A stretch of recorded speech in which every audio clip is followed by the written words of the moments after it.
The Zeitgeist movement defined. Realizing a new train of thought.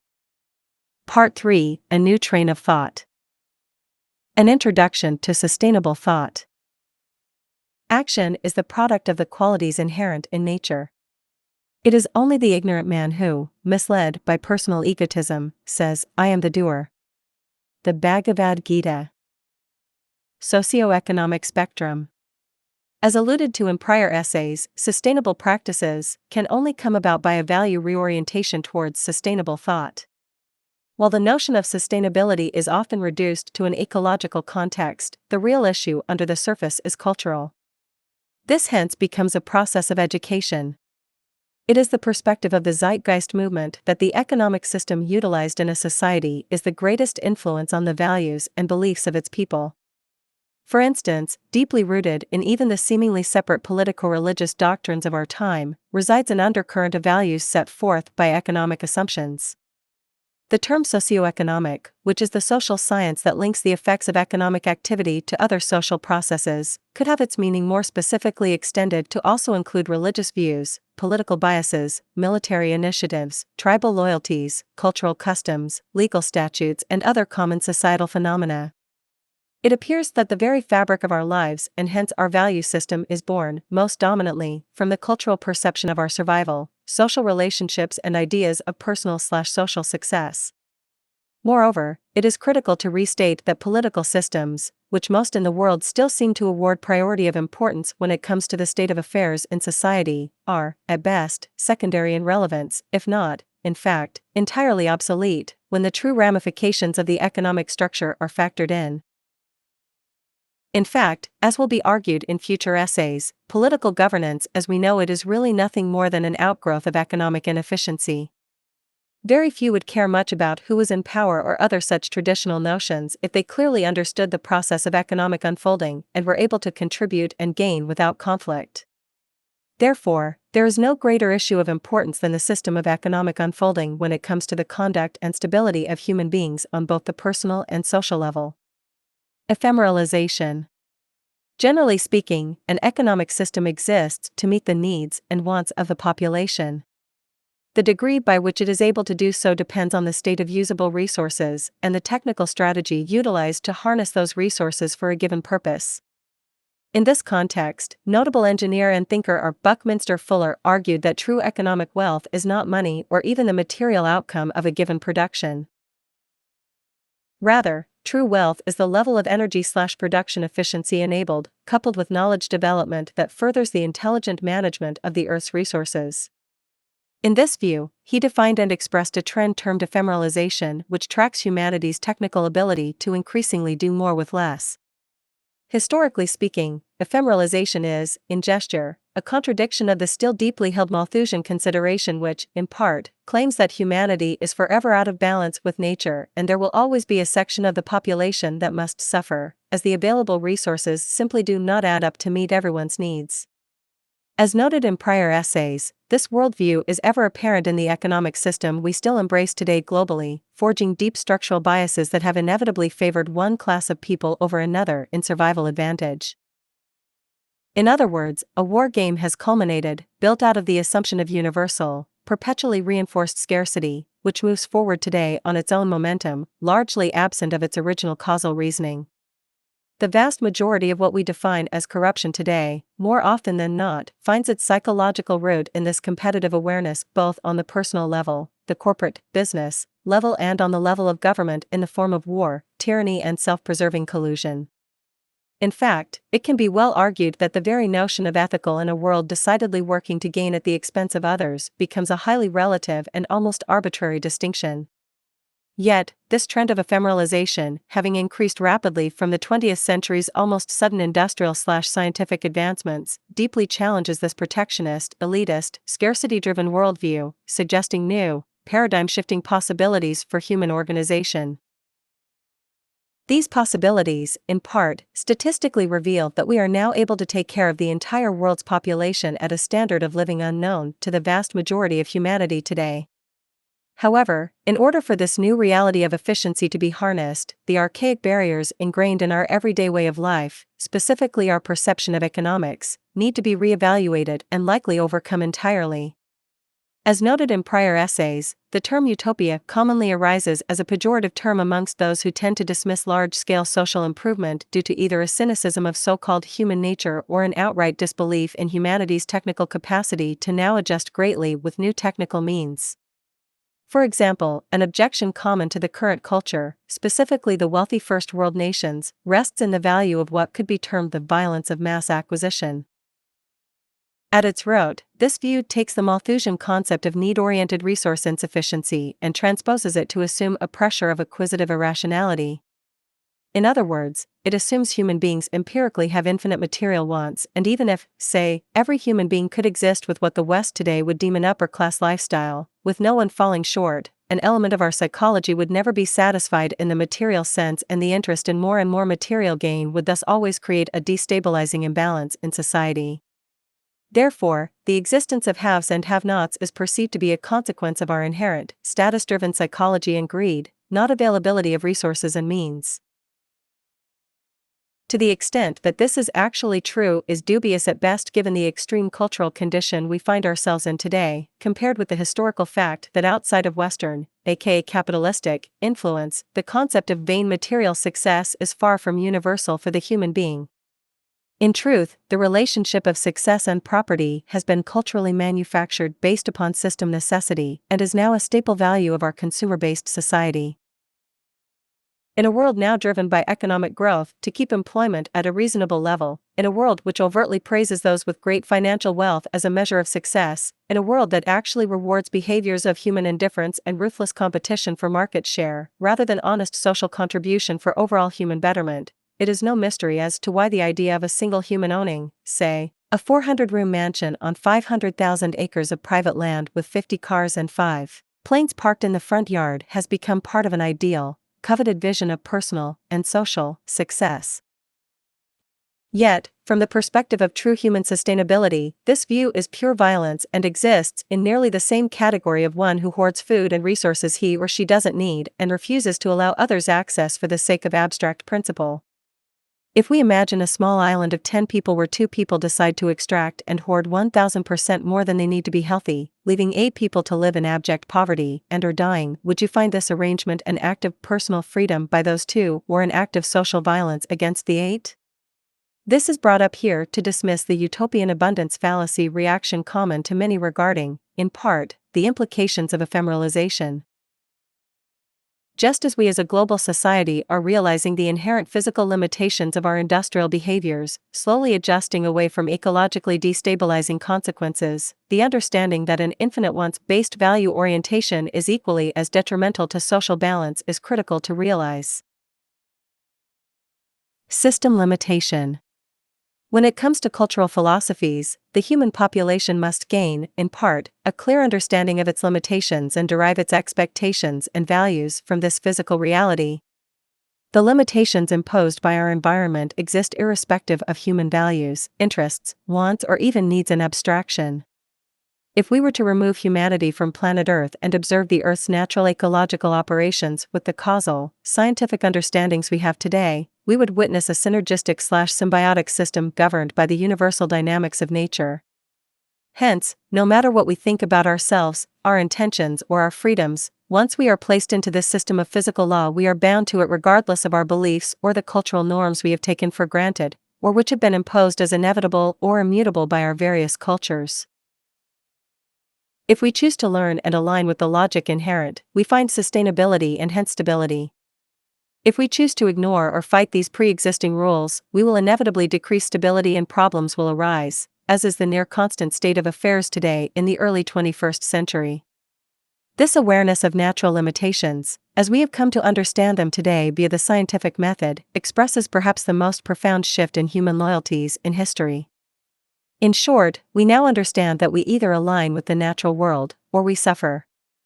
Sadly, this firm referential association still stands at odds with many common philosophies today, such as established religious and political perspectives. Remarkably also, it is a common rejoinder to label this very firmly based realization as totalitarian or black on white, a seemingly rigid and arbitrary imposition upon human life, rather than simply the undeniable, scientifically demonstrable state of affairs.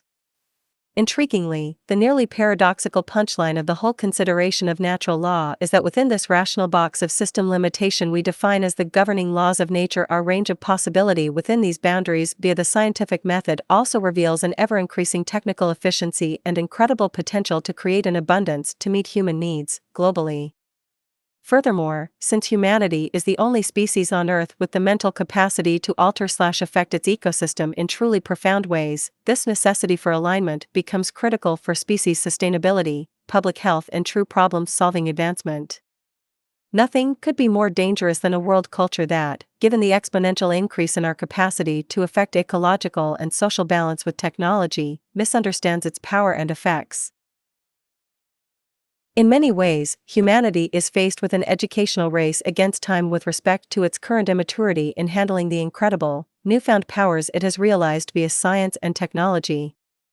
As an aside, it is important to remember that when it comes to the history of economic thought itself, the frame of reference has had more to do with assumptions of human behavior than intelligent resource management and general physical science/natural law understandings.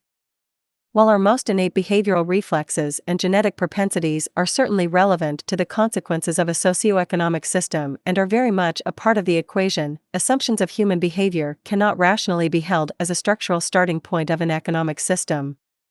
Humans are a consequence of the same ecological system conditions and not the other way around. So, in conclusion to this introduction, if the purpose of a social system is to create an ever-increasing standard of living, while also maintaining environmental and social balance to assure we do not reduce this quality in the future due to possible resulting consequences of irresponsible choices such as resource depletion, pollution, disease, negative stress, wealth imbalance and other issues, it then becomes critical to base our methodology on the most relevant set of technical parameters we can, oriented around the current state of scientific awareness on both an ecological and human level. Post-scarcity trends, capacity and efficiency. The world's present industrial civilization is handicapped by the coexistence of two universal, overlapping, and incompatible intellectual systems: the accumulated knowledge of the last 4 centuries of the properties and interrelationships of matter and energy, and the associated monetary culture which has evolved from folkways of prehistoric origin. M. King Hubbert. Evaluating design. Examining the surface of Earth today, a network layer of communities, industrial centers, transport routes, recreational areas, agricultural systems, and the like dominate much of the landscape. Whether intended as a total system construct or not, this result, at any given point in time, constitutes the appearance of a topographical design. Yet, on the other hand, given that this resulting design today is, actually, a consequential amalgamation of mostly business dynamics moving money around for personal or group self-interest, based around decision-making mechanisms such as profit, cost efficiency and the prevailing logic surrounding property relationships, it could also be argued that what has manifest is actually not a design at all. Rather, it is rooted in a mechanism that has created the appearance of design ex post facto, since the structural outcome recognized was not fully anticipated as a whole prior to its construction. In other words, the technical order we see in the world today is mostly the result of financial processes that have little to no perception of larger-scale structural outcomes. It is more of a proxy system, and while there are some relative exceptions, such as the placement of highways, pipelines, and the like by funded city planners who simply must take a broad physical view to be functional, even those circumstances are often working around pre-existing property claims and other forms of interference which tend to reduce design efficiency on the whole. This is an interesting observation, as once it is recognized that our society operates without a large-scale preconception of its own physical design, one might begin to realize the enormous level of unnecessary waste and technical inefficiency inherent to such a short-sighted process. To consider this more so, 2 points are worth considering: existing yet unapplied solutions. Broad conception versus spontaneous conception. Existing yet unapplied solutions. This first point concerns the tendency of many new innovations for problem resolution to go unapplied within the current economic tradition. If further life-improving methods or technologies have not found their way into a system within a respectable amount of time, or at all, after general validation, we can rightly assume there are inefficiencies, if not deficiencies, with the very process of economic incorporation and development. In other words, this delay between proven solutions and their application in the real world gauges the ability of the socio-economic system to adapt properly to improved methods and applications. If, for some reason, the social order in question is not able to incorporate such new means to further ecological balance, improve public health, solve problems, and increase prosperity, then there is likely a structural problem inherent. B. Broad conception versus spontaneous conception. Secondly, from a strictly formulaic viewpoint, direct, total system considerations will always be more efficient and effective than spontaneous generation by processes blind to the final outcome or purpose. In other words, as gestured before, a basic good, such as a car, has a design that is conceived of in advance, before physical production. Once this design is decided upon, it is then followed by applying real-life materials and processes to create the actual physical product. This may seem obvious to most as a logical process, but the relevance of such preconception is often lost when it comes to larger-order contexts. We have to wonder what the outcome would be if we applied the pseudo-democratic market process of bidding, buying and selling for short-term profit, if even possible on such a scale, to the creation of high-integrity goods systems, such as an airplane, computer, car, home or the like. While today the resources, labor and subcomponent systems of these items are certainly in play in the open market, the design itself is not. The design is relegated, necessarily, to the discipline of science overall. It could be said that a line is intuitively drawn in this way between what is susceptible to monetary opinion and what is tangibly needed to keep some basic level of technical, system integrity. Please note that this notion of design is not to be confused with subjective style interests. Design, as used here, is not an aesthetic consideration but a technical one. Imagine, hypothetically, if people bid and offered for the physical design construction of a house in each tiny physical detail, ignoring scientific principles. In other words, instead of referencing the basic laws of physics and the natural science that defines the core structural integrity of any building, we let the market decide, with everyone buying and selling such premises for their personal gain, regardless of their technical understanding. Of course, such an idea is truly absurd in such abstraction, and most reading this probably can't even imagine such an irrational interplay. However, this is exactly what is occurring as a result of our economic system in many other less obvious ways. For example, on the macroeconomic scale, the global commercial network created by what is termed globalization with its basis in cost efficiency which, among other things, utilizes cheaper labor in often distant regions, while wasting large amounts of energy sending resources all over the world and back, reveals this loss of efficiency well. From the perspective of preconceived design, given the more logical possibility of localization of labor, production and distribution in most all cases, globalization, in its current form, is highly inefficient compared to other possibilities. This is not to deny that globalization and this integration of international economies has generally been a productive occurrence within the evolution of economics. In that context, it has served global industrial development fairly well. However, if we step out of the box of market logic and examine how we could directly design a more technically efficient and localized set of systems, within the global setting, we find that the current method is not only inferior, it is rather offensive. On the microeconomic scale, this can be exemplified with respect to the inefficiency inherent to the quality of basic good components, also due to the practice of cost efficiency and the inherent interest to produce the so-called best at the lowest cost, which, quite simply, does not produce the best at all. For example, a proposed schematic design of, say, a laptop computer might be reasonably efficient, technically. However, if the actual materials used to generate that final good are relatively poor in quality, no matter how intelligent the overall, basic design, it will incur relative weakness and will likely break down more rapidly than if the same design was also optimized to use the most appropriate materials from a technical point of view, rather than those materials decided upon as per the proxy of market efficiency. Another example is the market phenomenon of proprietary technology. While we see, ostensibly, an enormous amount of variety in the world today with respect to good production, a closer look shows a vast and wasteful multiplicity, along with problematic structural incompatibility between producers' components of the same good genre. In other words, competing corporations today tend to create custom systems, such as a computer system and its required components, that are incompatible with the developments of other producers in that same good genre.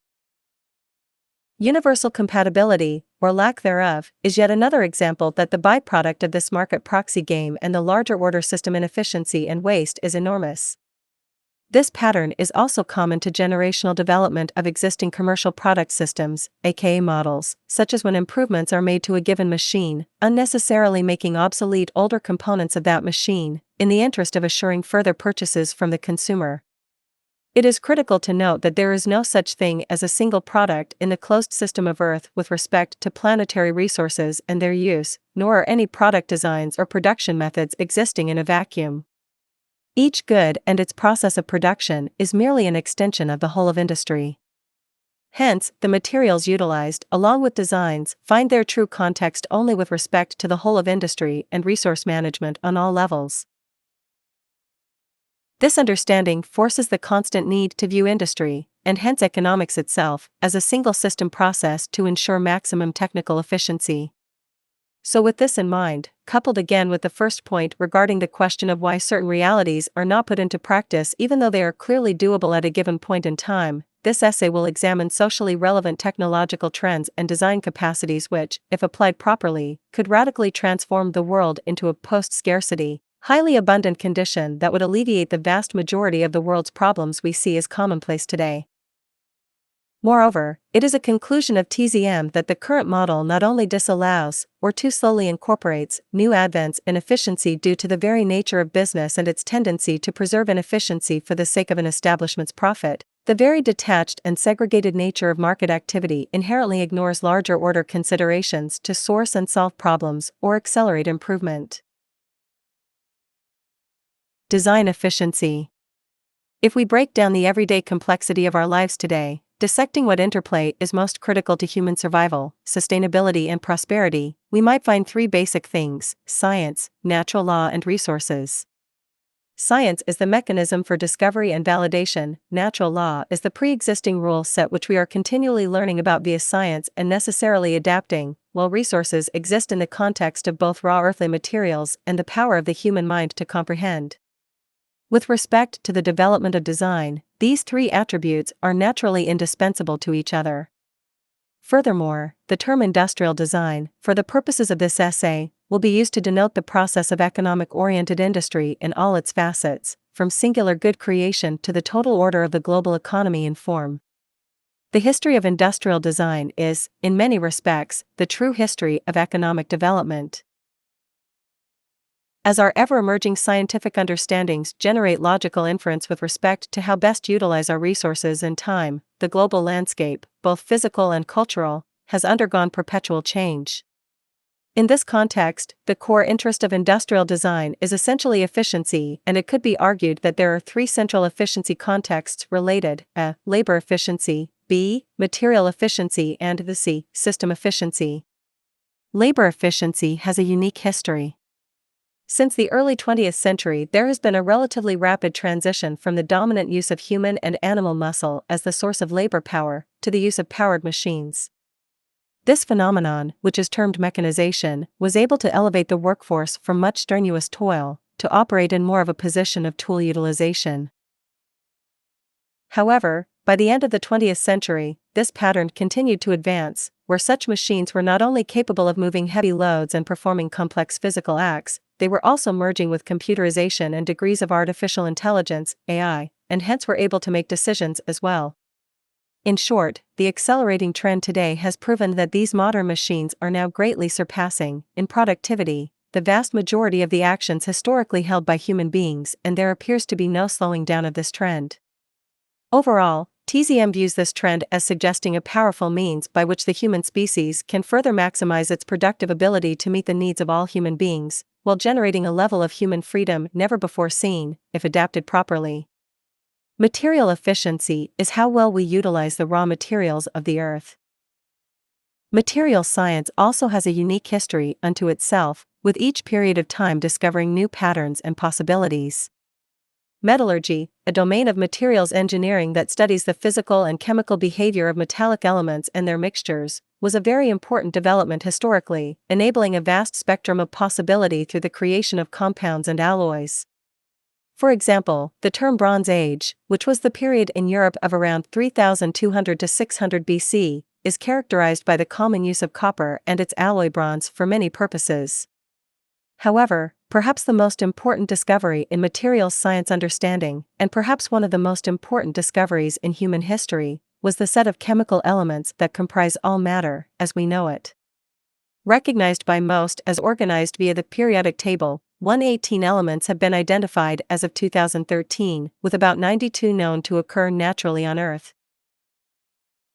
In short, these chemical elements are the building blocks of everything we experience as tangible in the world around us, and each respective atom has certain properties and hence idiosyncratic applications. This knowledge, which is extremely new relative to the totality of human understanding, has not only allowed for a deeper understanding of how chemistry can work to create an incredibly vast range of materials for increasingly efficient industrial use, it has also facilitated a powerful understanding of the very nature of matter itself and prospects for manipulation at the atomic scale. Nanotechnology, which is very much in its infancy, appears quite concrete in its theoretical basis of assembling and disassembling different materials, and even systems of materials, i.e. goods themselves, from the atomic level up and down. Of course, as profound as that is, the current, relatively crude state of nanotechnology applies mostly in the context of what are called smart materials or metamaterials. As will be touched upon later in this essay, the current state and trends of materials science hold profound possibilities for the present and future. System efficiency is likely the most crucial and important of all concepts for, as abstract as it may seem, everything we know of is a system itself or an interaction of two or more systems. Perhaps the best way to express system efficiency is to consider any commonplace act and think about how that act could either reduce waste or increase productivity on any and all levels, not just within the context of the perceived singular act itself. System perspectives are rather obscure to most, since we tend to view most functions and processes within the bounds of their intended purpose only, in a categorical manner. For example, when we consider a modern fitness center, aka gym, with people exercising on various machines in one location, we tend to think only of the purpose of that institution and hence how to better facilitate the health interests of those people using those machines, etc. We rarely think more broadly and propose, what if all those people pedaling and pushing and pulling had that exerted energy run into a conversion system where the building itself could be powered, in whole or in part, by that energy in the form of electricity? This manner of thought stands at the heart of a systems theory-type worldview. Perhaps a useful way to think of this network perspective is through the synergy of nature itself. In the Earth's biosphere, minus current human interference, there is virtually no such thing as waste. Virtually everything we find in nature is deeply integrated and in balance due to the refining nature of evolution itself. This is a powerful observation, and the term biomimicry is worth mentioning in this context as, in many ways, our development as a species has been to learn from the natural processes in existence already, even though we appear to have decoupled greatly in many ways. Hence, working to facilitate the most optimized integration we can, ideally reusing everything on all levels, just as nature does, should be a societal goal to ensure sustainability and efficiency. Established and potential trends. There are two broad, basic trends/realities to consider in the world today. For the purposes of this essay, we will refer to them as established and potential. Established trends are the socioeconomic trends in play at the time of this writing, and these, in the context of public health and ecological balance, are shown to be almost entirely negative. The potential trends, on the other hand, reveal life-improving and balance-creating possibilities that could occur if larger-order social changes were made. As noted before, these two trends arguably appear to operate in system contradiction of each other. In the essay titled Social Destabilization and Transition, an in-depth look at the current state of societal affairs will be addressed in detail. However, let it be stated that the efficiencies defined, defended and suggested here are not done so simply to show how much better the world could be, as though what we are doing today is still okay. On the contrary, these basic observations actually demand alignment if we intend to maintain stability in our world given its current, degrading patterns. With a population expected to reach over 9 billion by 2050, with reported trends of looming food, water and energy shortages, these suggestions not only seek to improve but to actually change course. Overall, it is the view of TZM that if these current, so-called established trends persist with the short-sighted market-based practice and all the characteristics that go along with it, human culture will not only not achieve the positive application of the potential trends expressed, increased destabilization will continue to occur. Post-scarcity worldview. In this section, basic statistics and trends will be presented to show how we can, as a global society, achieve a post-scarcity social system. While scarcity in absolute terms will always be with humanity to one degree or another in this closed system of earthly resources, scarcity on the level of human needs and basic material success is no longer a viable defense of the market system's allocation methods. As a brief aside, a common defense of the price system and the market is that if any scarcity exists, it makes void any other approach. The argument goes that since not everyone can have XYZ is scarce and hence people need money, or have a lack thereof, to filter out who gains XYZ and who doesn't. The problem with this assumption is that it ignores how certain resources and hence goods have more relevance than others when it comes to public health. Comparing the scarcity of a very expensive, luxury car which draws status satisfaction from its owner more than its basic purpose as a mode of transport with the scarcity of food, which is a core life requirement for health, is not legitimate in real-life terms. The former interest, while perhaps important to the ego satisfaction of the owner who likely already has his or her basic needs met to afford such a product, is not equivalent to the latter interest of those who have little or nothing to eat and hence cannot survive. One cannot arbitrarily conflate such needs and wants, as though they are simply the same, in theory. Sadly, this is how the market system behaves. Likewise, with great wealth and material imbalance, comes inevitable social destabilization. Virtually every large-scale public dissent and revolution we have seen in the past couple hundred years have had some economic basis, usually revolving around societal imbalance, exploitation and class separation. The same goes for the roots of crime, terrorism, addictions and other social problems. Virtually all of these propensities are born out of deprivation, whether absolute or relative, and this deprivation is inherent to the nature of a society based on competition and scarcity. So, to simply reduce our economic reality down to mere trade, coupled with the claim that any degree of scarcity justifies the use of the market, price and money for allocation, is to ignore the true nature of what ensures social harmony, stability, and public health. Would it seem reasonable to forego the technical ability to, say, elevate 80% of humanity to the material capacity currently held by only 10% today, simply because not everyone can own a 500-room mansion? Again, the absurdity of this objection is quite clear when a system perspective is taken with respect to what underscores true public health and social stability. That aside, below is a list of current life support realities available to the global population that have gone unharnessed due to inhibiting factors inherent to the market economy. Each point will be addressed in its own subsection. Food production. Current production methods already produce more than enough food to feed all human beings on Earth. Furthermore, current trends toward more optimized technology and agricultural methods also show a capacity to further increase production efficiency and nutrition quality to a state of active abundance, with minimal human labor and increasingly less energy, water and land requirements. Clean water, desalination and decontamination processes currently exist to such a vast degree of application that no human being, even in the present state of pollution levels, would ever need to be without clean water, regardless of where they are on Earth.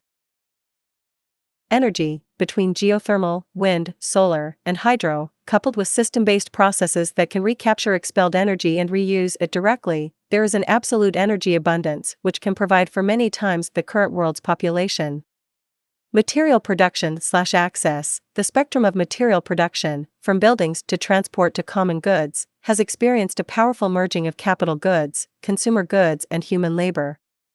With proper system incorporation of each genre of production, coupled with optimized regeneration processes and a total transformation from the use of property rights to a system of access rights, it is clear that all known good functions, in the form of product, can be utilized by 100% of humanity, on a per-need basis, in excess abundance. Carrying capacity.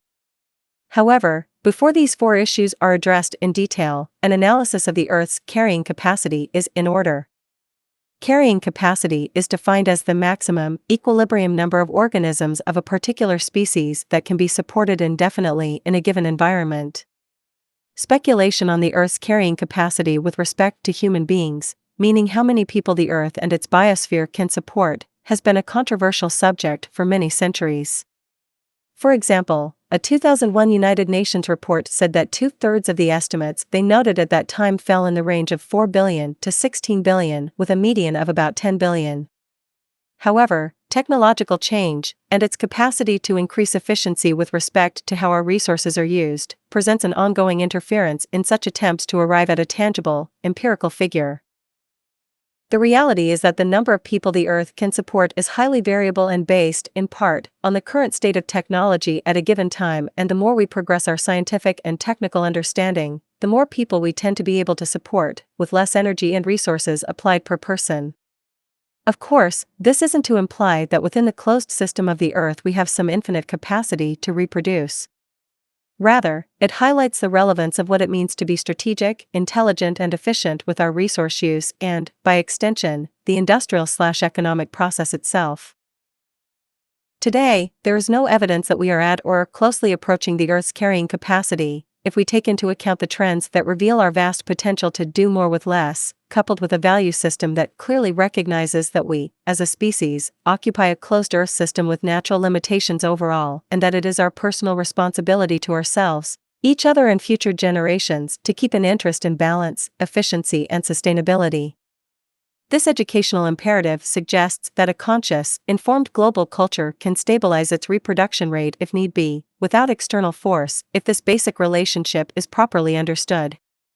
Of course, much could be said about the influence of old, traditional beliefs, such as religious doctrines that appear to suggest that ongoing and constant procreation is a virtue.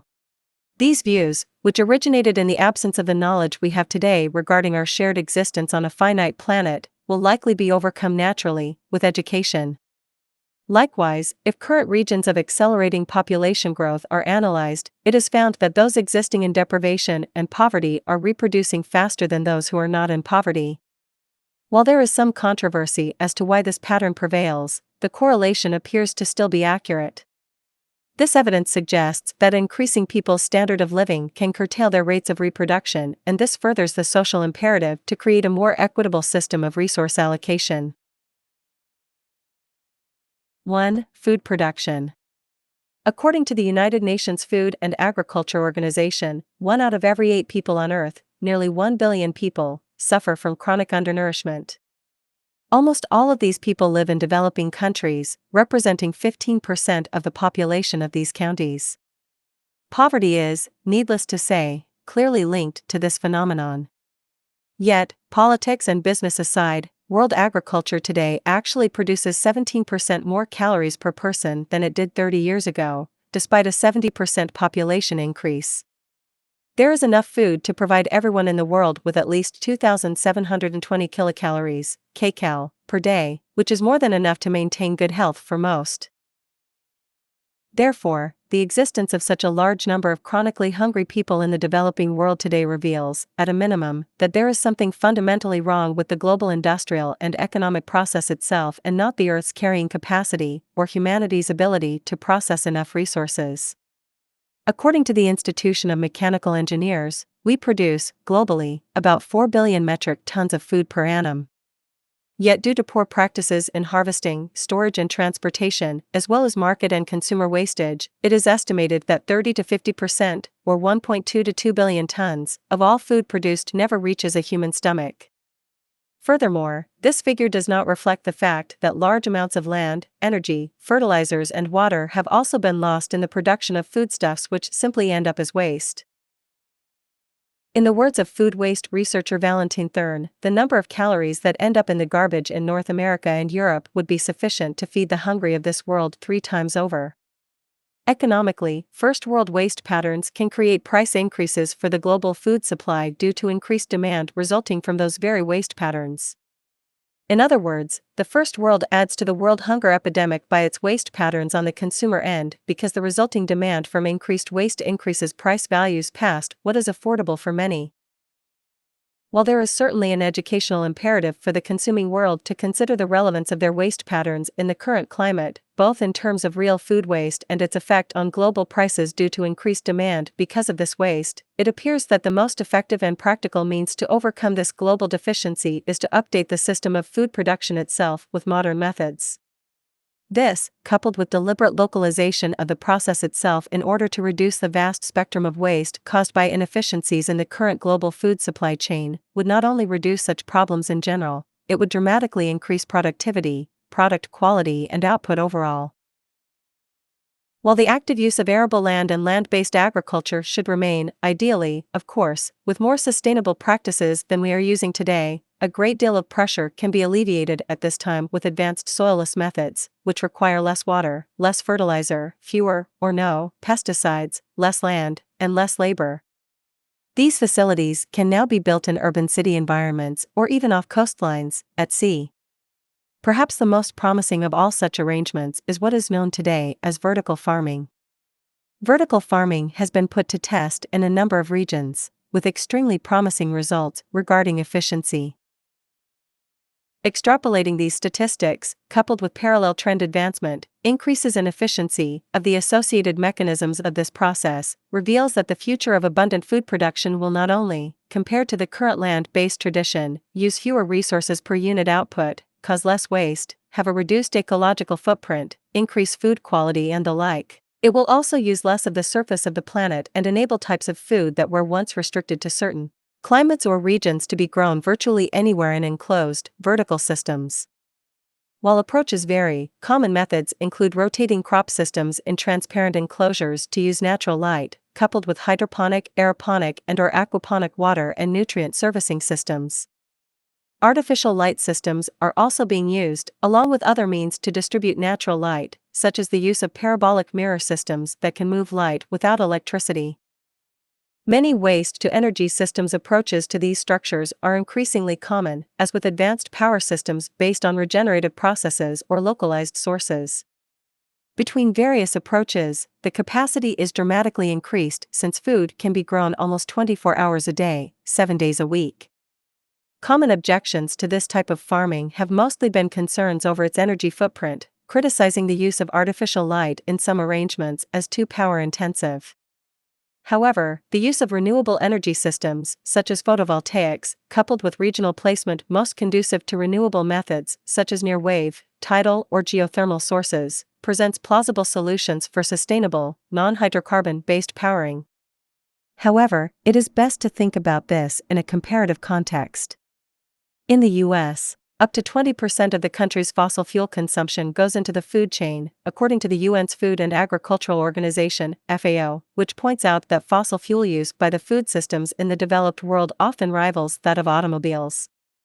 In Singapore, a vertical farm system, custom-built in a transparent enclosure, uses a closed-loop, automated hydraulic system to rotate the crop in circles between sunlight and an organic nutrient treatment, costing only about $3 a month in electricity for each enclosure.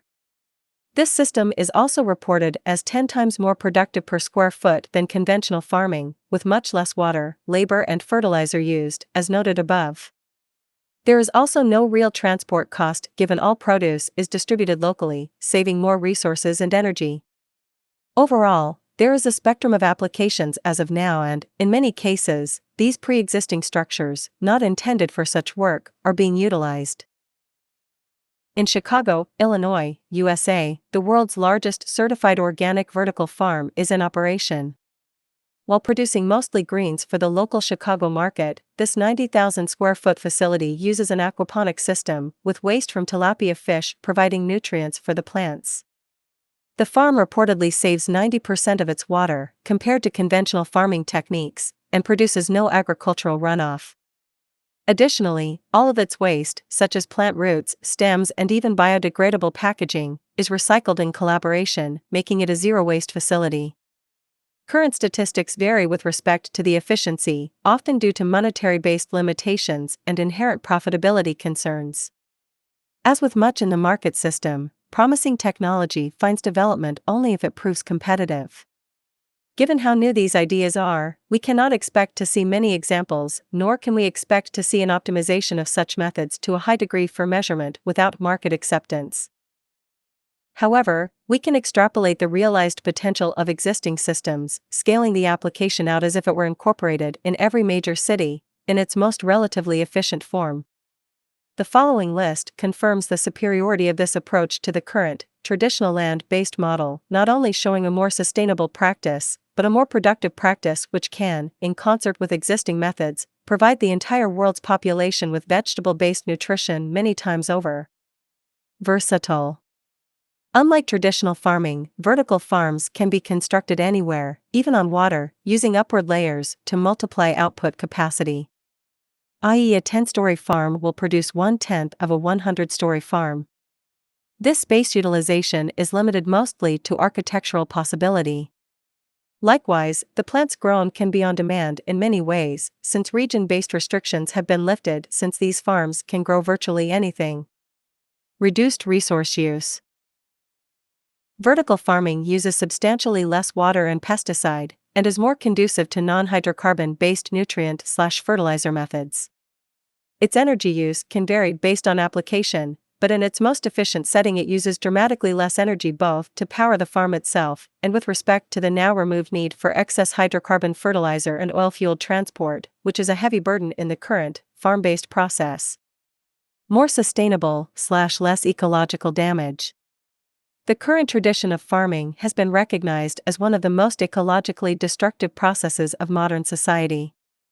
In the words of environmental writer Renee Cho, as of 2008, 37.7% of global land and 45% of U.S. land was used for agriculture. The encroachment of humans into wildland has resulted in the spread of infectious disease, the loss of biodiversity, and the disruption of ecosystems. Overcultivation and poor soil management has led to the degradation of global agricultural lands. The millions of tons of toxic pesticides used each year contaminate surface waters and groundwater and endanger wildlife. Agriculture is responsible for 15% of global greenhouse gas emissions and accounts for 1/5 of U.S. fossil fuel use, mainly to run farm equipment, transport food, and produce fertilizer.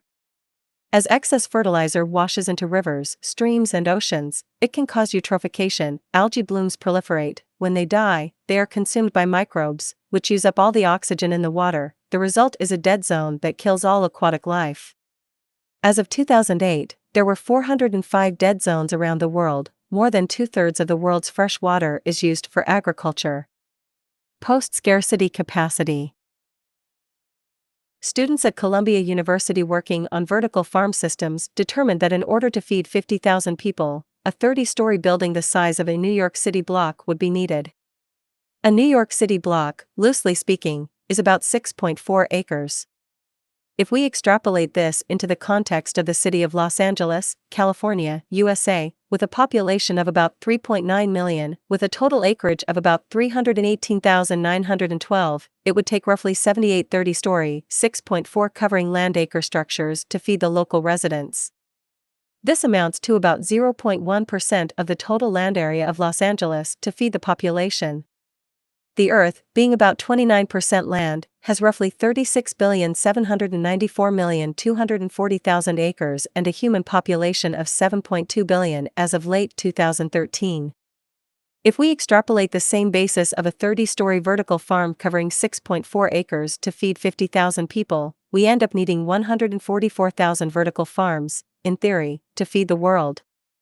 This amounts to 921,600 acres of land to place these farms.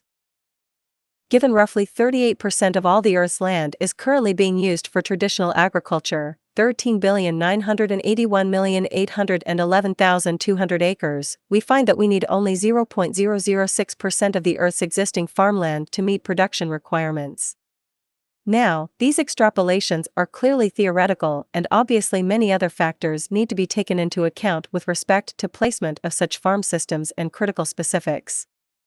Also, within the 38% land use statistic, much of that land is for livestock cultivation, not just crop production. However, the raw statistics are quite incredible with respect to possible efficiency and capacity.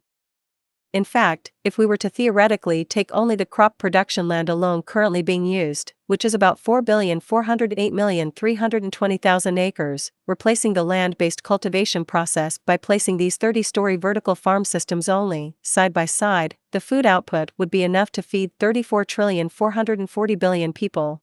Given that we will only need to feed 9 billion by 2050, we only need to harness about 0.02% of this theoretical capacity, which, it could be argued, likely makes rather moot any seemingly practical objections common to the aforementioned extrapolation. As a final note, proteins, which are readily available in the vegetative realm, are still brought into question in the modern day with respect to interest in meat production. From a sustainability standpoint, ignoring the common moral issues and arguably inhumane practices still common to industrialized livestock cultivation, the production of meat is an environmentally unfriendly act today. According to the ILRI, livestock systems occupy about 45% of the Earth's surface. According to the FAO, livestock sector produces more greenhouse gas emissions than modern gas-consuming transport. Given that 90% of all the large fish once thriving in the ocean are gone due to overfishing as well, new solutions are needed. One such solution is aquaculture, which is the direct farming of fish, crustaceans, and the like. This direct approach, if sustainably driven, can provide farm-raised, protein-rich fish for human consumption, replacing the demand for land-based meat. Another approach is the production of in vitro meat. In vitro meat may be produced as strips of muscle fiber, which grow through the fusion of precursor cells, either embryonic stem cells or specialized satellite cells found in muscle tissue. This type of meat is usually cultured in a bioreactor. While still experimental, in 2013 the world's first lab-grown burger was cooked and eaten in London. Other benefits include the reduction of livestock-source disease, which is very common, along with being able to avoid certain negative health characteristics of traditional meat, such as the removal of fatty acids in production. 2. Clean water. Given that the human body can only survive a few days without fresh water, making this most basic resource abundantly available to all is critical. Likewise, it is the backbone of many industrial production methods, including agriculture itself. Fresh water is naturally occurring water on the Earth's surface in ice sheets, ice caps, glaciers, icebergs, bogs, ponds, lakes, rivers and streams, and underground as groundwater in aquifers and underground streams. Of all the water on Earth, 97% of it is saline and not directly consumable. According to the World Health Organization, about 2.6 billion people, half the developing world, lack even a simple improved latrine, and 1.1 billion people have no access to any type of improved drinking source of water.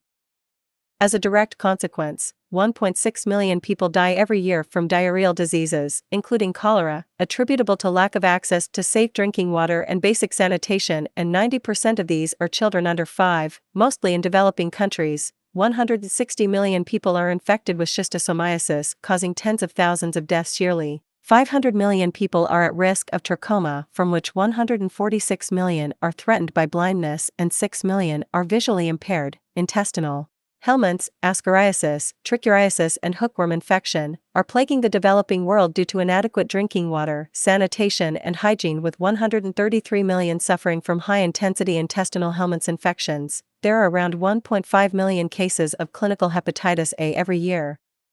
According to the United Nations, by 2025, an estimated 1.8 billion people will live in areas plagued by water scarcity, with 2/3 of the world's population living in water-stressed regions. As with most all of the world's current resource problems, it is an issue of both poor management and a lack of industrial application. From the standpoint of management, the amount of water wasted in the world due to pollution, overuse, and inefficient infrastructure is enormous. About 95% of all water that enters most people's homes goes back down the drain in one shot. A systems-based solution to optimize this use is to design kitchens and bathrooms so they recapture water for different purposes. For example, the water running through a sink or shower can be made available for a toilet. Various companies have slowly put such ideas to practice recently, but overall, most infrastructures do nothing of the sort as far as reuse schemes. The same is true of large commercial buildings, which can create reuse networks throughout the whole structure, coupled with capture of rainwater for other purposes, etc. Water pollution is another problem, which affects both developed and developing nations on many levels. The American Environmental Protection Agency, EPA, estimates that 850 billion gallons of untreated discharges, waste, flow into water bodies annually, contributing to over 7 million illnesses each year. The Third World Center for Water Management estimates that only about 10 to 12% of wastewater in Latin America is treated properly. Mexico City, for example, exports its untreated wastewater to local farmers. While the farmers value this because the water increases crop yields, the wastewater is heavily contaminated with pathogens and toxic chemicals, representing a serious health risk for both farmers and consumers of the agricultural products grown in this area. In India, major cities discharge untreated wastewater into the bodies of water that serve as their drinking water. Delhi, for example, discharges wastewater directly into the Yamuna River, the source of drinking water for some 57 million people. Solutions to this problem, in part, must address the issue of the vast inefficiency, likely driven by the monetary limitations of most governments, to institute proper waste systems, coupled with an industrial design imperative to include reuse system techniques to better preserve and utilize our existing resources. That aside, the most notable, broad solution to compensate for these emerging problems, to facilitate not only an alleviation of the current water problems affecting over 2 billion people, but also to transcend into a condition of relative abundance of fresh water for all humans, is to utilize modern, A, purification and, B, desalination systems both on the macroindustrial and microindustrial scale. A. Purification. Advancements in water purification have been accelerating rapidly with many technological variations of approach. Perhaps one of the most efficient today is what is called ultraviolet (UV) disinfection. This process is highly scalable, low energy and works quickly. According to engineer Ashok Godgil, inventor of portable UV systems, in terms of energy use, 60 watts of electrical power, which is comparable to the power used in one ordinary table lamp, is enough to disinfect water at the rate of 1 ton per hour, or 15 liters per minute. This much water is enough to meet the drinking water needs of a community of 2,000 people. This device Godgil developed for rural, poor areas can run off of solar panels and weighs only 15 pounds and has no toxic discharge. Of course, there is no silver bullet. While UV disinfection works very well for bacteria and viruses, it is less effective with other types of pollution such as suspended solids, turbidity, color, or soluble organic matter. In large-scale applications, UV is often combined with more standard treatments, such as chlorine, as is the case with the world's largest UV drinking water disinfection plant in New York, which can treat 2.2 billion US gallons, 8,300,000 cubic meters, per day. That is 3,029,500,000 cubic meters a year. The average person in the United States uses 2842 cubic meters a year. This includes fresh water used for industrial purposes, not just for direct, drinking, consumption. The global average is 1,385 cubic meters per year. China, India and the United States are currently the largest freshwater users in the world, and the majority of that water is used in production, mainly agriculture. In fact, about 70% of all freshwater is used for agriculture globally.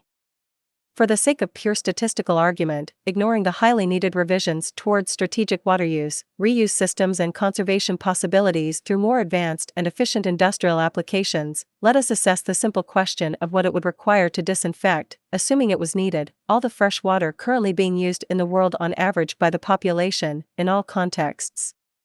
Given the global average of 1385 cubic meters and a population of 7.2 billion, we arrive at a total annual use of 9.972 trillion cubic meters.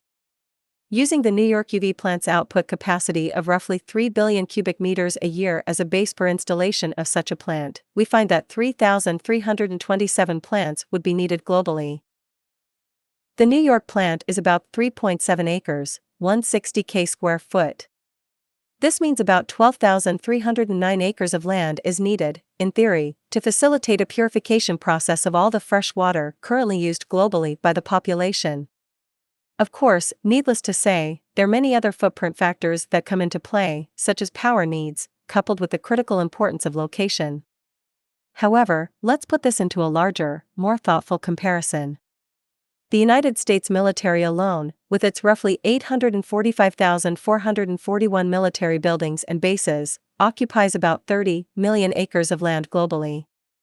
Only 0.04% of that land would be needed to disinfect the total fresh water use of the entire world, if it were even needed at scale, which it is not.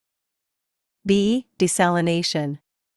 The realistic possibility of mass, global purification of polluted fresh water aside, likely the most powerful means to assure usable, potable water is to convert directly from a saline source, namely the ocean. With a planet comprised of mostly salt water, this technique, if done properly, assures global abundance alone. The most common method of desalination used today is reverse osmosis, a process that removes water molecules from salt water, leaving salt ions in a leftover brine waste byproduct. According to the International Desalination Association, currently, reverse osmosis, RO, accounts for nearly 60% of installed capacity, followed by the thermal processes multi-stage flash, MSF, at 26% and multi-effect distillation, MED, at 8.2%. As of 2011, there were roughly 16,000 desalination plants worldwide, and the total global capacity of all plants online, example, in operation, was 66.5 million cubic meters per day, or approximately 17.6 billion US gallons per day. As with everything technological, many advancing methods currently considered experimental suggest a powerful increase in efficiency as the trends unfold. One such method called capacitive desalination, CD, also known as capacitive deionization, CDI, has been shown to operate with greater energy efficiency, lower pressures, no membrane components, and it does not produce a waste discharge like conventional practices. It can also be easily scaled up simply by increasing the number of flow electrodes in the system. Overall, if we examine the existing methods in general, coupled with emerging methods, we see a general trend of increasing efficiency in both power conservation and performance. That briefly noted, the focus of this extrapolation towards a post-scarcity utilization of desalination will consider only current, proven, in-use methods, namely the reverse osmosis system. The Wonthaggi desalination plant is an advanced reversed osmosis seawater desalination plant on the Base Coast near Wonthaggi, in southern Victoria, Australia. It was completed in December 2012. It can produce, conservatively, about 410,000 cubic meters of desalinated water a day, 150 million cubic meters a year, while occupying about 20 hectares, about 50 acres of land. Since, as noted before, the total annual water use of the world today is about 9,972,000,000,000 cubic meters, this means that it would take 60,000 plants to process all potable water usage. Once again, this extreme extrapolation is to make a relative point, since we do not need to desalinate that much water in reality.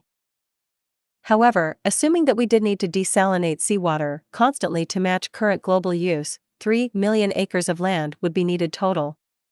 Earth has about 217,490 miles of coastline, which means, loosely using the Wonthaggi model of roughly 20 hectares, roughly 50 acres, with 100 meters per hectare, or 328 feet, assuming the construction was 4 hectares deep and 5 hectares long, parallel to the coastline, the plant would take up 1,640 feet along the coast. This means, assuming 60,000 plants of the same dimension, it would take up 98,400,000 feet or 18,636 miles of coastline, 8.5% of the world's coastline.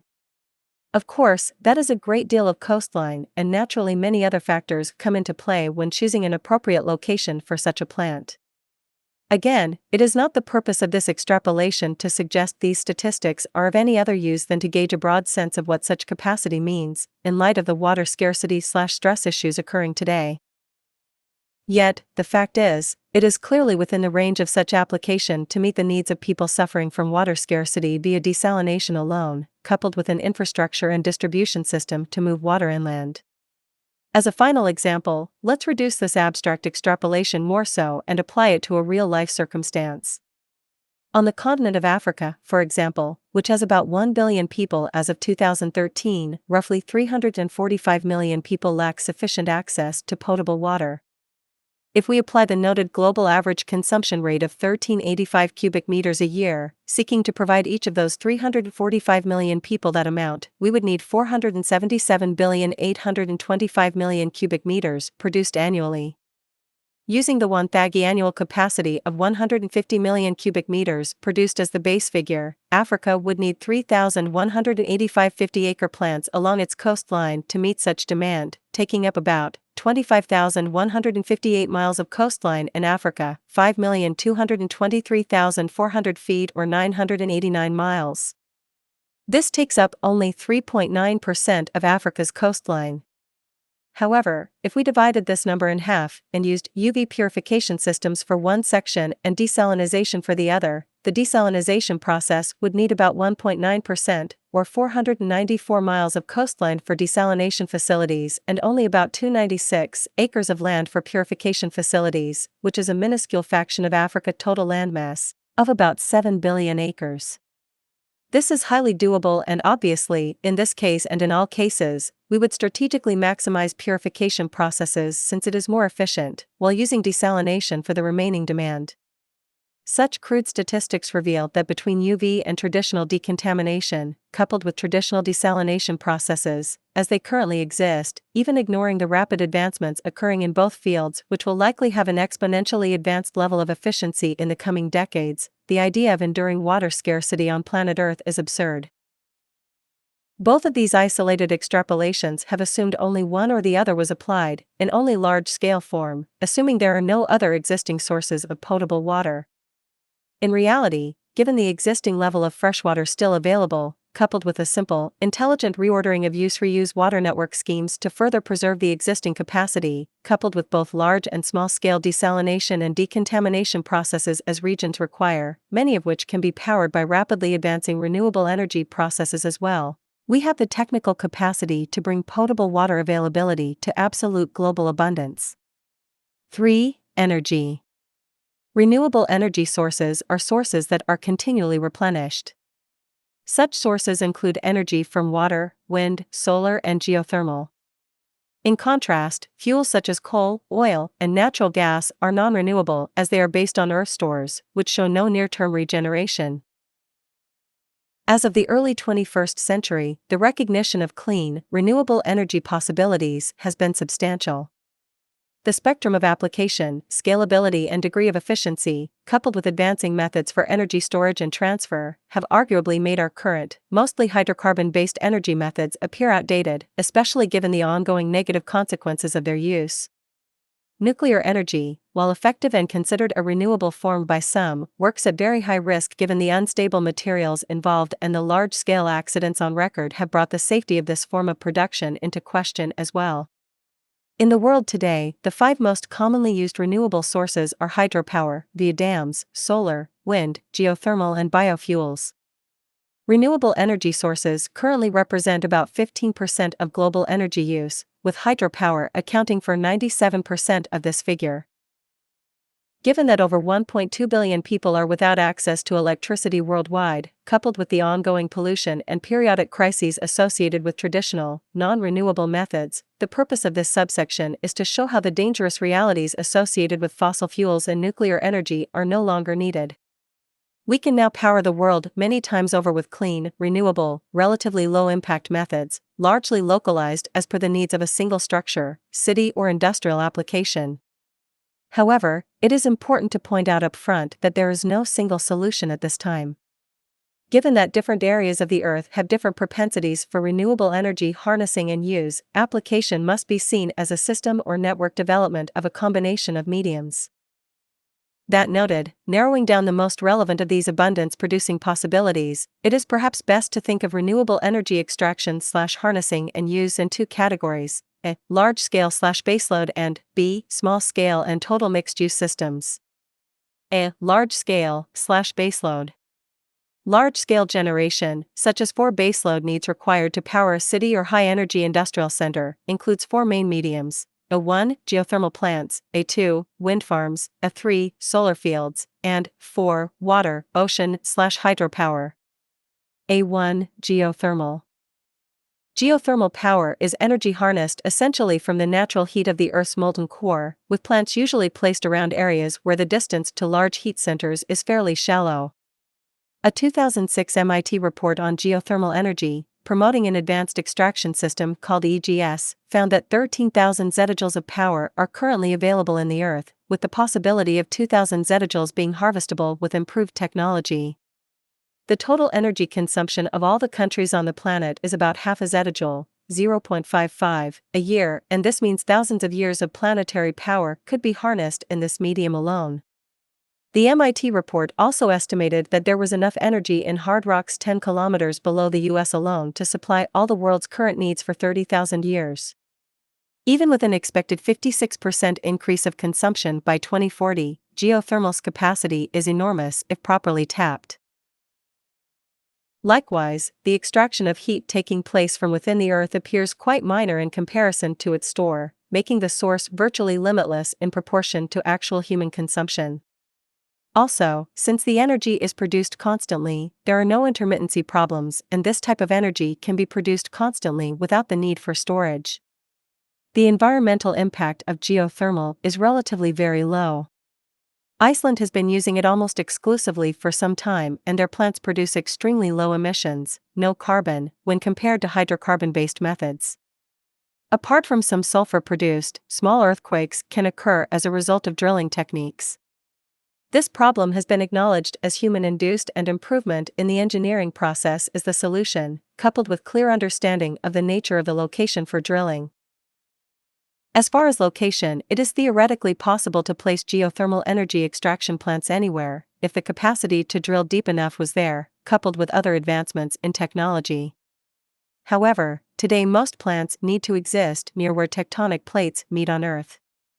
A geothermal map of the surface of the Earth taken by satellite can show such ideal spots very clearly based on heat emitted.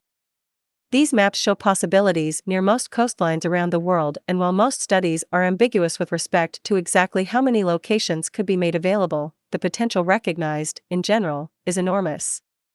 The U.S. Department of Energy has noted that geothermal energy also uses much less land than other energy sources, including fossil fuel and currently dominant renewables. Over 30 years, the period of time commonly used to compare the life cycle impacts from different power sources, a geothermal facility uses 404 meters squared of land per gigawatt hour, while a coal facility uses 3,632 meters squared per gigawatt hour.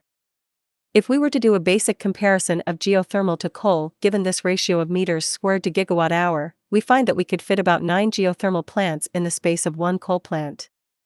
Likewise, it is important to note that new, more efficient methods to tap geothermal appear to be just starting with respect to possible output potential. In 2013, it was announced that a 1,000 MW power station was to begin construction in Ethiopia. A megawatt is a unit of power, and power capacity is expressed differently from energy capacity, which is expressed, in this context of megawatts, as megawatt hours, MWH. Put another way, energy is the amount of work done, whereas power is the rate of doing work. So, for example, a generator with 1 MW capacity that operates at that capacity consistently for 1 hour will produce 1 MWh, MWH, of electricity.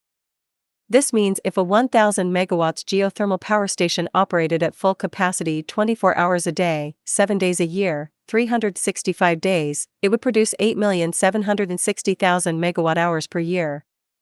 The world's current annual usage in MWH is about 153 billion, which means it would take, in abstraction, 17,465 geothermal plants to match global use. According to the World Coal Association, there are over 2,300 coal power plants in operation worldwide. Using the aforementioned plant size/capacity comparison of about 9 geothermal plants fitting into one coal plant, the space of 1,940, or 84% of the total in existence, coal plants would be needed, in theory, to contain the 17,465 geothermal plants. Also, given coal today accounts for only 41% of the world's current energy production, this theoretical extrapolation also shows how an 84% of the current space usage by coal plants alone, which only produce 41%, geothermal could supply 100% power capacity as per global use instead. All this without the pollution from coal, which has been considered one of the most polluting practices in the world, along with being likely the largest contributor to the human-made increase of CO2 in the atmosphere. 2. Wind farms. U.S. Department of Energy studies have concluded that wind harvesting in the Great Plains states of Texas, Kansas, and North Dakota could provide enough electricity to power the entire USA. More impressively, a 2005 Stanford University study published in the Journal of Geophysical Research found that if only 20% of the wind potential on the planet was harnessed, it would cover the entire world's energy needs. In corroboration, 2 more recent studies by unrelated organizations published in 2012 calculated that with existing wind turbine technology the Earth could produce hundreds of trillions of watts of power. This, in effect, is many more times what the world currently consumes. Wind power is perhaps one of the most simple and low-impact forms of renewable energy, and its scalability is limited only to location.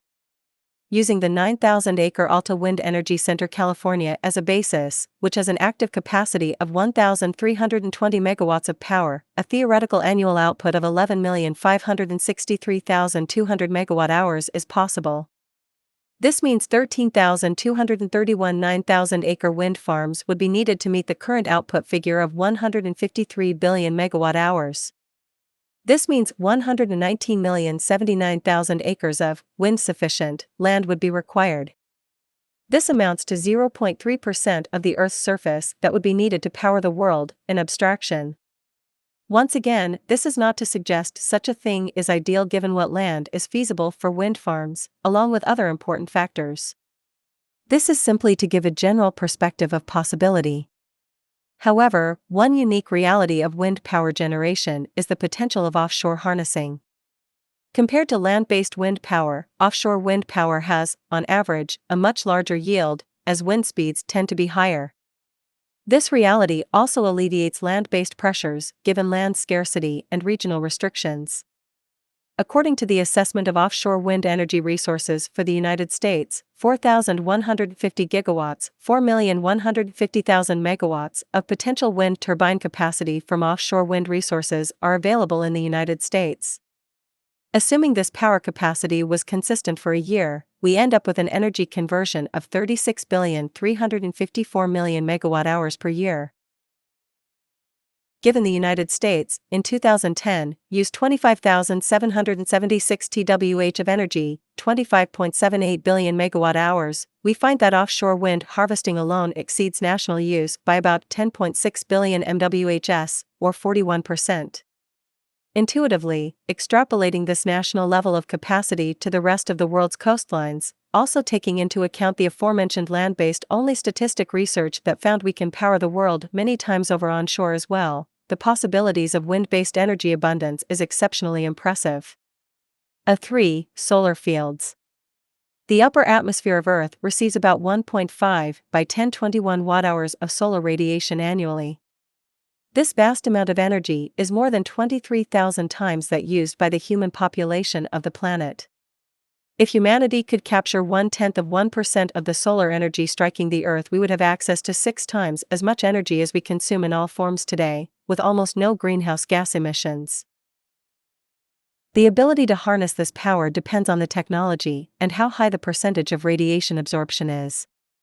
Conventional photovoltaics, currently the most common form used mostly for smaller applications, use silicon as the semiconductor and exist in something of a flat cell or sheet.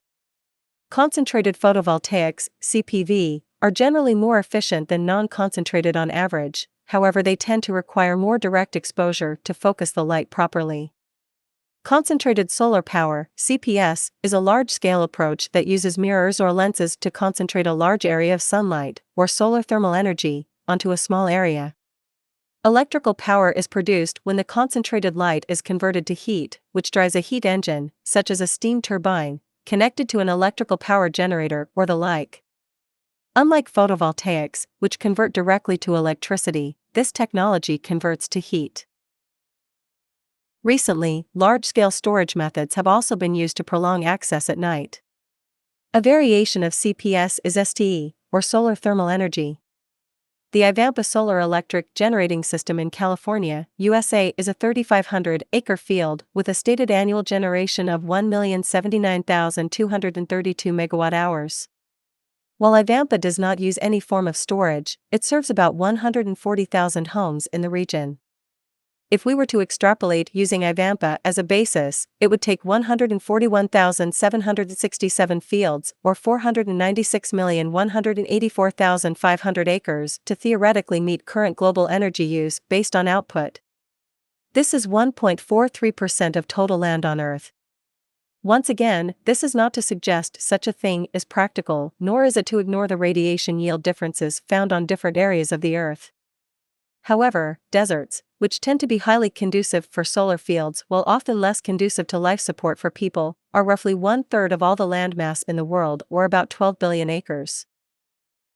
Compared to the roughly 500 million acres theoretically needed to power the world as per our extrapolation, only 4.1% of the world's desert land would be needed. Likewise, other projects similar to the Ivampa field have been incorporating storage systems.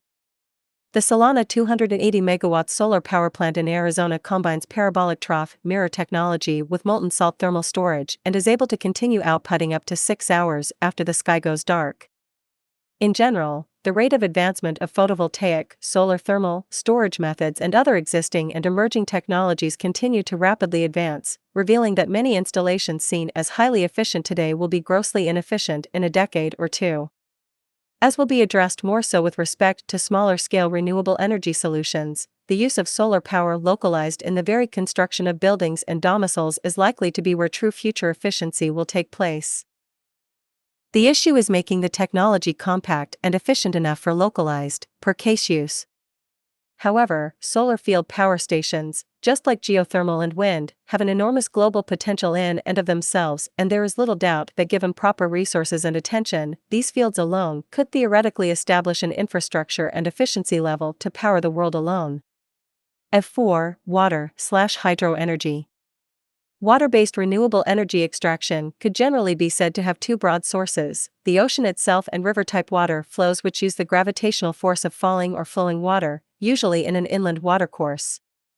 The latter is generally referred to in practice as hydroelectric and, as noted before, it is currently a fairly large part of the existing renewable energy infrastructure. On the other hand, the vast potential of the ocean has yet to be harnessed within a fraction of its capacity. It is not far-fetched to suggest that the intelligent harvesting of both the various mechanical movements of ocean water coupled with exploiting the differences in heat, known as ocean thermal energy conversion, OTC, that ocean water power couldn't also power the world alone. Given the existing, fairly large-scale use of hydroelectric power, dams, already, this section will instead focus on the ocean potentials. The most pronounced sea-based potentials at this time appear to be wave, tidal, ocean current, ocean thermal and osmotic. Waves are primarily caused by winds, tides are primarily caused by the gravitational pull of the moon, ocean currents are primarily caused by the rotation of the earth, ocean thermal results from solar heat absorbed by the surface of the ocean, and osmotic power is when fresh water and salt water meet, exploiting the difference in salt concentration. Wave.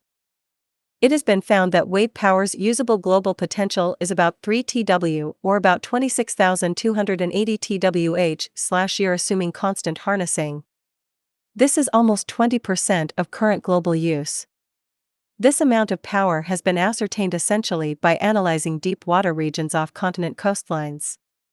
The theoretical power estimate has been estimated at 3.7 TW, with the final net estimate reduced by about 20% to compensate for various inefficiencies related to a given region, such as ice coverage.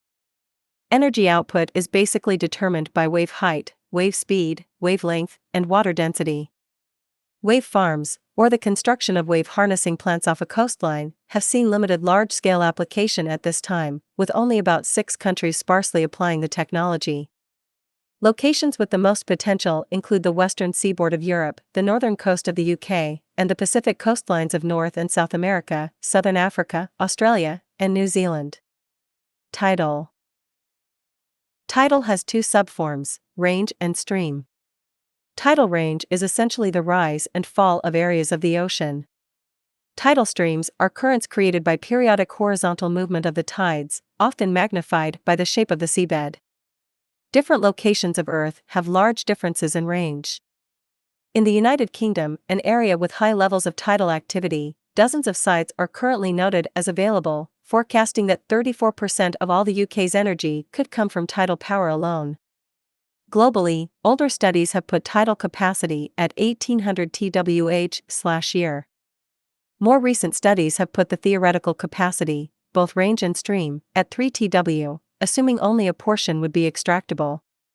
Tidal, while very predictable, is also subject to daily periods of intermittency based around tidal shifts. Assuming only 1.5 TW could be harnessed in a year based on advanced technology, this means about 7% of the world's power could come from tidal. Ocean current. Similar to tidal streams, ocean currents have shown great potential. These currents flow consistently in the open ocean, and various emerging technologies have been developing to harness this largely untapped medium. As with all renewables, the capacity to harness such potential is directly related to the efficiency of the technology employed. The EOEA estimates the current potential at 400 THW/year. However, there is good reason to assume this figure is outdated. Prior applications of turbine/mill technologies to capture such water flows have needed an average current of 5 or 6 knots to operate efficiently, while most of the Earth's currents are slower than 3 knots. However, recent developments have revealed the possibility to harness energy from water flows of less than 2 knots. Given this potential, it has been suggested that ocean current alone could power the entire world. The Gulf Stream potential has been estimated at 13 gigawatts of actual output, assuming a 30% conversion efficiency using more traditional turbine technology. This means 13,000 megawatts, or, assuming constant harnessing of the stream all year, about 113,880,000 MWh/year. The United States, in 2011, is estimated to have used 4.1 billion megawatt-hours in electricity. This means 30% of the U.S.'s electrical consumption could be generated by the Gulf Stream alone. Once again, this is assuming the use of only established technology. Osmotic. Osmotic power or salinity gradient power is the energy available from the difference in the salt concentration between seawater and river water. The Norwegian Center for Renewable Energy, SFFE, estimates the global potential to be about 1,370 TWh/year, with others putting it at around 1,700 TWh/year, or the equivalent of half of Europe's entire energy demand. While still largely in its infancy, osmotic power harnessing through advancing technology is promising. Power plants can, in principle, be built anywhere freshwater meets seawater. They can generate power 24/7, regardless of weather conditions. Ocean thermal. The final ocean-based means for energy harnessing worth noting is ocean thermal energy conversion, OTC. Exploiting the differences in heat existing around the surface of the ocean and below, warmer surface water is used to heat a fluid, such as liquid ammonia, converting it into vapor, which expands to drive a turbine which, in turn, produces electricity. The fluid is then cooled using cold water from the ocean depths, returning it into a liquid state so the process can start all over again. Of all the ocean-based energy sources, OTEC appears to have the most potential. It has been estimated that 88,000 TWh/year could be generated without affecting the ocean's thermal structure. While this figure may not express total, usable capacity, it implies that well over half of all current global energy consumption could be met with OTEC alone.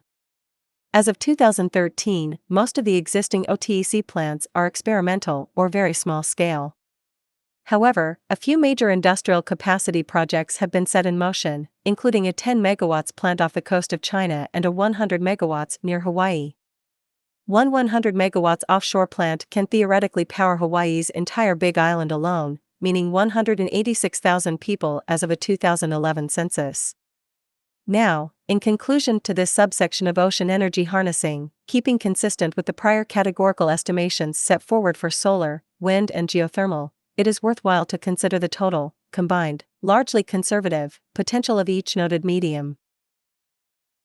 While this will, of course, be a crude extrapolation since there are many complex variables, including the fact that some applications are still semi-experimental and difficult to properly assess, this general figure still helps to digest the broadest perspective of the potential of ocean renewables.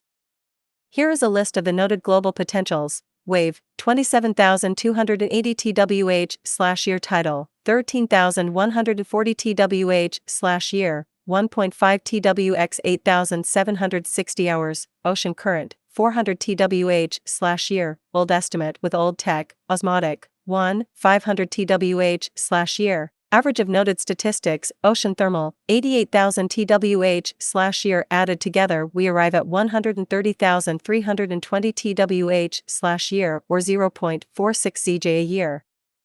This is roughly 83% of current global use, 0.55 ZJ. It is important to note that such numbers are derived, in part, from traditional technologies, with no adjustment made for more recent improvements. If we bring traditional hydroelectric, watercourse-based, back into the equation, which, according to the IEA, has a potential of 16,400 TWh/year, this brings the figure up to 146,720 TWh/year, or 96% of current global use. B. Small-scale and total mixed-use systems. The prior section described the vast potential of large-scale, baseload renewable energy harnessing. Wind, solar, water/hydro and geothermal have all shown that they are capable, individually, of meeting or vastly exceeding the current 0.55 ZJ annual global energy consumption at this time. The true question is, how are such methods to be intelligently put into practice? Given the regional limitations coupled with other native issues such as intermittency, the real design initiative to create a workable combination of such means is needed.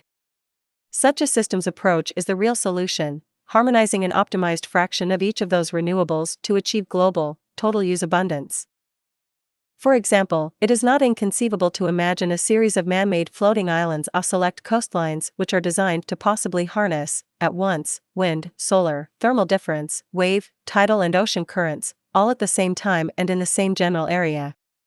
Such energy islands would then pipe their harvest back to land for human use. Various combinations could also be applied to land-based systems as well, such as constructing wind/solar combinations to complement the fact that often wind is more present at night, while solar is more present during the day. Likewise, creative ingenuity with respect to how we can intelligently combine various methods also extends to what we could consider localized energy harnessing. Smaller-scale renewable methods that are conducive to single structures or small areas find the same systems logic regarding combination. These localized systems could also, if need be, connect back into the larger, baseload systems as well, revealing a total, mixed-medium integrated network. A common example today is the use of single-structure solar panels, such as for home use. While the efficiency of these panels is still improving, coupled with imposed cost limitations as per the investment/profit mechanism of the market, most people utilizing these solar power systems are only able to complement their home's electricity use rather than gain 100% utilization. For example, most systems are applied to power the home during the day, while pulling power from the regional baseload grid at night. This kind of approach that seeks to maximize localized possibilities first, before resorting to larger-scale energy use, in a system approach, is the key to practical energy abundance, efficiency and sustainability. To understand the relevance of this more thoroughly, let's expand the example of household solar array application to a possible theoretical potential. In 2011, the average annual electricity consumption for a U.S. residential utility, household, customer was 11,280 kilowatt-hours. Given 114,800,000 households in 2010, this means 1295 TWh/year was used. Total electrical energy consumption in 2012 for the USA was 3,886,400,000 megawatt-hours per year. This equates to 3,886 TWh/year. This means 33% of all electric consumption occurred in people's homes, with the vast majority of that energy coming from fossil fuel power stations. If all households in the United States were able to power themselves for electricity using solar panels alone, localized energy utilization that is simply wasted at this time, the base load stress reduction would be dramatic. Contrary to popular belief, as of 2013, this is a real possibility given the state of solar cell efficiency and storage technology. The problem is that the current energy industry is not prepared for such efficiency, and consumer solar systems available suffer from high financial expense as a result of limited mass production, competition, and a lack of social initiative to forward advancement. It's worth stating here that the financial system and its price-oriented mechanisms exist as barriers to ubiquitous and optimized household solar development in the broad view, along every other developing technology after a certain point of proven efficacy. While defenders of capitalism argue that the process of investment to market of an in-demand good generally reduces the cost of that good over time, making it more available to those who could not afford it before, it is forgotten that the entire process is a contrivance. If price and profit were removed from the system, focusing only on the technology and its statistical merit, both at the current time and its longer-term efficiency trends, future improvements, proper resource allocation strategies and research could be employed to bring promising technology to the population much more rapidly. In the case of solar arrays for home power generation, given the incredible capacity it has to alleviate baseload energy stress, which would, today, further reduce emissions and fossil fuel pollution, it is a very unfortunate circumstance this technology and its application is subject to the whims of the market. If we survey the commercial expense of an average solar array as of 2013, an average home using 11,280 kilowatt-hours a month would require about 30 panels, with a solar cell efficiency of about 9 to 15% and a nighttime battery system. This would cost well over $20,000. Such an expense is unaffordable for the vast majority of the world, even though the basic materials used in traditional PV systems are simple and abundant, along with ever-increasing manufacturing ease. Likewise, it is equally as disappointing to notice how modern home construction has made little to no use of other basic, localized renewable methods that can further facilitate the real-world capacity to bring all households, not only in the USA but in the world, to a place of energy independence. Noting the power of solar, other nearly universal applications also apply. Small wind harvesting systems and geothermal heating and cooling technology, combined with architectural design making better use of natural light and heat/cool preservation efficiency, there is a spectrum of design adjustments which could make apartments and houses not only self-sufficient, but more ecologically sustainable. Coupling this with use-reuse designs for water preservation, along with other approaches to optimize energy/resource efficiency, it is clear that our current methods are enormously wasteful when compared to the possibilities. Extending outwards to city infrastructure, we see the same failures almost everywhere with respect to such applied systems. For example, an enormous amount of energy is used in the process of transportation. While the electric vehicle has proven viable for full global use, even though lobbying efforts and other market limitations have continued to keep its application well behind the gasoline-powered norm, many system-based methods also go unharnessed. Apart from a general necessity to reorganize urban environments to be more conducive to convenient mass transit networks, removing the need for numerous autonomous vehicles, simply reharnessing the powered movements of all transport mediums could dramatically alleviate energy pressures. A technology called piezoelectric, which is able to convert pressure and mechanical energy into electricity, is an excellent example of an energy reuse method with great potential. Existing applications have included power generation by people walking on piezo-engineered floors and sidewalks, streets which can generate power as automobiles cross over them, and train rail systems which can also capture energy from passing train cars through pressure. Aerospace engineer Chaim Abramovich has stated that a stretch of road less than a mile long, 4 lanes wide, and trafficked by about 1,000 vehicles per hour, can create about 0.4 megawatts of power, enough to power 600 homes. Other theoretical applications extend to pretty much anything that engages pressure or action, including minor vibrations. For example, there are projects working to harness the seemingly small-scale energy production, such as texting on a cell phone in an effort to charge the phone while the phone is simply being touched or moved, applications to harvest energy from airflow from airplanes, and even an electric car that uses piezo tech, in part, to charge itself as it travels. If we think about the enormous mechanical energy wasted by vehicle transport modes and high-traffic walking centers such as downtown streets, the potential of that possible regenerated energy is quite substantial. It is this type of systems thinking that is needed in order to maintain sustainability, while actively pursuing a global energy abundance. 4. Material production/access. Unlike the prior three subsections, which have taken only existing, established methods into consideration with respect to humanity's potential to achieve an abundance of each given focus, this section will necessarily be approached differently. The problem with creating a basis for an overall material abundance extrapolation in a similar manner, taking into account general raw materials, is that the level of industrial revision needed to embrace the high degree of efficiency sought is radically different from current traditional practices. In other words, we cannot definitively extrapolate in the same way, using an existing, singular process or genre technology in order to draw such a conclusion about the level of productivity possible on the whole. This is because the true abundance-generating efficiency mechanism is to be found in the large-scale system orientation, taking into account the synergy present between the sustainability laws inherent to the natural world and the level of efficiency incorporated within the entire societal operation.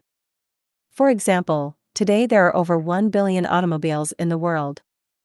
From a narrow view, the idea of an abundance of automobiles would perhaps imply, based on the current property-oriented framework, that every human being on the planet should then own a private automobile. Put bluntly, this is the wrong perspective and an outgrowth of a non-synergetic conditioning which is common to the market system's reinforcement of property as value. From the standpoint of efficiency and sustainability, it is extremely wasteful to employ one automobile per person due to the fact that a person actually only drives, on average, only about 5% of the time.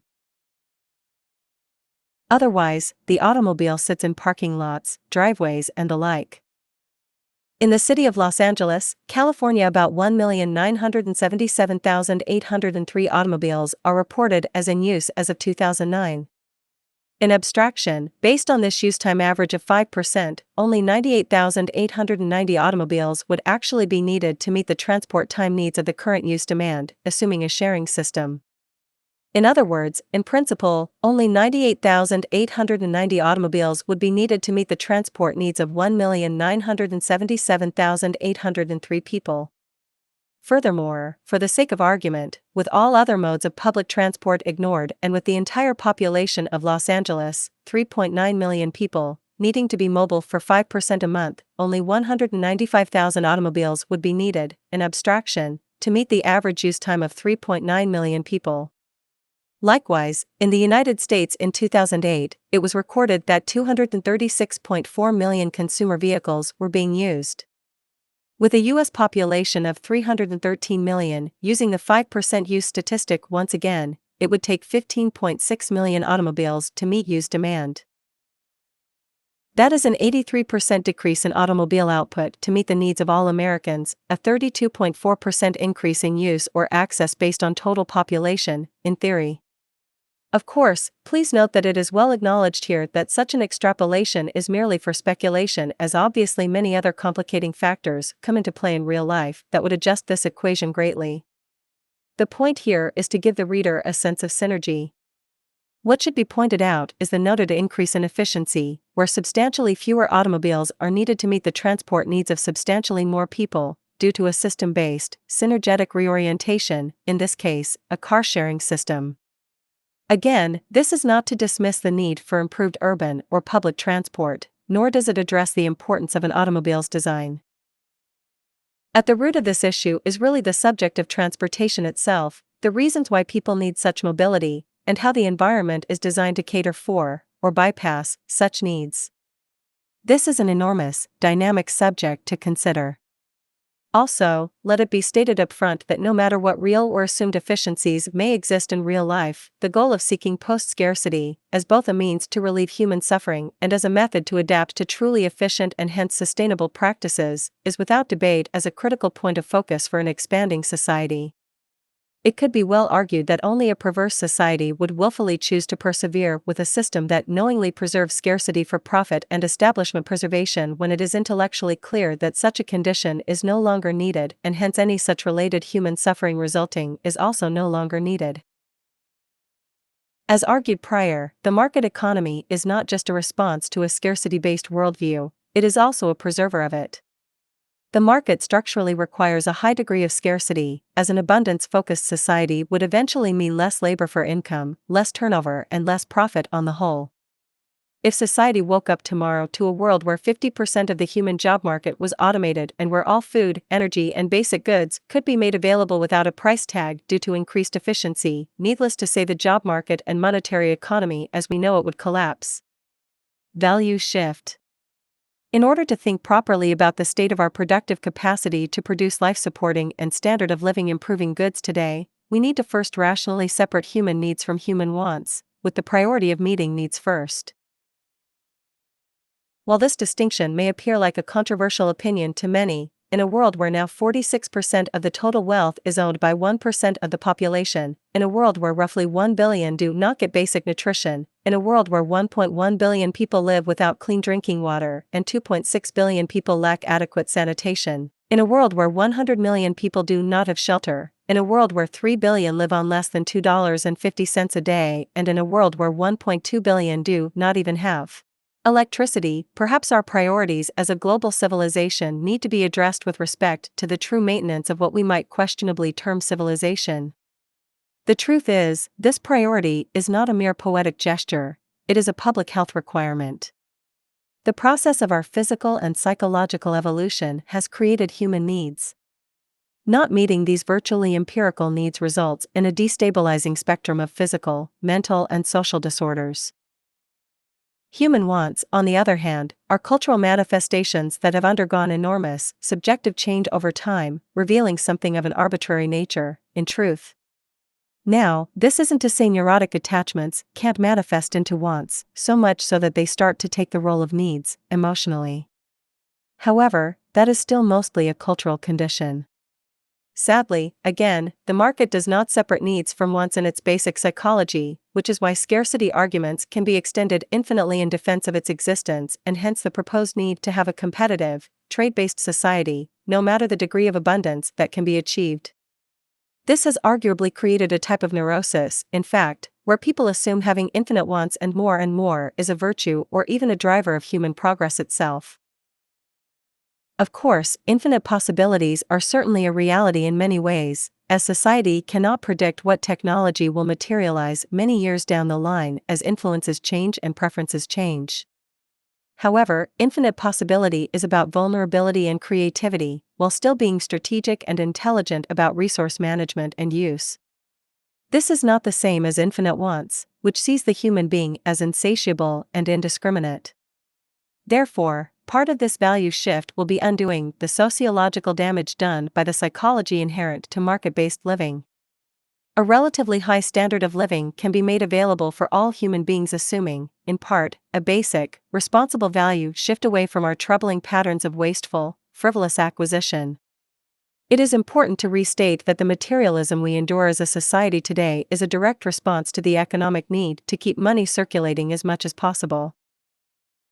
The role of business as we know it is either to service people's existing wants/needs, or to invent them in the hope people will conform by showing new demand. A new widget put forward by the market is only as viable as the interest of others to purchase it, and the use of advertising and marketing has been very influential in creating a culture which sees ownership and acquisition as a sign of social status. This directly assists the need to keep high levels of consumerism in play, as GDP and employment are directly related to this pressure. Again, the less interest there is to consume, the less economic growth and hence less demand for jobs. This slows the existing state of a market economy and creates a systemic loss of well-being for many. It can be well argued that a culture which has decided that acquisition and expansion is the path of progress/success, promoting constant consumption and seemingly infinite economic growth, is going to eventually hit the limits of sustainability on a finite planet. In clear terms, this trend is one of disorder. Social success and progress can only mean, in part, finding balance with the habitat and the other human beings who share the habitat. Sadly, the market system's entire premise contradicts this sustainable value, as the mechanism of economic unfolding does not reward conservation and the reduction of consumption in a direct sense.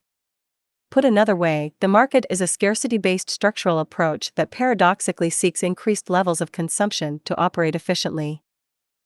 So, an analysis of our material capacity to bring common goods into a post-scarcity abundance to exceed the needs of all humans on Earth cannot be discussed without also understanding necessary, sustainability-oriented revisions, which will substantially reduce our resource use footprint at the same time.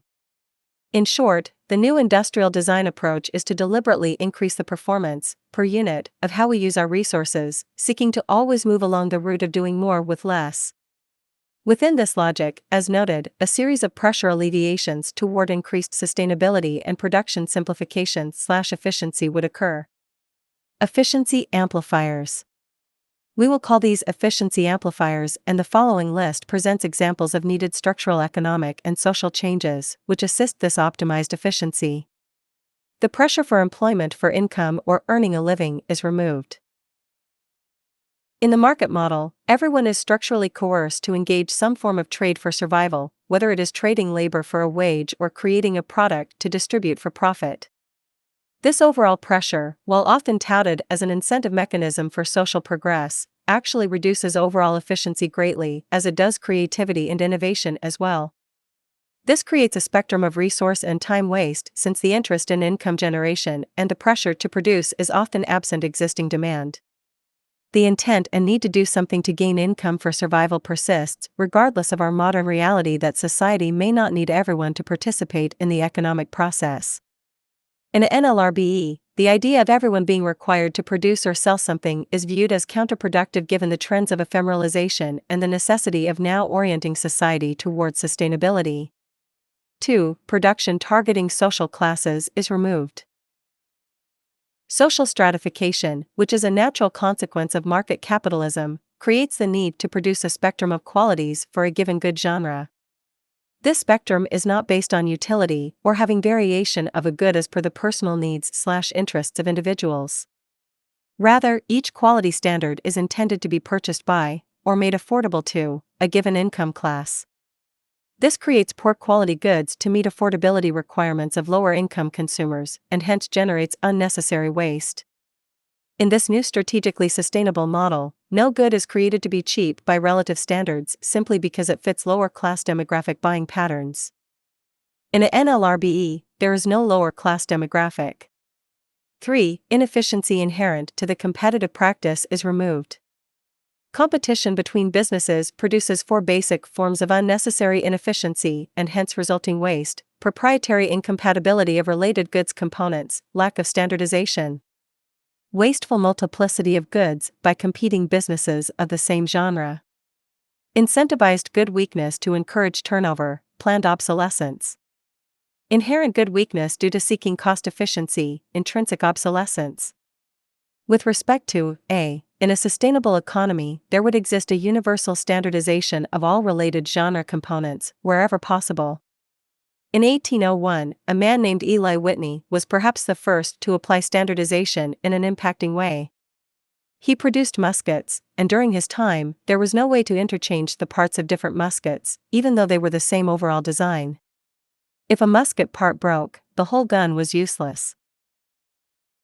Whitney developed tools to do this, and after 1801, all parts were full interchangeable. While most would assume this common-sense idea to be prolific across the global industrial community today, the perpetuation of proprietary components by companies that want the consumer to repurchase any such needed component from them directly, ignoring the possibility of compatibility with other producers, creates not only great waste but also great inconvenience. Similarly, with respect to B, a wasteful multiplicity of genre goods by competing businesses is generated at all times in the current model. While less obvious to many, the general competitive nature of the market keeps new ideas invisible from competitors during development. Then, a good is produced for purchase that likely has some overall improvement of a given feature.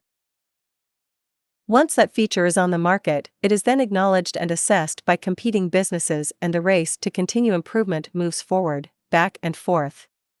While many argue this creative warfare is a driving force of development/innovation of a given product or purpose, the negative and unnecessary consequence is the rapid, wasteful physical obsolescence inherent to each cycle of output.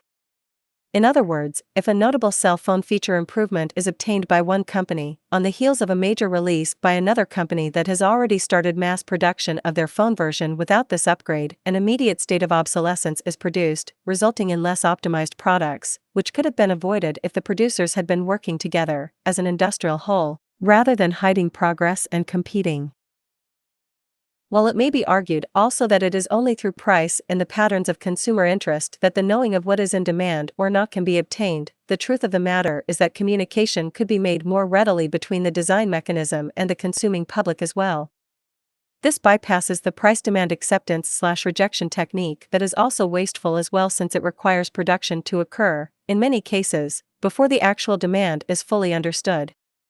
As a final point, a globally interlinked, shared data, non-competitive oriented design/production system would also further facilitate the ability to foreshadow component feature improvement over time. This means industry would be able to understand what changes are coming based on progressive trends and design more efficiently, in anticipation of those looming changes. Regarding UC, or what has been termed planned obsolescence, the interest to see products fail or be less optimized to motivate repeat purchases of the same basic good would no longer be incentivized. The practice of deliberately designed obsolescence has been a hidden part of the industrial approach since the mid-20th century, when interest in creating economic growth was high. In an NLRBE, this interest is removed as there is no market incentive to pursue repeat purchases, and therefore more optimized efficiency, durability and sustainability strategies can be applied. Regarding D, or intrinsic obsolescence as it is termed here, all competition for market share seeks to reduce input costs to whatever degree possible in order to remain affordable in the marketplace and hence persuade the consuming public to purchase one version or brand of one good over another. This has been gestured in American marketing culture as producing the best possible goods at the lowest possible prices. This inherent inefficiency of seeking to reduce costs creates, as a systemic result, less efficient goods immediately upon production, in the technical sense. Cutting corners in design and production for the sake of preserving money might be considered economically efficient in a market context, but it is clearly economically inefficient in the real-world, physical context, as it creates unnecessary waste over time. This is not to say that there are no limits to production optimization, given the fact that true design can only be taken on the whole, with respect to the state of resources at any given time and associated limitations. This is to say that the use of mere profit-oriented cost efficiency to limit product quality is a wholly unscientific means for such decision-making. Property relationships that create use isolation are removed in favor of shared access. As expressed in the prior example regarding automobiles and their use time, in an NLRB, the property system is replaced by an access system which creates a more fluid means of shared use goods, which are not needed at all times by a single person.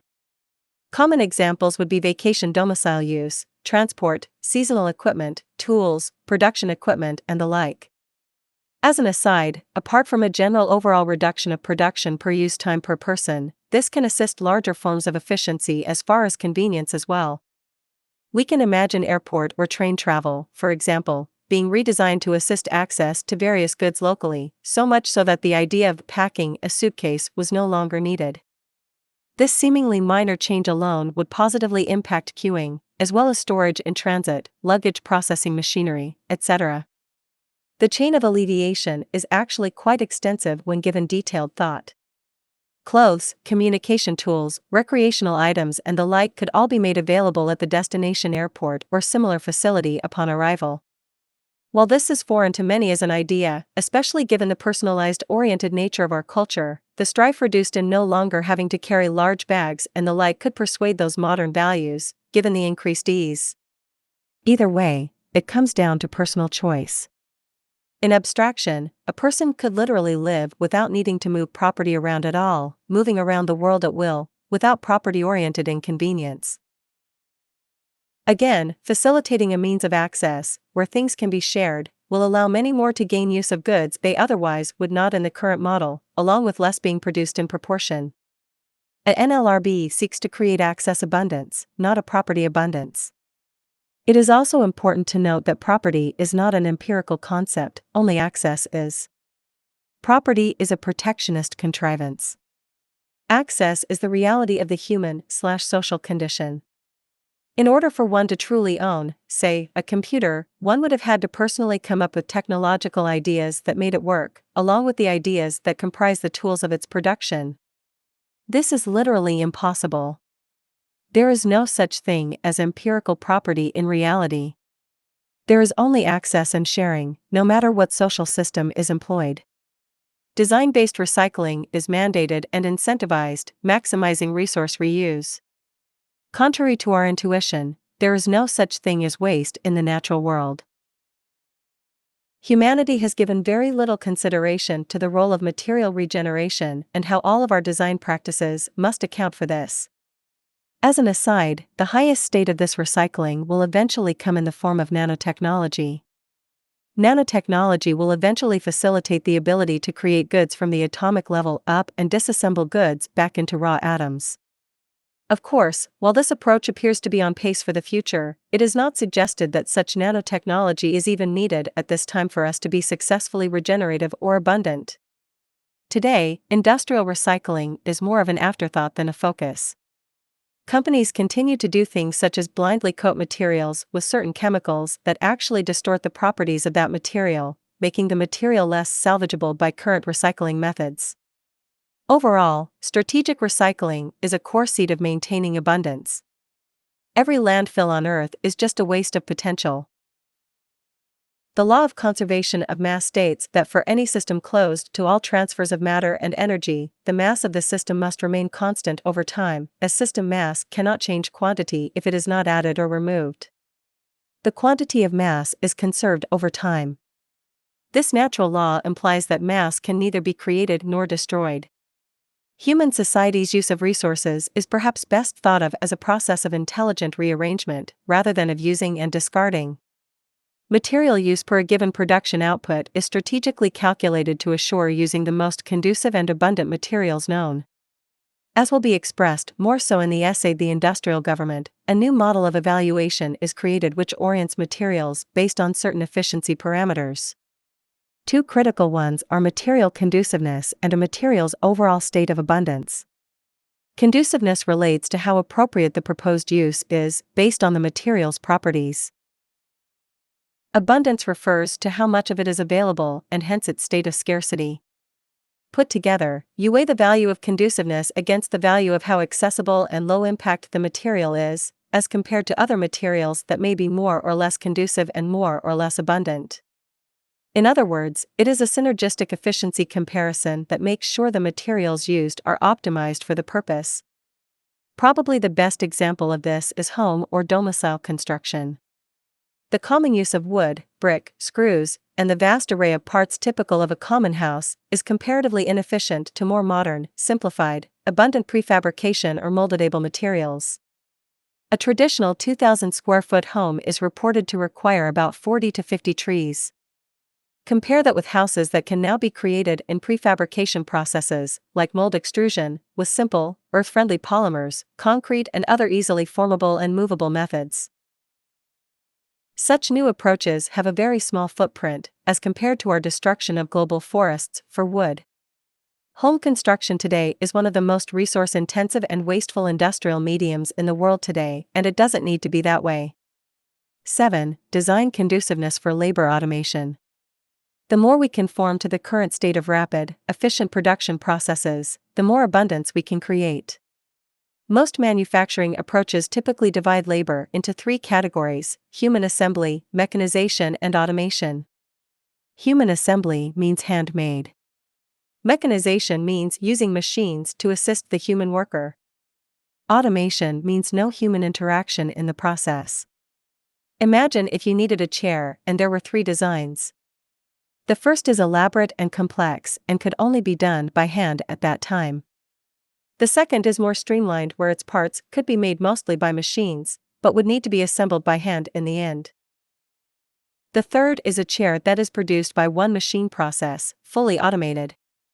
This latter chair design type would be the design goal in this new approach.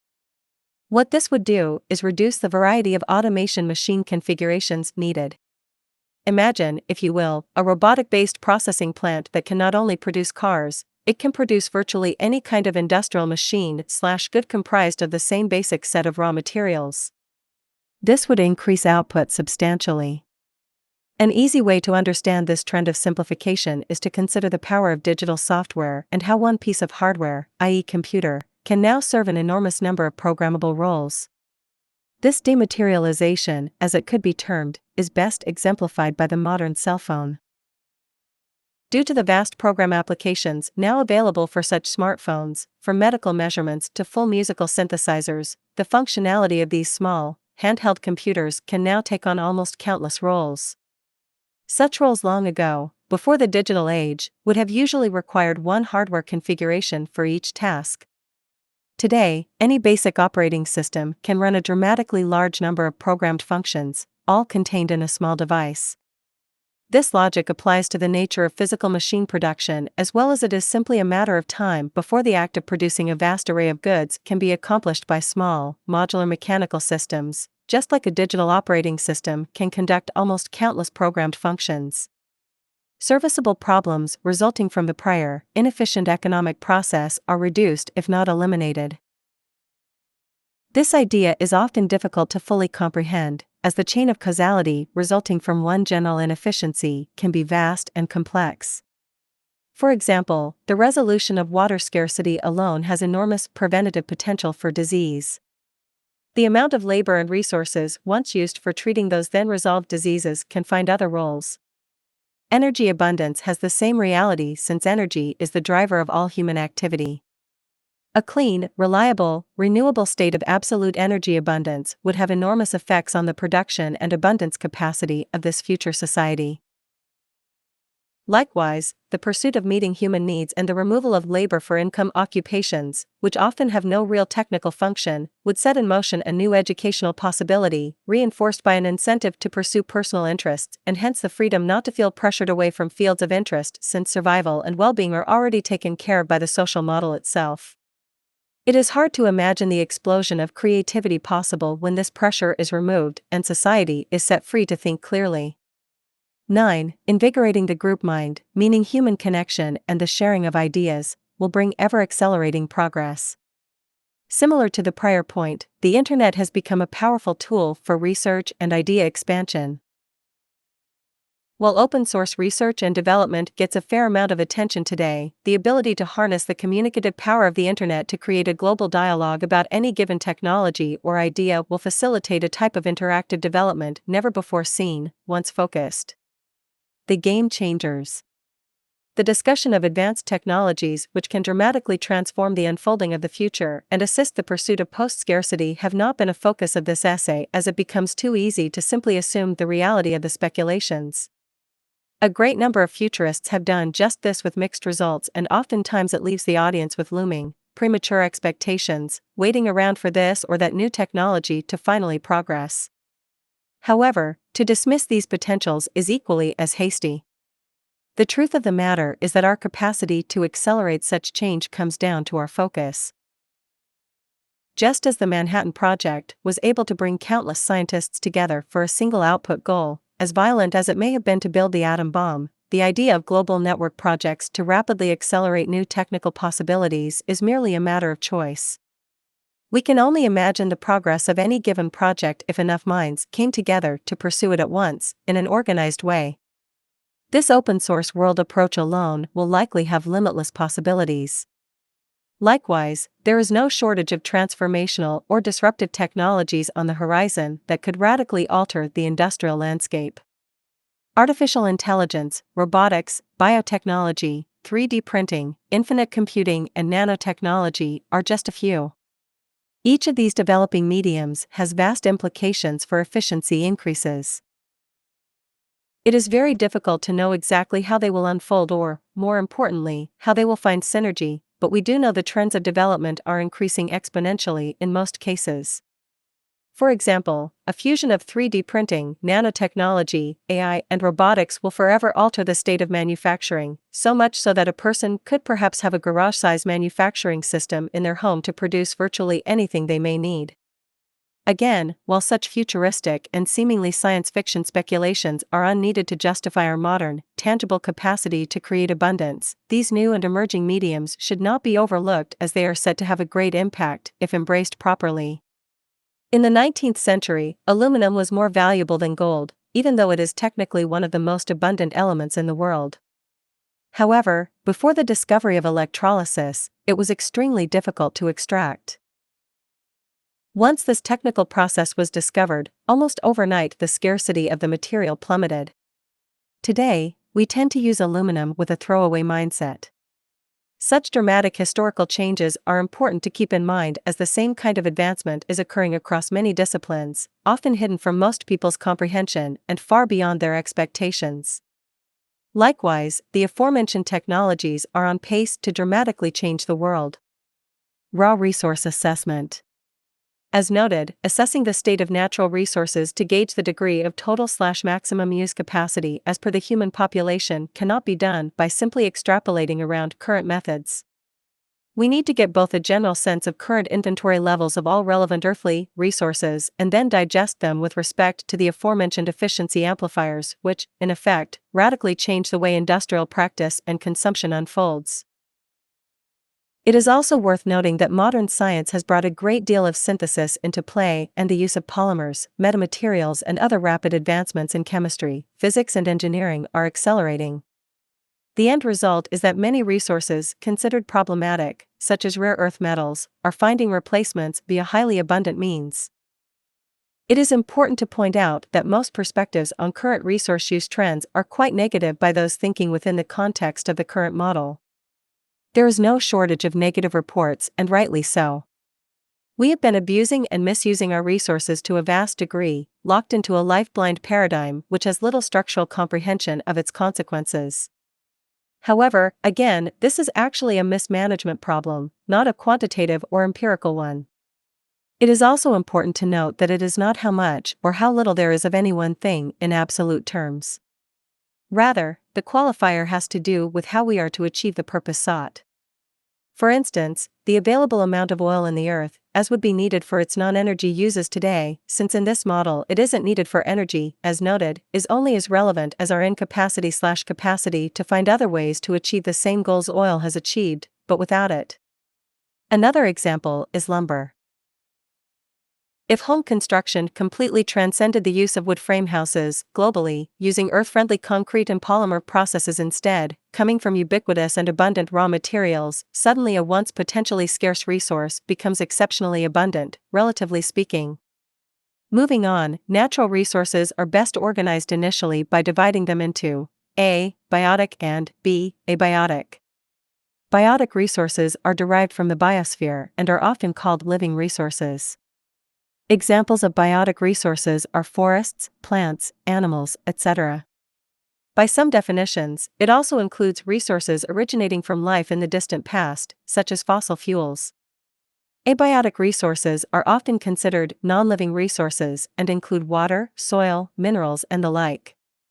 Overall, the biotic resources of the planet have been suffering greatly due to ever-increasing industrialization.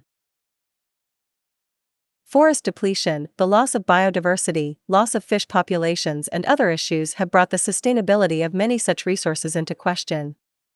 In all cases, the problem is not a limited supply of these resources, it is a blatant disregard for any equilibrium with natural regeneration and basic environmental respect. The solution to these declines is to obviously deviate from their rates of use. This can be done by simply substituting other comparable materials for those being harvested at unsustainable rates. In the essays True Economic Factors and the Industrial Government, this process is described in detail.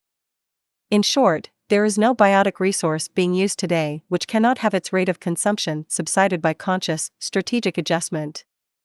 Wood does not need to be used today for all the current purposes. Not everyone needs to eat fish from the wild ocean, as advanced and humane aquafarming processes now exist. We have already discussed the ability to produce a vegetarian abundance with vertical farming, and the move to in vitro meat can be more healthy and sustainable than livestock methods that are damaging the environment.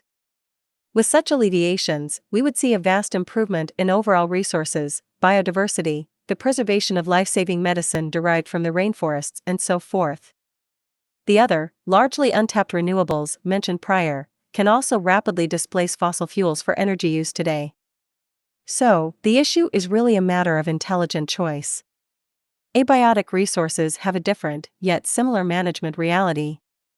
We have already addressed our technical ability to circumvent or solve the problem of water scarcity with purification methods and our rapidly depleting topsoil with soilless farming. Overall, the main resources we are left with are the valuable minerals we utilize to build many of the goods we use.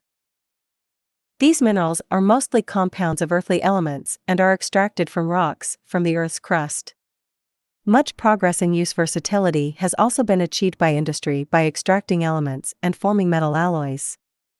An alloy is a metal mixture made by combining two or more metallic elements, such as the formation of steel. There are close to 5,000 known minerals, and the number of alloys possible is enormous, with many thousands in use today. As far as analysis, the British Geological Survey, BGS, outputs a statistical assessment of world minerals/elements/chemical compounds each year regarding global extraction/production use. 73 are documented in their 2007 to 2011 report, and hence these can be considered the most utilized for global industrial production. Of those, the BGS in turn updates a risk list of such materials based on stressed or anticipated stressed supply. The following chart expresses the medium risk to very high risk elements, as per their analysis. Reproduced from the British Geological Survey's Risk List 2011. The BGS states the list provides a quick and simple indication of the relative risk in 2012 to the supply of elements or element groups that we need to maintain our economy and lifestyle. The position of an element on this list is determined by a number of factors that might affect availability.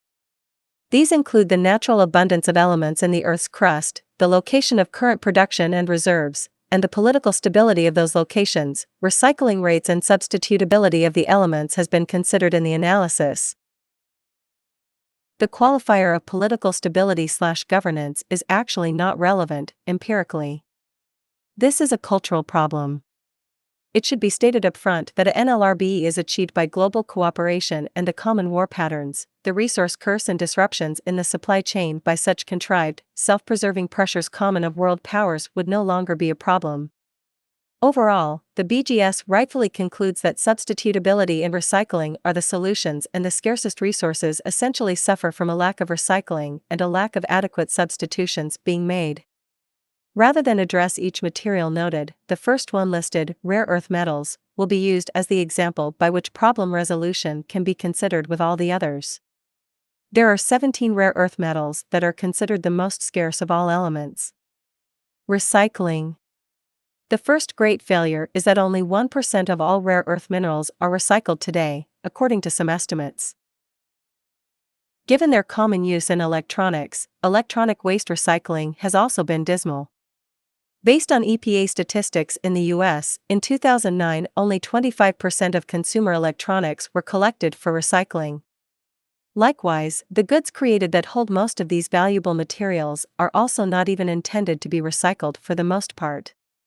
According to an organization called Second Wave Recycling, for every 1 million cell phones recycled, we can recover 75 pounds of gold, 772 pounds of silver, and 33,274 pounds of copper.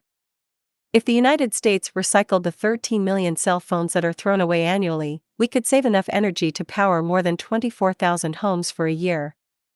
Substitutions. Perhaps more importantly, it is now possible to manufacture synthetic versions of these metals in the context of their properties out of very common, abundant materials in a lab. Nanotechnology is proving to be very strong in this approach. Many different industries have been actively working to address the issue in each application, such as now being able to make LED light bulbs without these metals. Overall, we see the push to solve this problem ramping up, and the fact is, resolution is simply a matter of ingenuity, focus, and time. Industrial reorientation is also important to add to this problem-solving equation as a larger tier form of substitutability. While this may not currently apply to rare earth metals as much at this time, larger-scale components in various technologies are changing rapidly. It is a design initiative in engineering to actively focus on component innovation that can bypass such needs. However, given the rate of change for rare earth metal substitution through synthesis, it appears to be simply a matter of time before this issue is resolved through a combination of strategic use, recycling, and synthesis. Beyond that, it cannot be reiterated enough that the great failure of global industry has been not to make proper purpose comparisons when it chooses to use a certain material. In other words, it is not intelligent to use a very rare metal in a generally arbitrary and fleeting product. Since there is no referential database that shows active rates of use, decline, and the like, companies make their decisions based merely on cost relationships which have very little value in the sense of strategic use by comparison.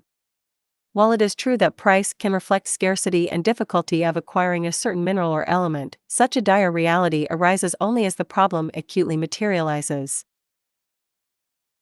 In other words, no real foresight exists in price, and by the time price reflects what was actually an observable technical reality at any time, it is often too late and the scarcity becomes a real problem. In an actively aware resource management system, this would not occur. Not only would such materials be constantly compared to draw assessment as to what is the most appropriate material for a given use, any foreshadowed problem can be seen from a long period away and hence efficiency can be better maximized. Land. Unlike prior assessments, the issue of land access takes a different consideration. Earth has a finite amount of inhabitable land, and hence the method by which humans gain access to and share land over time is the real issue. Needless to say, not every human being can have his or her own private earth. Likewise, the sickness bred by materialism, wealth and status, which manifests vast and enormous estates by the super-rich, fall in the same irrational category, utterly oblivious to sustainability and social balance. Today, the property system creates a static orientation to land access, with people typically acquiring land and staying on it indefinitely. This tendency to settle seems compounded by the labor roles and location requirements of most in the world as well. The tradition of commuting to one's job in a city center is still very common, and hence one's home needs to be nearby. In a NLRB, such pressures are greatly alleviated, and the idea of traveling the world constantly is a tangible option. Analysts have found that if we needed to fit the world's 7 billion people into a single city, modeled after New York City, all earthly inhabitants would fit in the U.S. state of Texas. While clearly impractical, this simple statistic reveals the vast degree of variance possible regarding how human beings can organize themselves topographically in a global society. The problem isn't the amount of physical space needed for 7 billion or many times more. The problem is intelligent organization, design, and education. That noted, the method of access for NLRB is to create an interactive sharing system. The foundation of this idea will be expanded upon greatly in the essay The Industrial Government. In short, people are able to travel from destination to destination, enjoying a given location for a period, before likely moving on. Such systems already exist in the current system, where a network of people and domiciles is available for sharing. Of course, many used to a home-oriented frame of mind, which has a traditional romanticism, should not be fearful of losing such emotional security. There is no reason why a permanent location for a person or family cannot exist, as we find in the world today. In fact, in a society predicated on access abundance, finding and living in a permanent abode would likely be far easier than in a property ownership society. Yet, statistics prove that today people very much enjoy moving around, exploring and enjoying new places. If it weren't for their labor for income job and monetary limitations, it is clear a great deal more traveling would occur by the vast majority. Once such an access system is set in motion, the network of available places to stay and visit would open up and close down in a natural flow, just as hotels work. When a hotel is booked in full for a given day, naturally others seeking to visit that region look elsewhere. As demand ebbs and flows, feedback is used to produce new structures and the like, no different, again, than how it is done today in the vacation market. The educational and value imperative is the idea of sharing the world. Many today would consider this to be grossly idealized.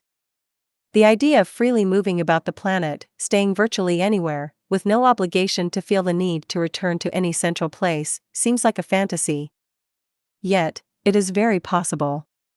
Also, since remote communication is exponentially increasing, engaging in any social/community task or creative interest can occur virtually anywhere as well. Again, this is a value choice. If a person wishes to keep his family in one place for the rest of their lives, there is more than enough space on the planet, given the Texas statistics noted, to provide for both possibilities, assuming an intelligent revision of city layouts, responsible conservation, and an earnest interest to be efficient.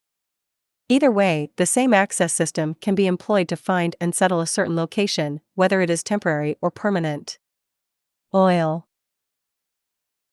In conclusion to this essay, issues surrounding modern society's addiction to the use of oil are important to address.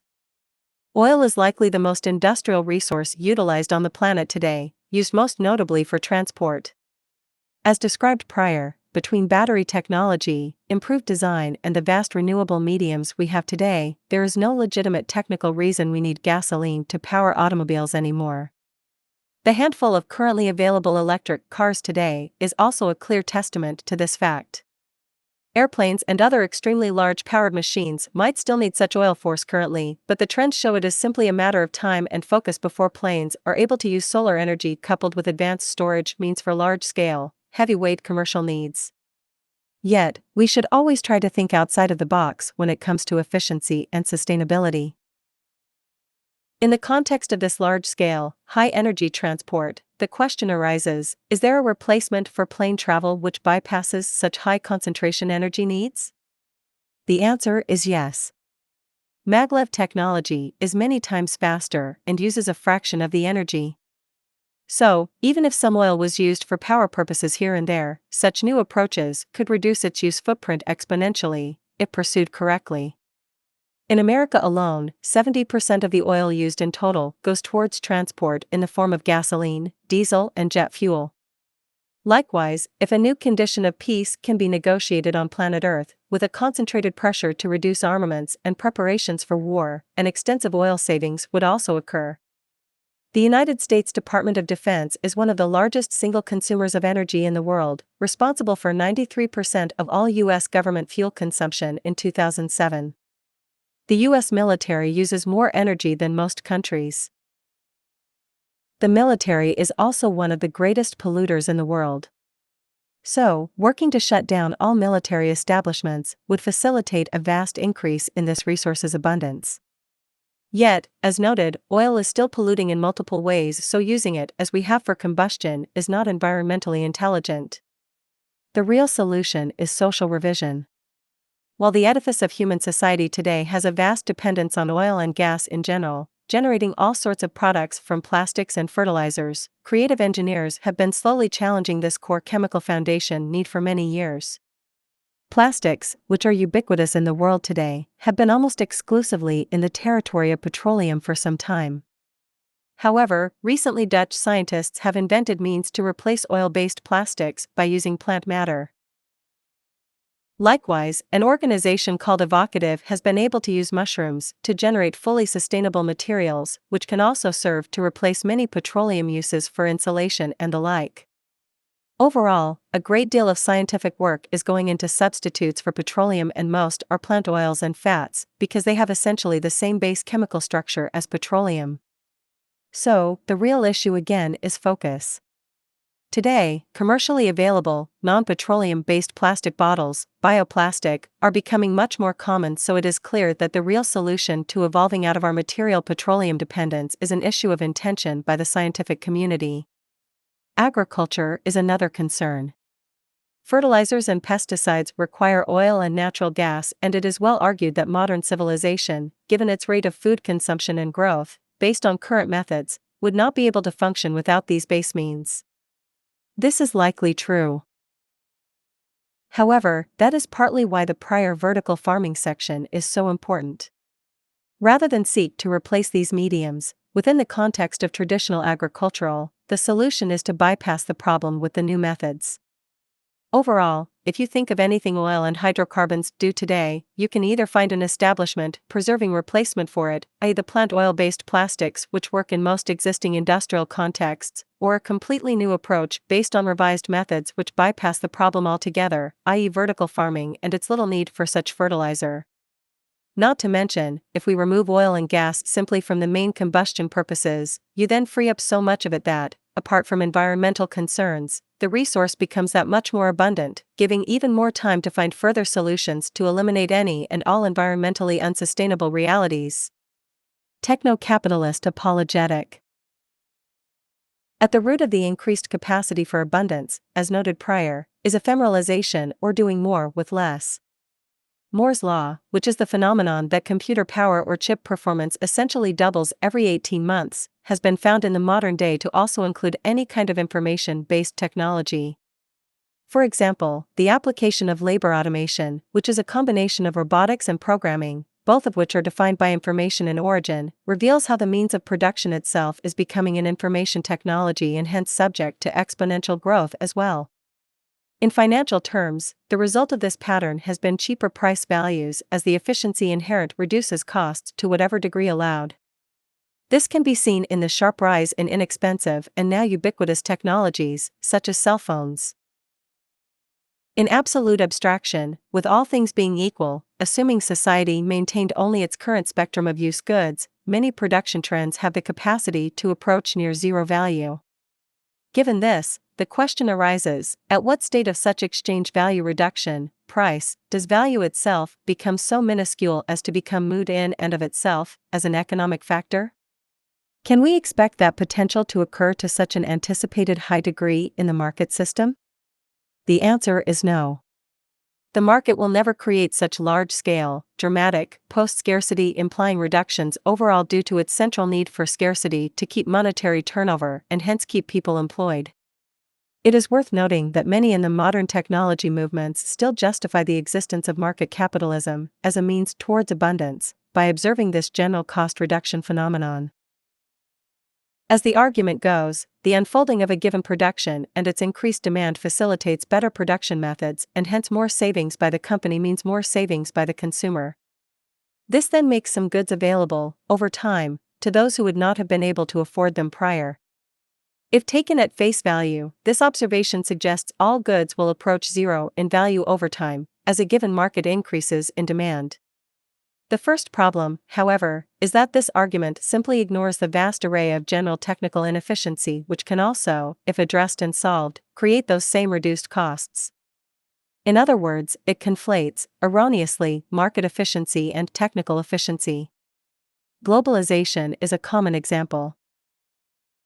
While cheap, primitive, third-world labor might be helpful to bring the cost down of a given product for the American consumer market, the wasted energy, wasted resources, and possibly inhumane conditions created/exploited to facilitate that price advantage really present deep and caustic inefficiencies, in the broad view. As an aside, while it is indeed true that certain types of technology, usually computer-related, are today widely available for many who otherwise would not be able to afford it, this is a result of scientific ingenuity, not the market. Many traditional economists today make the assertion constantly that if it weren't for capitalism, etc. The truth is that the market is nothing more than an incentive and delivery system, and while the profit motivation may, at times, incorporate high levels of technical advancement which achieve a higher output potential, invigorating this more with less phenomenon, this is but one possible outcome amongst many. Many other highly profitable means can be utilized, which have zero to negative value in the pursuit of post-scarcity itself. Perhaps the best way to think about it is as a self-limiting threshold. The profit goal of cost efficiency is to remain competitive against other producers, while naturally seeking maximum income to keep employees paid and the structure of the company intact. That is the incentive equation. Obviously, no company wants to make itself obsolete by pursuing a state of extreme efficiency. Likewise, profit culture is short-sighted by nature. This means that when faced with a decision for cost efficiency, the easiest and most immediate path to realize this change will likely be pursued. That can, again, mean the difference between updating a technical operation to be more efficient in its process of actual production or simply outsourcing to a developing country which can be paid so little due to existing poverty if it looks best on paper as far as cost savings. The market sees no difference between the two. Decisions are based merely on the trade value, and the end tends to justify the means. So, as time progresses, the market process may, indeed, continue to make certain high-demand goods more accessible to those who couldn't afford them prior. However, that is not evidence that the fruits of a true, post-scarcity-oriented society can be obtained on the whole in the same framework. It will only be through a direct revision of society to accept the post-scarcity intent, removing the interest to preserve scarcity, which is common today, that true progress and abundance will be realized. This conclusion is also avoiding the vast array of other large-scale efficiency problems inherent to market capitalism with respect to cultural and environmental sustainability, which have been discussed at length in other essays. As a final note, the debate over technological unemployment has proven to be a powerful revelation in this clash of perceived intentions as well. Capitalist apologists have been hiding behind the idea that while technology does replace human labor, it is also creating it. While this may have been true in the slower-moving past, a highly skewed reality has become ever more apparent. For one, the exponential increases occurring today have proven to be outpacing human educational adaptation greatly. There is no one-to-one job loss to job creation process unfolding in the modern world. Job losses today and job loss possibilities for the future are enormous when the machine applications are reviewed objectively, given the exponential trends. The interesting thing is that this very process of automation is a huge part of creating abundance, even though companies, in the logic of seeking profit, are using it to save money. The result is a complex dichotomy, with fewer human workers and hence less money available as purchasing power. Of all the symptoms of failure of the capitalist model, this technological unemployment phenomenon just might be the most profound as it really reveals a clash of system functions. Capitalism presupposes that human labor demand will be near constant and all-encompassing. Yet, if it is cheaper to employ machines to do human roles, how do we get spending money to humans who have now been removed from the labor force due to those very machines? How can the machines continue to produce without the fuel of monetary circulation? In the end, the reduced value argument within the capitalist context simply doesn't work, as it assumes a direct balance adjustment between cost-reduced price value, saving of money due to mechanization to lower final good price, to meet the ever-decreasing purchasing power of the now poorly employed consumers, those jobs removed due to mechanization. The only way this could work is if the profit motive itself was removed, which is essentially impossible if we are to still think within the context of a market economy. The only reason companies employ technology to replace human labor to begin with is to save money and increase their competitive place in the overall economy by some degree. This intention undermines any kind of distribution balance between buying power and cost savings. True economic factors. The world has changed far more in the past 100 years than in any other century in history.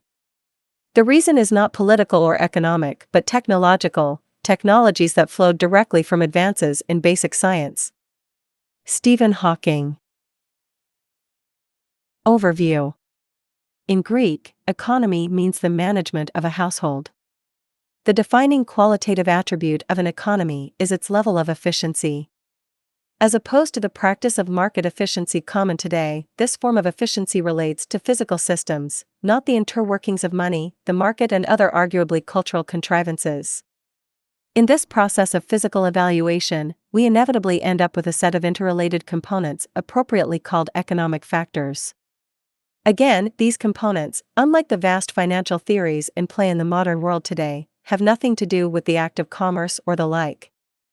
Rather, they factor in the actual technical processes, hence trends, potentials, and measurement requirements needed for optimized system organization of industrial extraction, production, distribution, design, recycling protocols, and the like.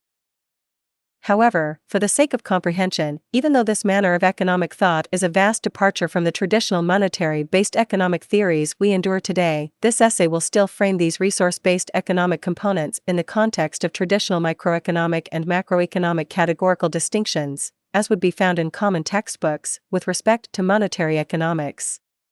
The macroeconomic components have to do with the largest possible physical system degree associations we can comprehend. The microeconomic components relate to specific industries or sectors, usually associated with singular good production, regional distribution, and regenerative specifics. This will be expanded upon more so later in this essay. By system extension, macroeconomic components naturally govern the logic related to the microeconomic components as well. For example, the macroeconomic attribute of global resource management has a universal bearing on the proper unfolding of microeconomic operations such as product design efficiency, which invariably use such global resources. However, before these component factors are addressed, a further discussion of systems is in order, along with a declaration of what our societal goals actually are. General systems theory. General systems theory is an idea likely made most famous by biologist Ludwig von Bertalanffy. He stated, there exist models, principles, and laws that apply to generalized systems or their subclasses, irrespective of their particular kind, the nature of their component elements, and the relationships or forces between them. It seems legitimate to ask for a theory not of systems of a more or less special kind, but of universal principles applying to systems in general. While systems theorists throughout the years have put a great deal of intellectual complexity and elaboration forward, the basic recognition is rather simple and intuitively easy to grasp. The human body, for example, is composed of various system interconnections which not only natively regulate specific processes for a given purpose, such as the heart and its role in blood circulation, these systems always have smaller and larger degree relationships as well. In the case of the heart, the blood it circulates has its own set of defined chemical properties and system behaviors, smaller degree system relationship, while the heart itself is also a component part of the total human organ array, larger degree system relationship, and hence connects with, for example, the lungs which assist in oxygen distribution throughout the bloodstream. Extending this example to larger degree relationships, this human system is connected to an ecological system, which invariably has a direct correlation to human health. For instance, poor industrial methods existing within this ecological system can introduce, for example, pollution into the air, causing conditions that might set the stage for lung problems or other detriments to human health. Of course, system relationships to human health are not only physical in the traditional sense of the term, they are also psychologically and sociologically causal. Science has come to better understand how human learning and behavioral propensities are generated through both genetic and environmental influences, invariably engaging a larger system's context. For example, as noted in prior essays, addiction problems, such as with drugs or alcohol, can often be found linked to early life stress and emotional loss. In truth, the very basis for understanding public health is of a systems recognition, without exception. Now, binding all systems are what could be termed generalized governing principles. In scientific terms, a generalized principle or theory is a foundational characteristic or assumption that governs an entire system. A notable, ongoing quest of modern science has been the search for universally governing principles that apply to all known systems in the universe, as gestured in the prior quotation by Ludwig von Bertalanffy. While a great deal of theoretical debate exists with respect to the complex behavior of certain systems, finding clashes of perspective between, for example, classical mechanics and quantum mechanics, the understandings relevant to efficient economic organization as system design intended to optimize human well-being and long-term ecological/social sustainability need not get lost in such abstraction. Thus, the economic relationships presented in this essay are fairly obvious and easy to validate. However, let it be stated that when the system's worldview is truly understood in its profound ramification of immutable interconnectedness and hence interdependence/corresponsibility of literally everything in the known universe, traditional cultural notions based on human or social division, such as religious loyalty, race loyalty, class, nation-states, patriotism and other manifestations born from a world arguably ignorant of this reality in the past, can create nothing but confusion, maladjustment and conflict in the long term. Realizing and striving to think in the context of interconnected systems is critical for intellectual development, hence creating an educational imperative for people to also learn more as generalists as opposed to rigid specialists, which is the current pattern due to the structure of our traditional labor roles. Sadly, our educational system today has been shaped and structured not to create well-rounded understandings of the world, but rather directs focus to isolated and narrow specialties, which reduce systems comprehension consequently. So, returning to the specific context of the creation of an economic model, this system relevance inherently creates an essentially self-generating causality that reduces subjectivity greatly. When we relate current understandings of the human system to the ecological system, we find a process of objective calculation with respect to what is possible and sustainable, both in the general structure of industrial processes and the value structure of society itself. In the end, once this reality is understood, knowing that we may never have an absolute understanding of the total, universal governing system, our task is hence to derive an economic model that best superimposes upon such known properties and relationships of the physical world, adapting and adjusting as efficiently as possible, as new feedback, information, continues to prove valid. Put another way, the creation of an economic model is really a process of structural alignment with the existing ecological system already in play on the planet Earth. The degree to which we are able to achieve this defines our success. Social goals. While diverse global cultures today show many unique features and interests, there is still a basic, virtually universal set of shared needs which revolve around survival. In concert, this essentially comprises the basis of public health, in its broadest definition. Below is a list of general, seemingly obvious social goals which this new economic model would work to meet, with detailed explanations following. Overall, they are component goals of the pursuit to increase quality of life for the whole of humanity, while maintaining true sustainability in the long run. Goals: optimized industrial efficiency, active pursuit of post-scarcity abundance. Maintain optimized ecological/cultural balance and sustainability. Deliberate liberation of humanity from monotonous/dangerous labor.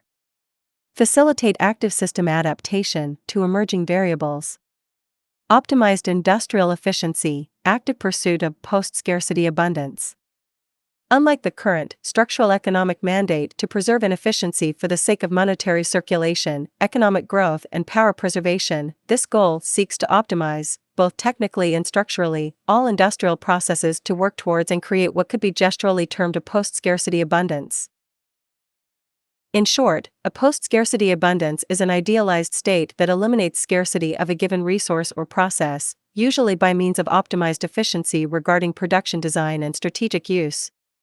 Needless to say, the idea of achieving universal post-scarcity, meaning an abundant amount of everything for everyone, is rightfully an impossibility, even in the most optimistic views.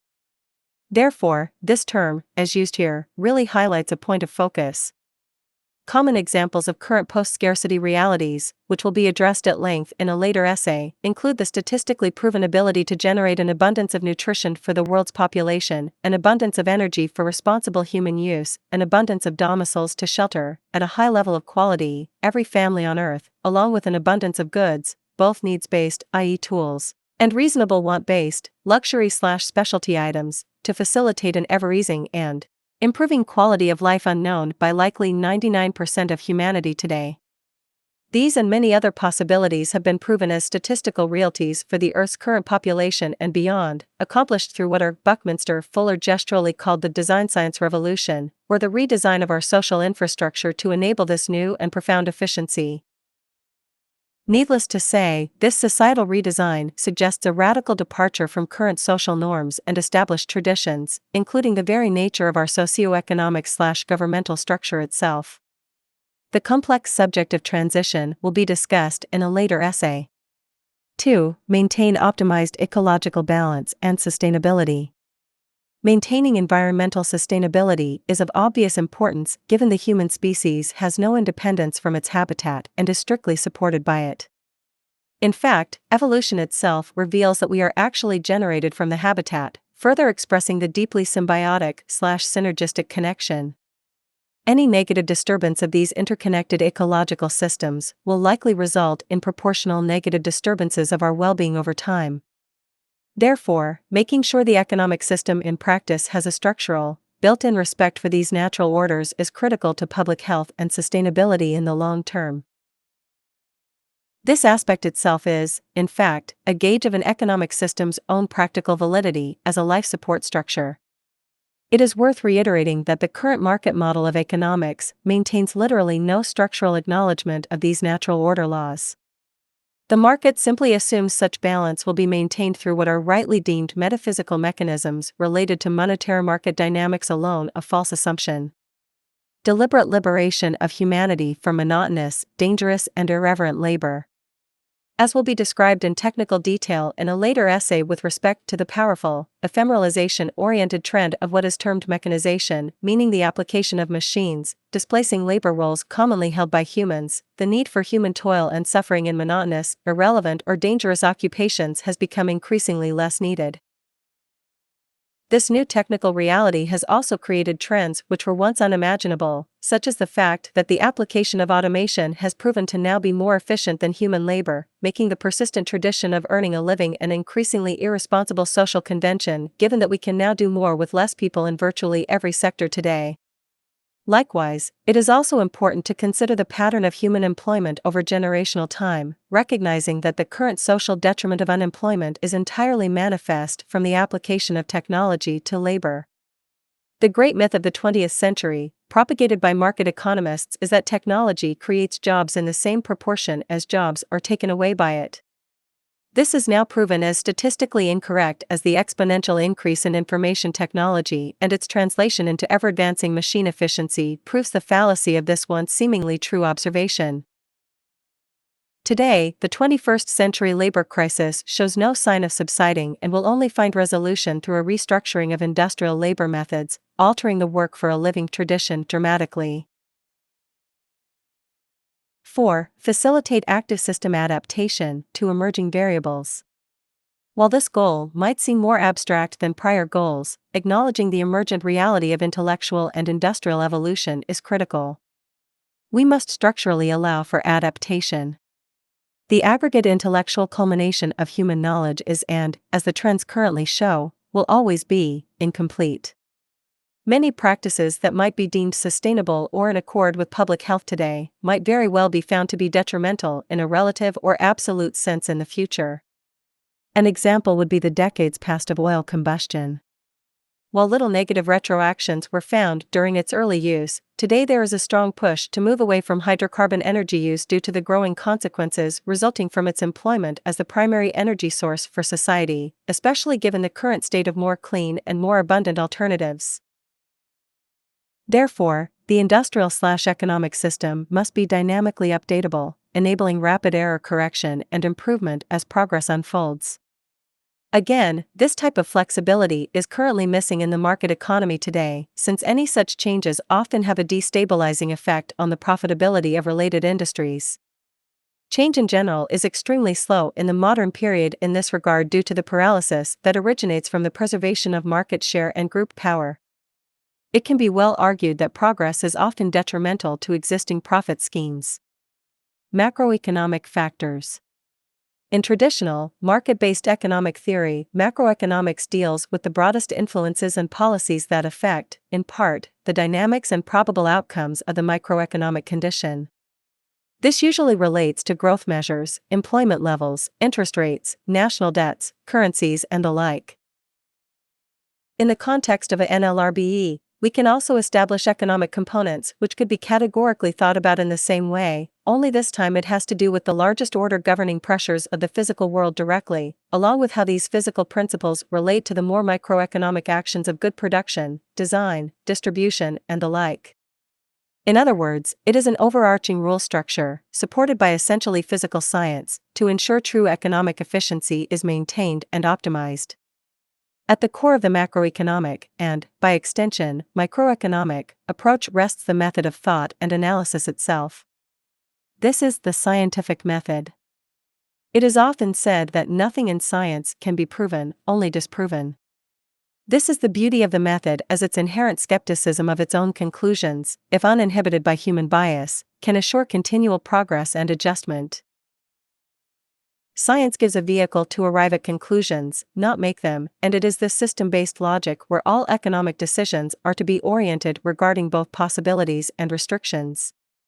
Inherent to the scientific method in the context of macroeconomic policy for NLRBE are what we could consider earth-wide recognitions.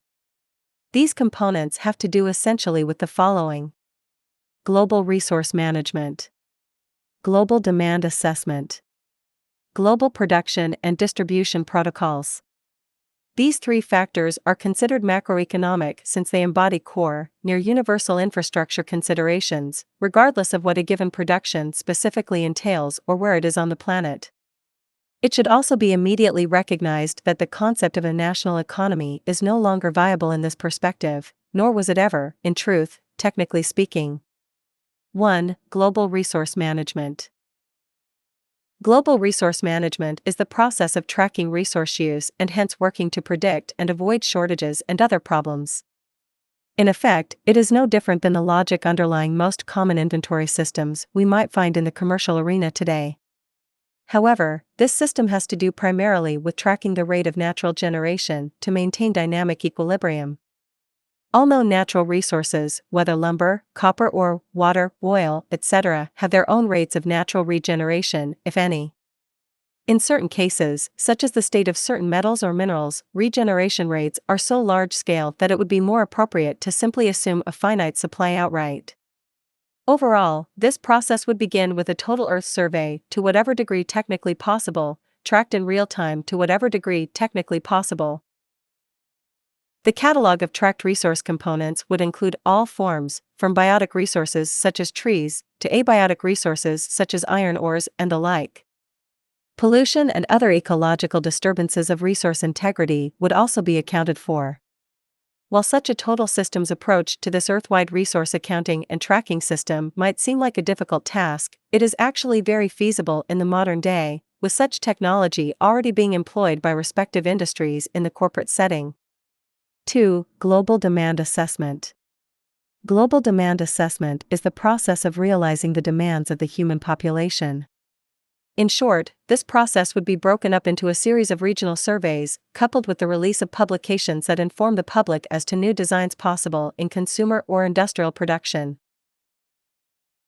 Whereas from the current cultural practice, which consists of public advertising by profit-seeking corporations, often impose status/vanity-oriented values on the population in many respects rather than serving to assist them with existing needs, the process of engagement in a NLRB deals explicitly with creating awareness of new technical possibilities as they emerge, while also allowing public consensus to decide what is of interest to produce and what isn't. This could be termed the market of a NLRBE. In many ways, it can also be considered the mechanism of societal governance itself, since this type of social interaction towards decision-making does not have to be restricted to mere good design and production. After all, at the core of any society are really the technical mechanisms that enable order, well-being and quality of life. We often forget what the purpose of a government really is in the modern day. At its core, it is a means to assist economic organization to improve life, ease stress, and create safety. The problem is that government today has necessarily turned into a system of essentially organized corruption and mafia-type protectionism rather than a facilitator of life support. In this new approach, a purely technical/interactive system is established which works, in gesture, similar to how the notion of direct democracy has been proposed to work in the modern day, where decision-making processes involve group participation in a direct way, goal by goal. With the exponential increase in computer-based calculation power, this type of aggregate societal thinking is now possible. The details of this interactive system, along with an expansion of an integral concept termed as automated design or the calculation of utility-based systems, in this context the system being a good in question, will be addressed in a following essay. However, let it be stated that all designs have a built-in logic towards what works, what is sustainable, and what reduces negative retractions, or problems. It is this new, technical referential benchmark that guides the process of industrial design.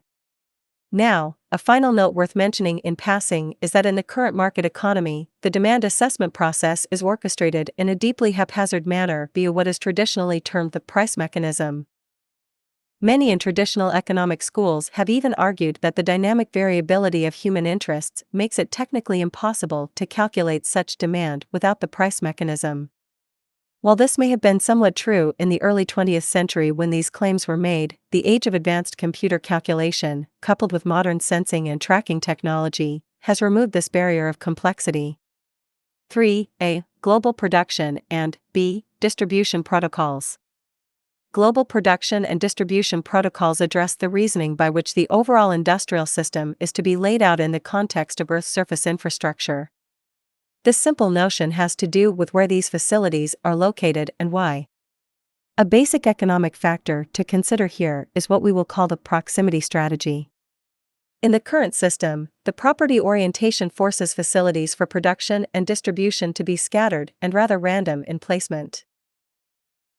The advent of globalization and the constant search for cost efficiency by corporations via cheap labor and resources creates enormous inefficiency and waste, not to mention a basis for inhumane labor exploitation and other problems. In a NLRBE, the organization of global industrial processes are based on optimizing efficiency at all times, creating a network of facilities, logically based around factors related to the purpose of those facilities. This is actually simple to consider since the variables related can be quantified in importance fairly easily. Since the shortest distance between 2 points is a straight line, coupled with the modern technical capacity to produce many goods without the need for regional conditions, e.g. advanced, enclosed food production systems, a core concern to reduce energy and waste is to localize, as much as possible. 3a. Global production protocols. The best way to express this is to provide a specific example by which variations can find a common context. We will use the example of the textile industry, specifically the manufacturing of clothing. Today, 98% of the clothing Americans wear is imported, mostly from China. Most clothes are still made from cotton today. Where does China like to get a great deal of its cotton? The United States. So, today, the United States produces a core raw commodity for the textile industry, ships to China to make the clothes, only to have it shipped back to the US when done. We can use our imagination with respect to the millions of barrels of oil alone wasted over time on this movement of materials, when such harvesting and production could be localized very easily. Again, this is a product of the market economy's internal economic mechanisms that have no regard for true, earthly economic relationships, which require physical efficiency and waste reduction, not financial efficiency and a reduction of monetary costs. This is a clear disconnect. 3b. Global distribution protocols. The same basic logic applies to post-production distribution. Once goods are created, they are to be made available regionally in the most efficient way possible, based on demand and proximity. Once established per regional needs, distribution has 3 basic components. 3b1. Facility location. 3b2. Method of access. 3b3. Tracking/feedback. 3b1. Facility location. Facility location is based on logical proximity of a population concentration. This is best exemplified with the current practice today of, usually, placing grocery stores in average convenience about a community, though even this strategy is often compromised by the market's inherent logic. However, other technological factors could come into play to ease the movement of goods and reduce waste, along with more convenient access. While local facilities containing the most commonly needed goods might exist in close proximity around a community, delivery systems, such as automated pneumatic tube structures for medium-sized products, could be installed into homes in the same manner as plumbing is built into a home today. Other variations could include systems of access based on specific, regional needs, such as the case with recreational activities. Access facilities can be placed on location for various interests, such as sports resources, supplying needed equipment at the time and place of use. 3b2. Method of access. Method of access is best described as a shared library system. This isn't to imply that all items retrieved must be returned to these access facilities, but to show that they can be for convenience. It is certainly a welcomed practice since this process of sharing is a powerful enabler of both preservation efficiency and public access efficiency. In other words, fewer goods are needed to meet the interests of more of the population through sharing systems, as compared to the 1:1 universal property system practiced today.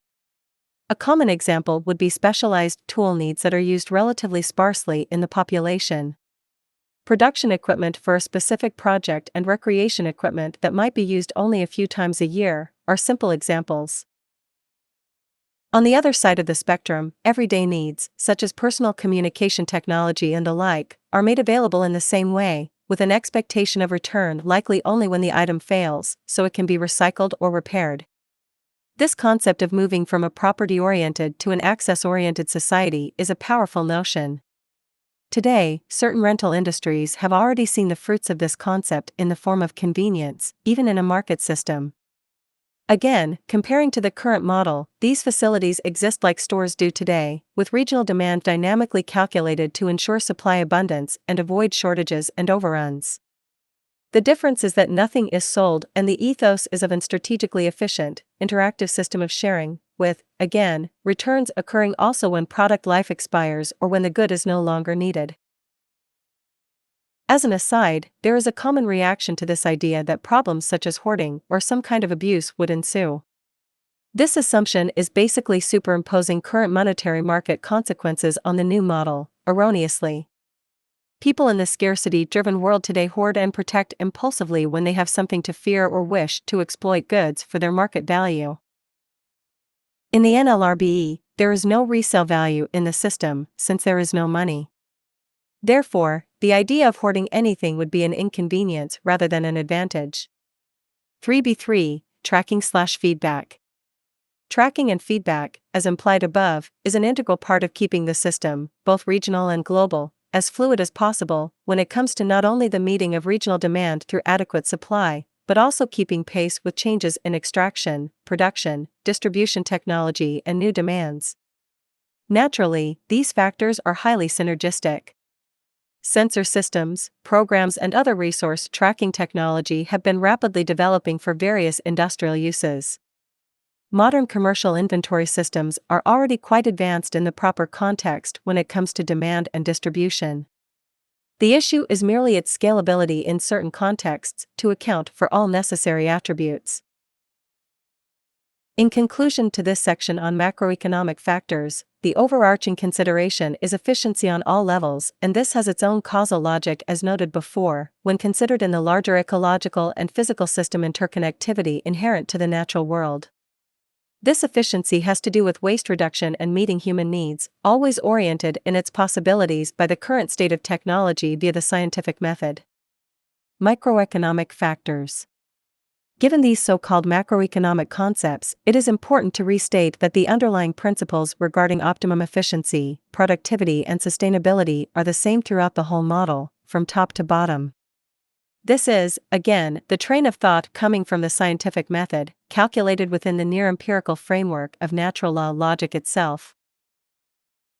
Now, while traditional market-based economic theory considers microeconomics as something of a study of the behavior of individuals, households, and businesses making decisions around markets, price determinations and other factors based essentially around the movement of money in various ways, the microeconomic context of a NLRB is quite different.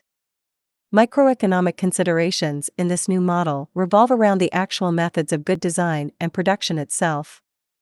This is basically organized around two factors: product design efficiency, means of production efficiency. 1. Product design efficiency relates to the integrity of design itself. Today, cost efficiency and the resulting technical inefficiencies, coupled with the corporate process of competition and the vast unnecessary duplication of specific goods, has created a climate of unnecessary waste and limited product lifespans. There are also, as will be discussed in greater detail in a moment, few built-in recycling protocols, if any, during these production designs as well. This is important because advanced recycling would assist in more preservation of materials in the long run, adding to long-term efficiency. Likewise, proprietary technologies, serving the interest to preserve market share for a particular business, have created an environment where there is very little compatibility of component parts across multiple manufacturers of the same basic products. Therefore, 5 component factors are relevant here. 1a. Optimized durability. 1b. Optimized adaptability. 1c. Universal standardization. 1d. Integrated recycling protocols. 1e. Conducive for automation. 1a. Optimized durability. Optimized durability simply means that any good produced is done so with the intention to last as long as possible, in this most strategic manner possible. The notion of strategic is important here, for this is not to imply that all, for example, computer enclosures should be made out of titanium, simply because it is very strong. Once again, this is a synergistic design calculation where the notion of the best material for a given purpose is always relative to parallel production needs, which also might require that type of material. Therefore, The decision to use a specific material is to be assessed not only for its use for the specific good, but also by comparing it to the needs of other productions which require similar efficiency. Nothing exists outside this system-centered comparison. All industrial decisions are made with consideration of the largest system degree of relevance.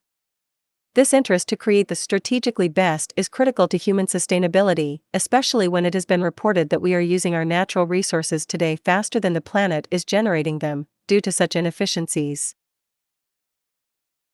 The modern throwaway culture is not only driven by a hedonistic, short-sighted value system imposed by modern advertising and current measures of wealth and success, it is also needed to maintain the paid labor system, a pivotal part of keeping the market economy going.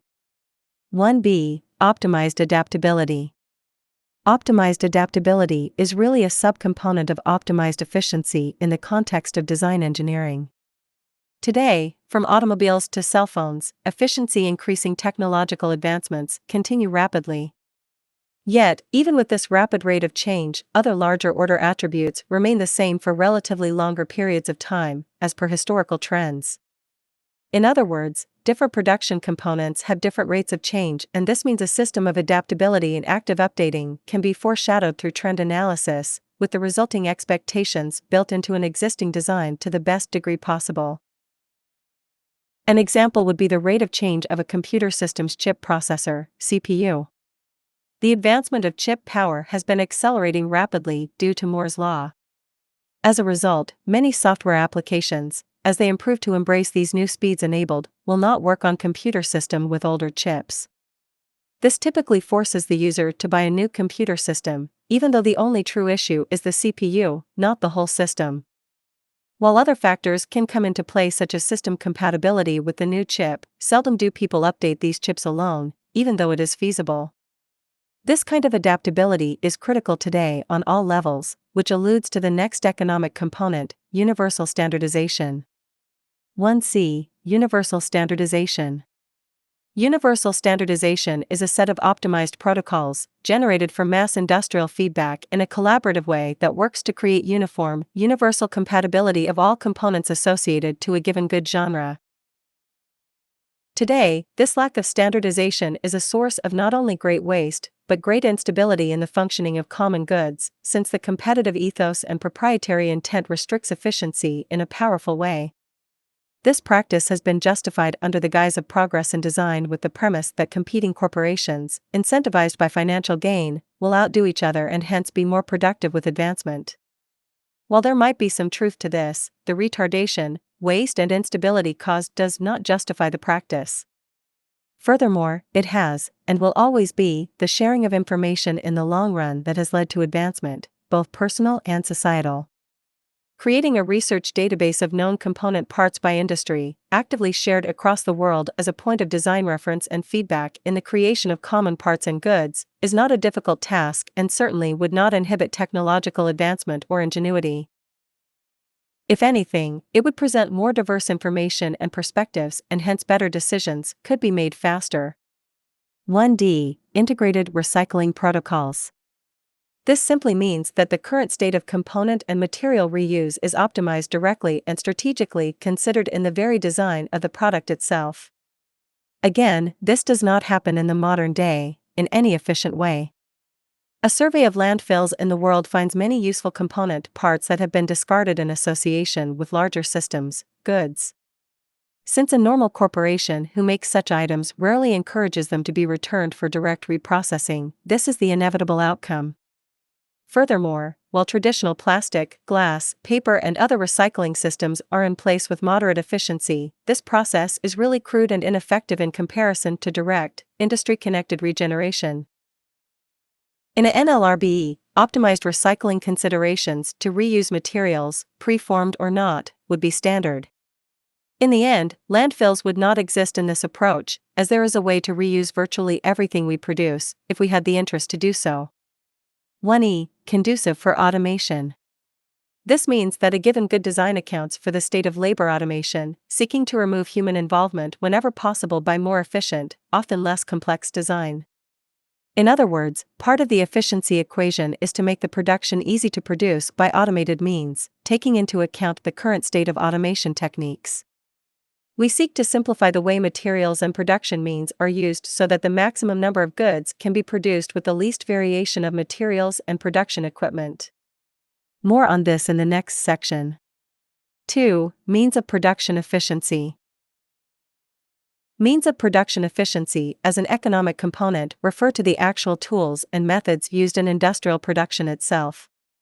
While this could also be considered a macroeconomic factor in many ways, it is considered microeconomic based on the fact that it relates to direct, specific production as well, along with human labor roles. The means of production of anything is directly related to the state of technology. From the Neolithic Revolution, with the advent of stone tools, to the birth of cybernation today and thinking machines that can assess, execute and problem solve, the core foundation of all labor has been an engagement with available, assisting technological tools. The trend has been an easing of labor overall, with a general reduction of the human workforce in each sector as related to capacity. 200 years ago, the agricultural industry employed most of the people in the United States. Today, only a very small fraction is working in agriculture due to machine application and automation. This phenomenon and trend of mechanization is important because today it is challenging the very basis of the labor for income system, along with foreshadowing productivity moving towards a point of what could be termed post-scarcity. Today, we are more productive with less people in any given sector, relative to time and capacity, due to the application of machine technology. In many ways, this reality marks one of the most significant shifts in our social evolution, challenging the very fabric of our current social system, revealing immense possibilities for the future as far as the creation of a strategic abundance. So, in an NLRBE, this ability is maximized, reducing the human workforce as we know it by a liberal application and expansion of automation, increasing productivity vastly. Human labor involvement, while still necessary even in more advanced phases, is reduced to broad oversight of these automated systems as they are established. Factories are also no longer bound by traditional restrictions due to an 8-hour-long, 5-day-a-week schedule since there is no reason, given the massive reduction of human contribution possible. These systems could now function 24 hours a day, 7 days a week, if needed. As an aside, the question is often posed: how many people are needed to oversee fluid operations and handle problem resolution? This kind of question can be answered by assessing current statistical trends, averaging them and then extrapolating them forward. However, there is a common confusion between work in the sense of common drudgery by which the monetary incentive is a common reward, and the work which all humans, due to pure creative interest and contributive intent, perform as well. A deep value shift assumed by TZM is that progress in the classic distinction of work will morph into a type of social contribution that is actually of enjoyment and interest to people. Today, all across the world, the human interest to explore, create and improve exists, regardless of the monetary imposition. However, due to the constant pressure for income in the current model, nearly all such acts assume the needed context of a pursuit of money for survival. It could be argued that this has polluted the more natural human incentive system to explore, learn and create, without such a pressure. That noted, the notion of work then in the context of overseeing operations, repairing systems and other maintenance would likely not be reduced to the type of drudgery we so often considered the work reality in the modern day. Rather, the act is respected as a form of personal contribution for personal and social gain, since every act engaged in this type of system has a direct personal benefit to the people working to keep it operating smoothly. Again, this incentive is almost non-existent in the current mode since the capitalist system is designed for all the core profit benefits to go to the owners of the businesses, with the fruits of production often never relating to the worker in a direct sense, absent mere wage rewards. Today, employee/owner relations exist as something of a class war, with animosity between the groups a common occurrence. In this new approach, all acts of contribution benefit the person performing the act, and the community at large. They are connected directly. That being understood, only a very small fraction of the population would be required, as it were, to engage in maintaining the core systems, likely about 5% of the population when industrial methods reach modern possibilities. This 5% could then be broken up across the population. So, if a given population of a city region is 50,000 people, the industrial system would require 2,500 people, assuming a traditional work week of 8 hours a day for 5 days per week. This translates into 100,000 hours being worked a week. In terms of the total population, this work responsibility amounts to a mutual obligation of each person working only 2 hours a week. Clearly, this is a hypothetical, as in such an advanced system, a system that serves everyone, human values would change greatly and many would likely be honored to take on more hours, reducing the obligation of others. Once again, we are talking about bare-bones maintenance here, as opposed to an immersive job as is currently understood and required. In reality, a free society of this nature could create an eruption of creative advancement and progress never before seen, with people working to contribute in vast, robust ways. Why? Because, again, such individuals would also be helping themselves directly in the process. Any invention or breakthrough in efficiency serves the entire community in this model. Self-interest becomes social interest. So, to conclude this point, this new means of production is about focusing core labor on true technical productivity that has a direct social/personal return, with the most liberal focus on automation and such efficiency increasing technology and automation as much as possible. Conclusion. As with anything of this brevity, we have an inevitable incompleteness. Other factors, both macro and micro, could be expressed in further detail. However, if one follows this basic train of thought, a train of thought governed by scientific logic to ensure optimized physical efficiency and sustainability, these other parameters inevitably make themselves known. In short, the outcome of this NLRBE system requires the same type of respectful engagement as with any other natural system. Just as our understanding of the forest and its regeneration and biodiversity has led a basic philosophy to engage this ecosystem with respect to its vulnerabilities to ensure its long-term integrity, the same logic applies to the NLRB as a whole. This social model is an attempt to mirror the natural world in the most direct way possible and could be considered a natural system just like anything else we find in nature, such as an ecosystem. Would it ever be perfect? No. But the logical foundation is there for constant improvement, far beyond the state of affairs today. The following summary tree, as a general outline for this essay, has been generated for review. Natural law resource-based economy. An economic model overview. System, social, goals. Optimized industrial efficiency, active pursuit of post-scarcity abundance. Maintain optimized ecological/cultural balance and sustainability. Deliberate liberation of humanity from monotonous/dangerous labor. Facilitate active system adaptation to emerging variables. Macroeconomic components. A. Global resource management. B. Global demand assessment. Creating awareness of new technical possibilities, public consensus to decide what is of interest to produce. C. Global production and distribution. Protocols. Global production. Strategic localization. Global distribution. Facility location. Method of access. Tracking and feedback. Microeconomic components. Specific good efficiency. Optimized durability. Optimized adaptability. Universal standardization. Integrated recycling protocols. Conducive for automation. Means of production efficiency. Applied mechanization. The industrial government. Modern politics is business politics. This is true both of foreign and domestic policy. Legislation, police surveillance, the administration of justice, the military and diplomatic service, all are chiefly concerned with business relations, pecuniary interests, and they have little more than an incidental bearing on other human interests. Thorstein Veblen. Political versus technical governance.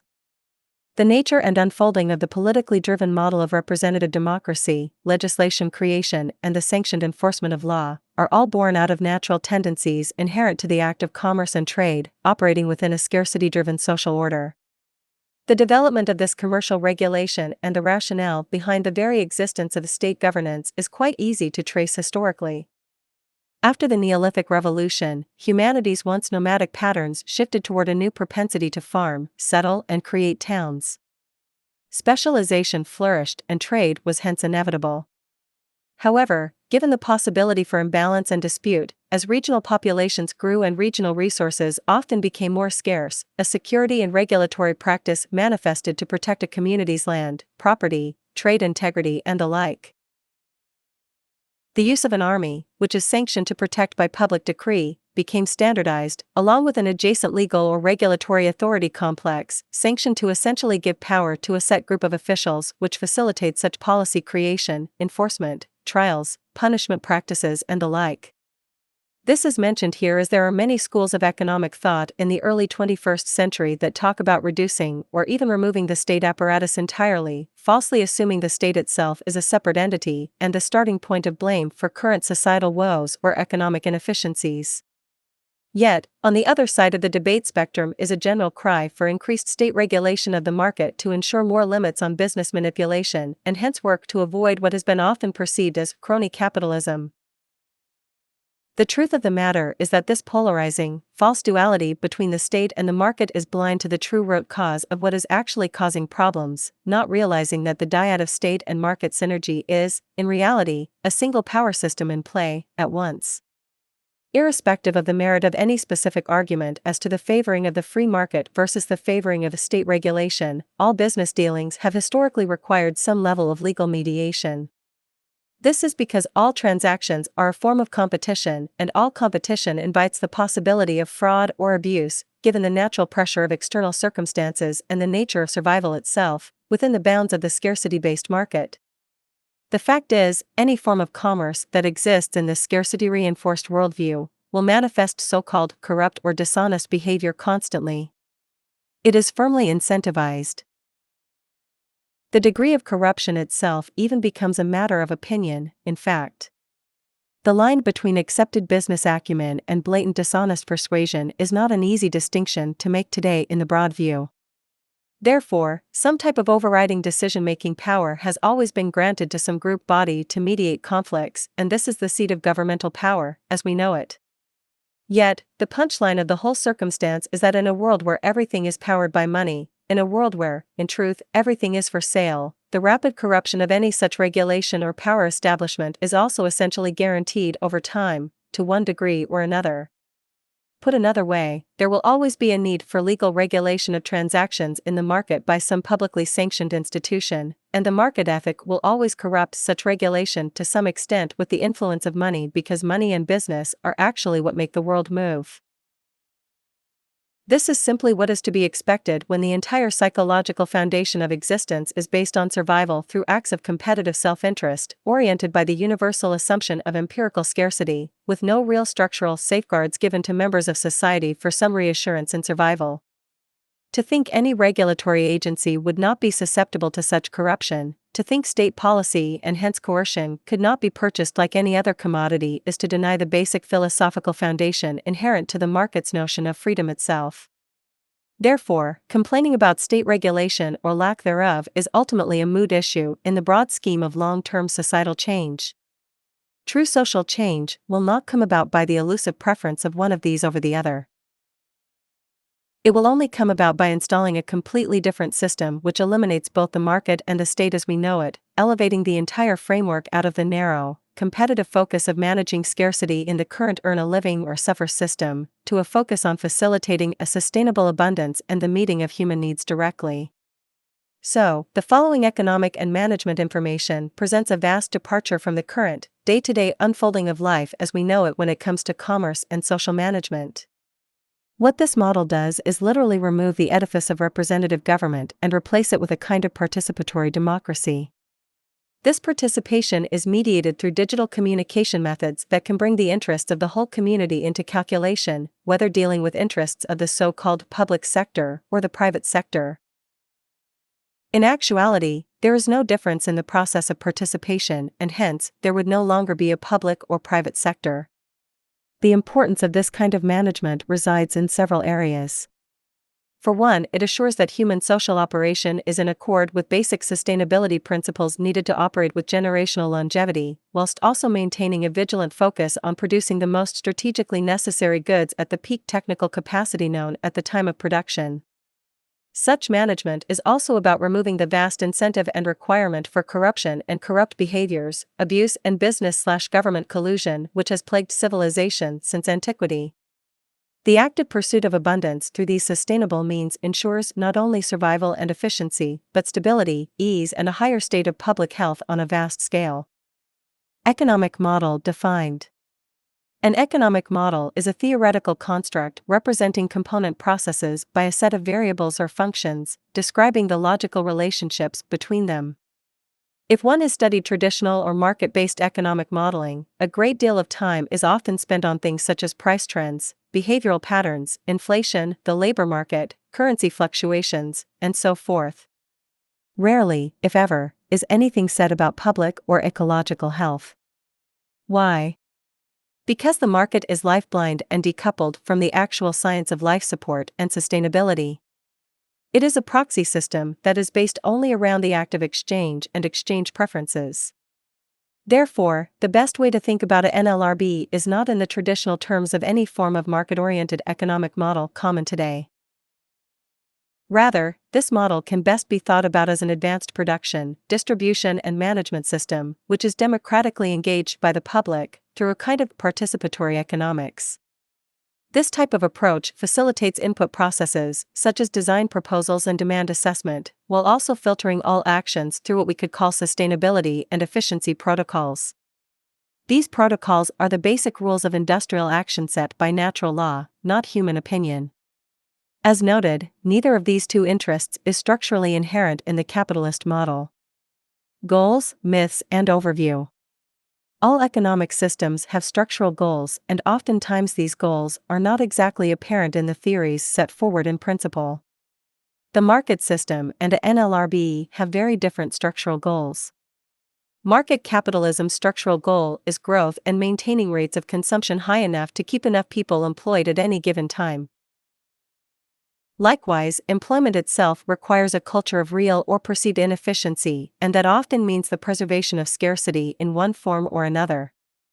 A NLRB's goal is to optimize technical efficiency and create the highest level of abundance possible, within the bounds of earthly sustainability, seeking to meet human needs directly. That noted, there are a number of assumptions, myths, and confusions that have arisen over time that are worth addressing up front. The first is the idea that this model is centrally planned. What this assumes, based on historical precedent, is that an elite group of people will make the economic decisions for the society. A NLRB is not centrally planned. It is a collaborative design system, CDS. It is based entirely upon public interaction, facilitated by programmed, open-access systems that enable a constant, dynamic feedback exchange that can literally allow for the input of the public on any given industrial matter, whether personal or social. Given this, another outcry is, but who programs the system, which once again assumes that an elitist interest could exist behind the mediating software programs themselves, as will be expanded upon more so in this essay. The answer, as odd as it may sound, is everyone and no one. The tangible rules of the laws of nature, as they apply to environmental sustainability and engineering efficiency, are an objective frame of reference. The nuances may change to some degree over time, but the general principles of efficiency and sustainability remain, as they have been deduced by basic physics, along with several thousand years of recorded history by which we have been able to recognize basic, yet critical patterns in nature. Moreover, the actual programming utilized by this interactive system would be available in an open-source platform for public input and review. In fact, the system is predicated entirely upon the intelligence of the group mind, and the open-source/open access sharing virtue will help bring all viable interests to the surface for public consideration in an absolutely transparent manner. Another confusion surrounds a concept that has, to many, become the defining difference between capitalism and most all other historically proposed social models. That has to do with whether the means of production is privately owned or not. In short, the means of production refers to the non-human assets that create goods, such as machinery, tools, factories, offices, and the like. In capitalism, the capitalist owns the means of production, by historical definition. There has been an ongoing argument for a century that any system that does not have its means of production owned as a form of private property, using currency as the information mechanism, is not going to be as economically efficient as one that does. This, as the argument goes, is because of the use of the price mechanism. Price, to its credit, has the ability to create exchange value amongst virtually any set of goods due to its divisibility. This creates a feedback mechanism that connects the entire market system in a certain, narrow way. Price, property, and money work together to translate subjective demand preferences into semi-objective exchange values.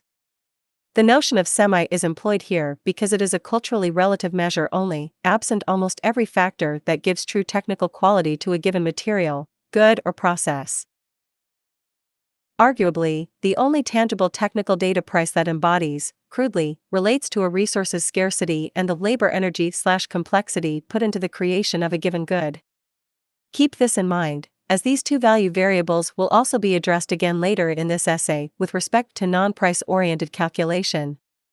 That all noted, the reasonable question becomes, is it possible to create a system that can more efficiently facilitate feedback with respect to consumer preference, demand, labor value, and resource or component scarcity, without the price system, subjective property values, or market exchange?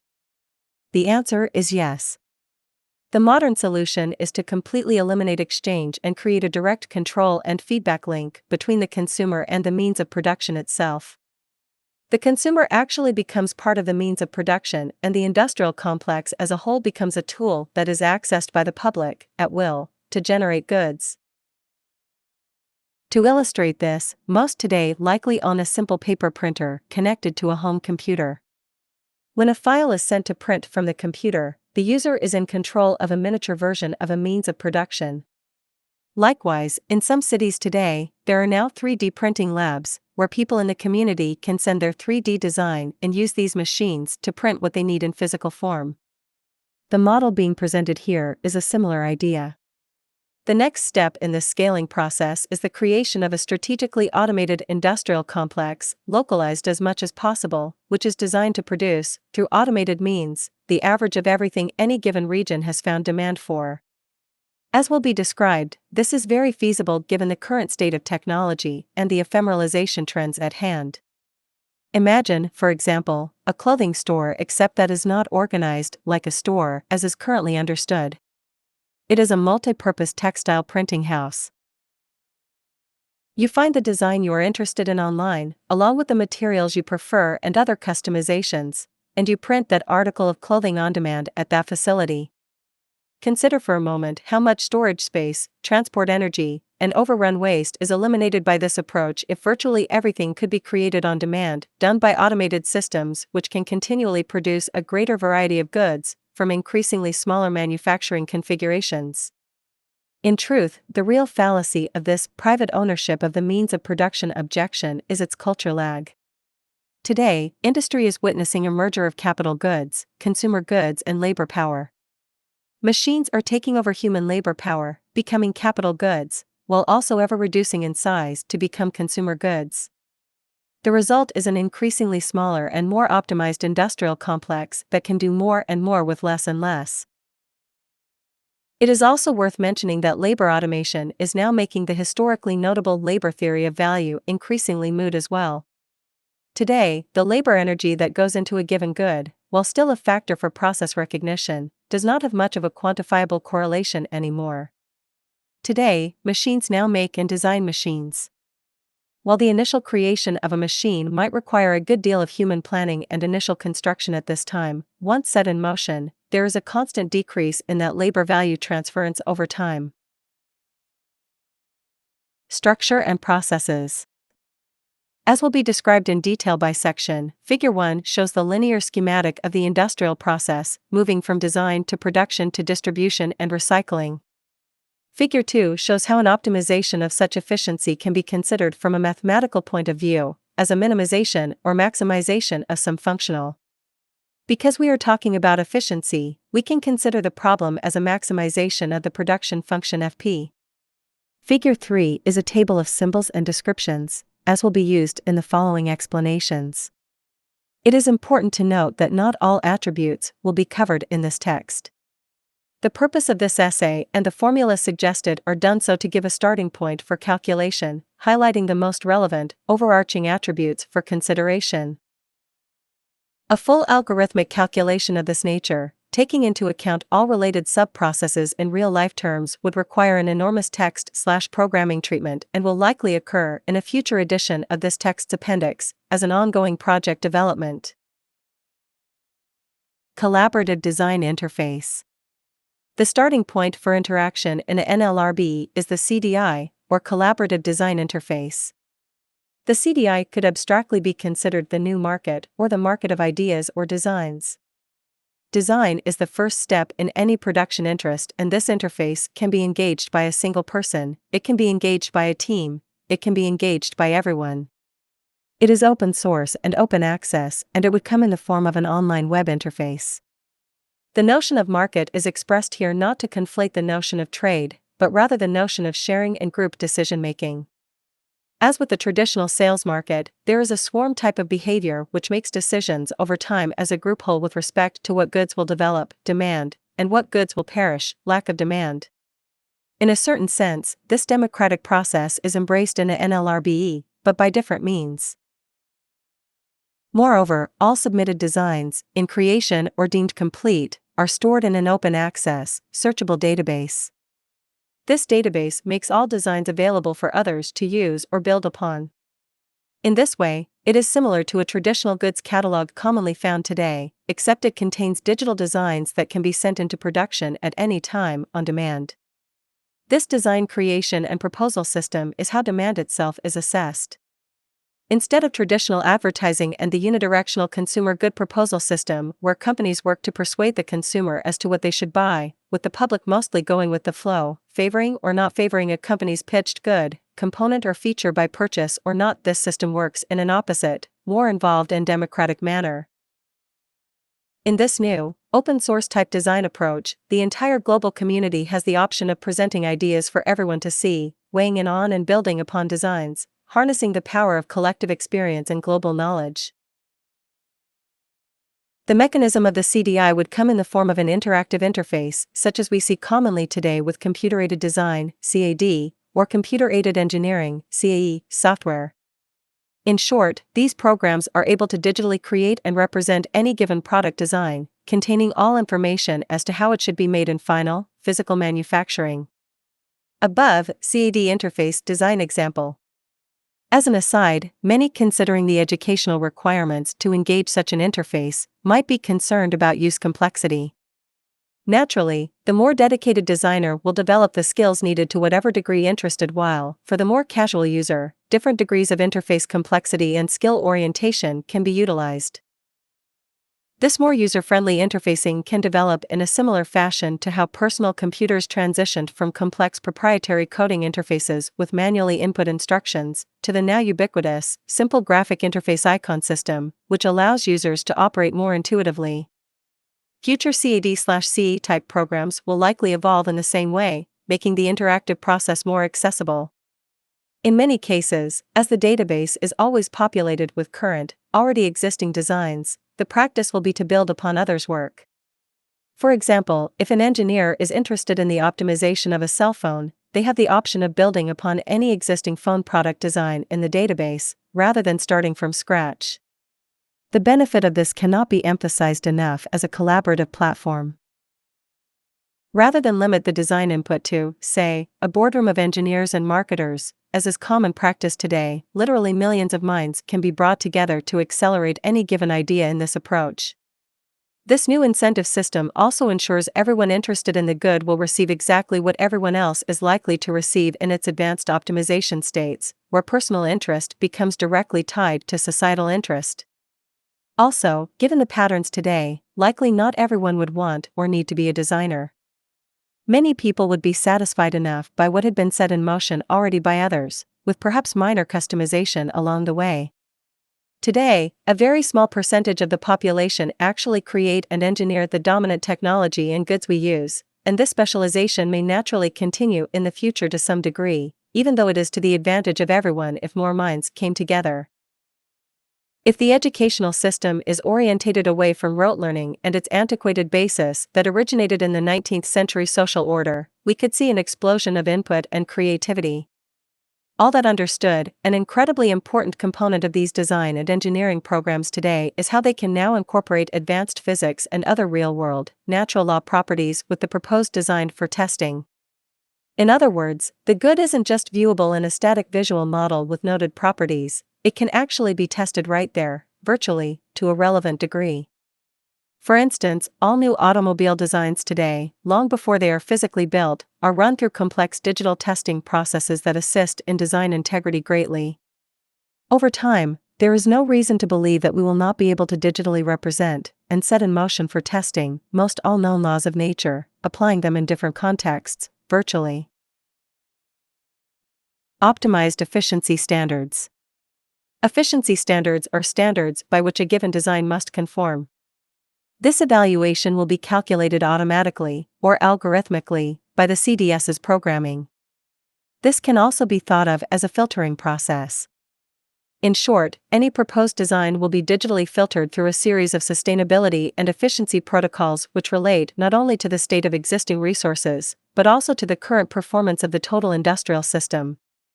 These would include the following efficiency standards. A. Strategically maximized durability.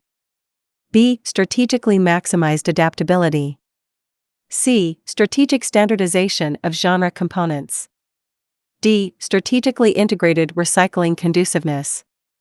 E. Strategic conduciveness for labor automation. Figure 4. Symbolic logic for the optimized design efficiency function. As per Figure 4, design efficiency E. Design is one of the main factors that can affect the overall efficiency of the manufacturing and distribution process. This design efficiency depends on several key factors, which can be called current efficiency standards E.design. Here the index 1 corresponds to some particular standard.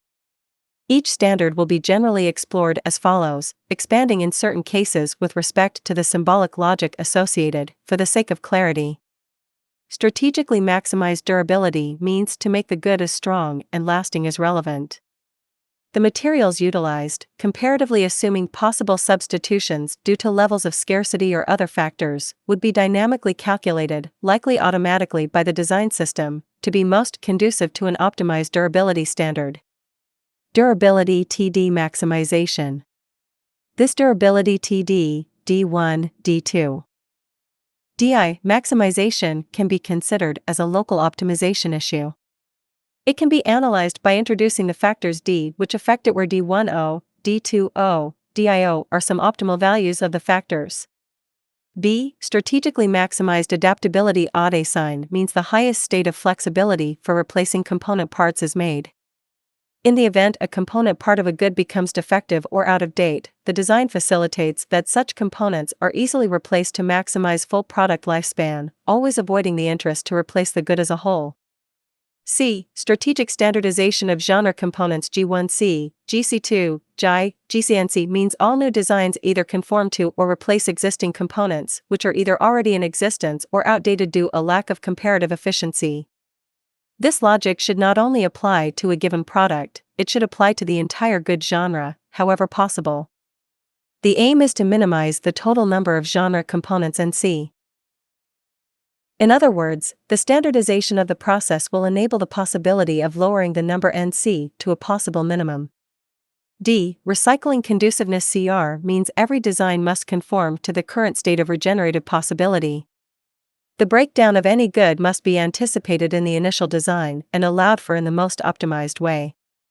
Strategic conduciveness for labor automation means that the current state of optimized, automated production is also taken into account, seeking to refine the design to be most conducive to production with the least amount of complexity, human labor, or monitoring.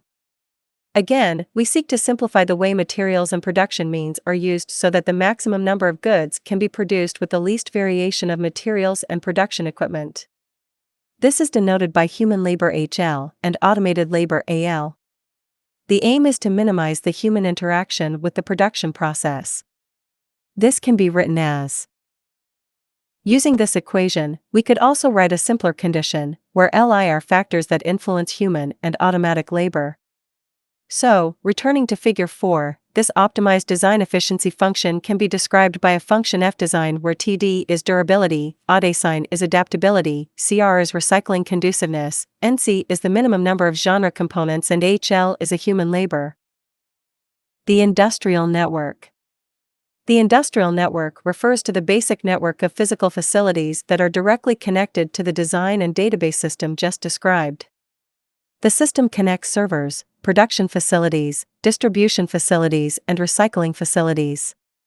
Figure 5. Industrial network visual aid. Design servers. These computer servers connect the design database to the designers/consumers, while constantly being updated with relevant physical data to guide the process of product creation in the most optimized and sustainable way. As noted, the Engaged CDI, or Collaborative Design Interface, is an open-source program that facilitates collective, computer-aided design, running each step through the set of efficiency and sustainability filters, i.e. Figure 4, which assure optimized design. These designs are tested in real time, digitally, and in most cases, the good will exist in whatever state online for others to obtain on demand, or for use as a preliminary model by which new ideas can be built upon. Production facilities. These structures facilitate the actual manufacturing of a given design. These would evolve as automated factories that increasingly are able to produce more with fewer material inputs and fewer machine configurations. Again, if the interest existed to consciously overcome unnecessary design complexities, we can further this efficiency trend with an ever lower environmental impact and ever lower resource use per task, while maximizing our abundance producing potential. The number of production facilities, whether homogeneous or heterogeneous, would be strategically distributed topographically based on population statistics, no different than how grocery stores today try to average distances between pockets of people around neighborhoods. This is the proximity strategy, which will be revisited in this essay. Distribution facilities.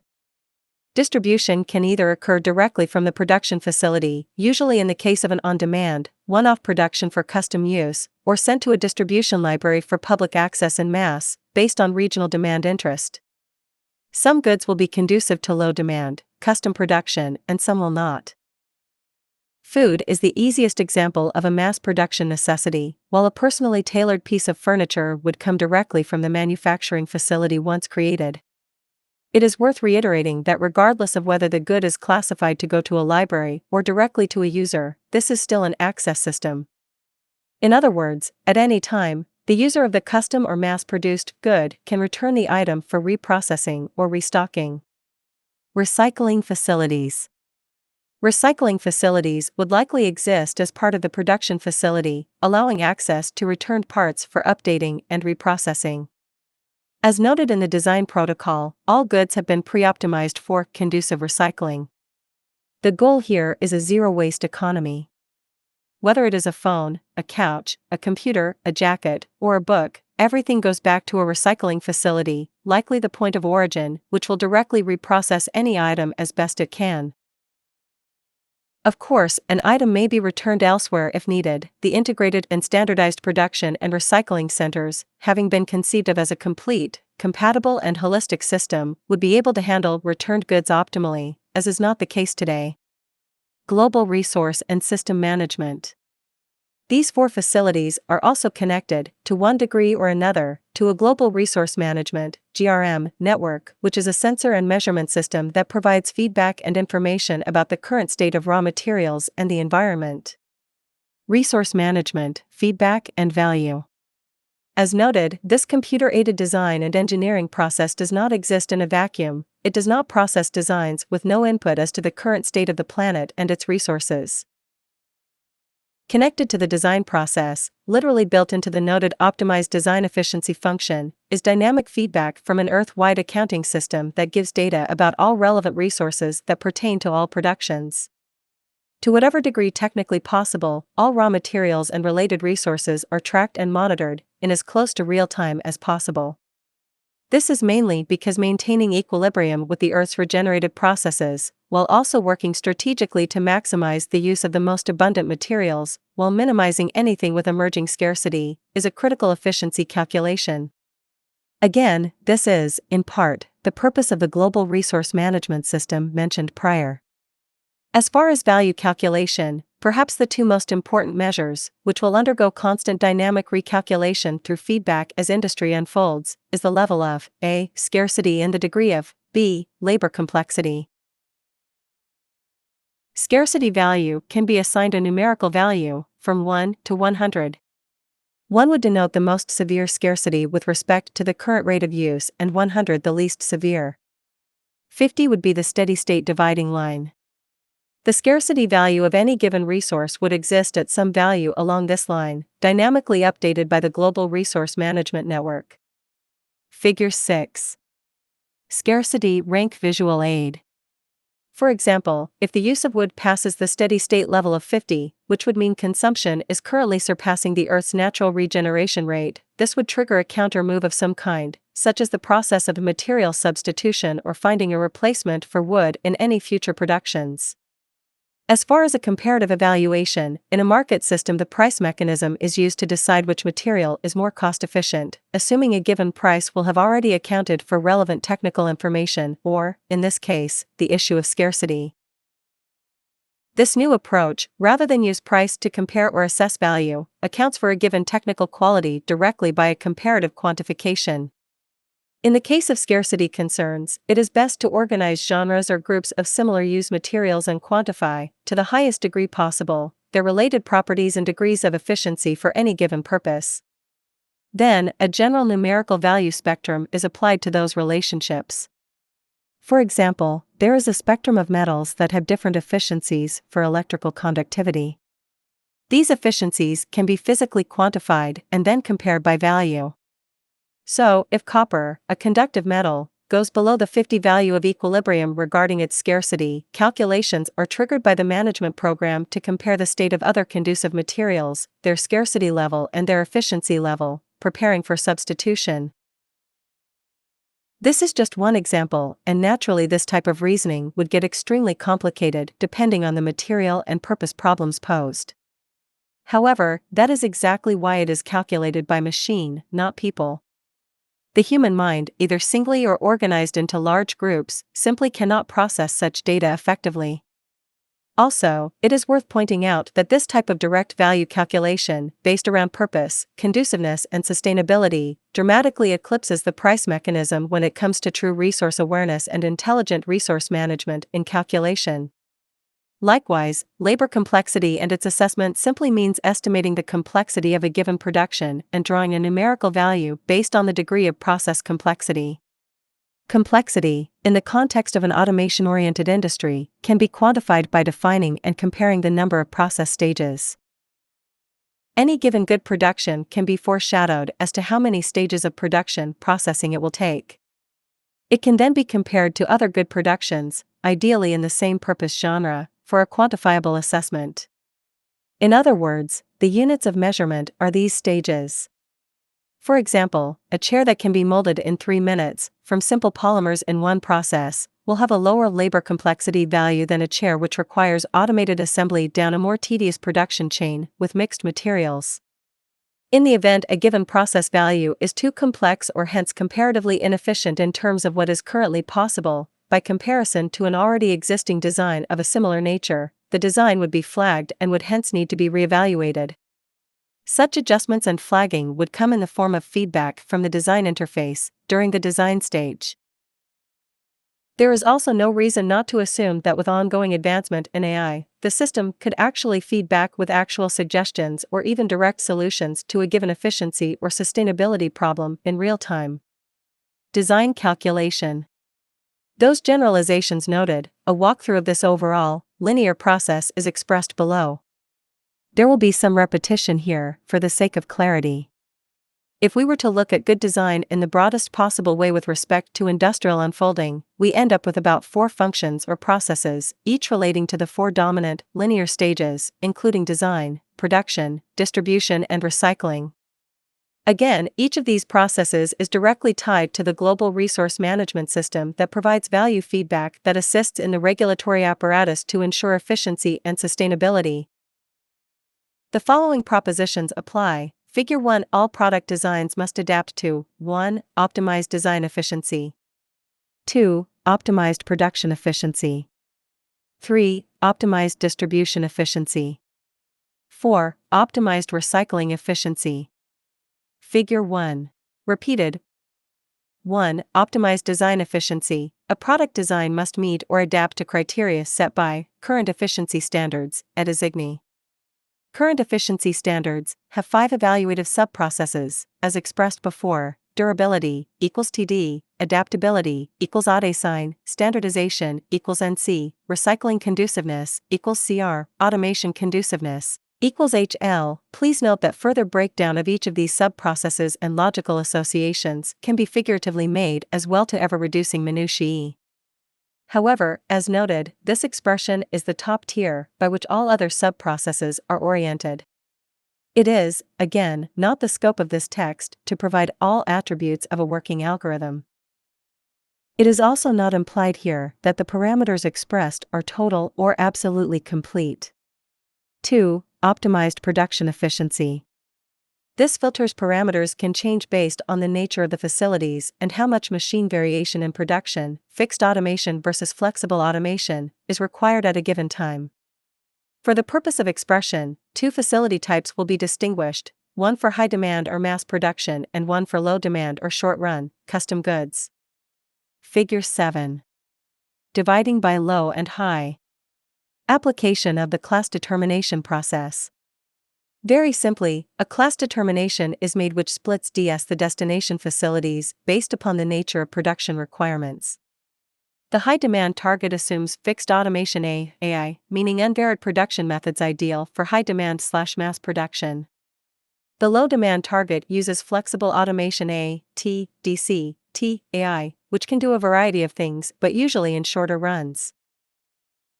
Again, this schematic assumes only 2 types of facilities are needed.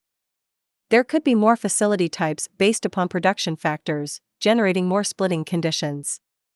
However, if the design rules are respected, there shouldn't be too much variation over time, as the intent is always to reduce and simplify. To state the process in linear form, Figure 7. All product designs are filtered by a demand class determination process. The demand class determination process filters based on the standards set for low demand or high demand. All low consumer demand product designs are to be manufactured by the flexible automation process.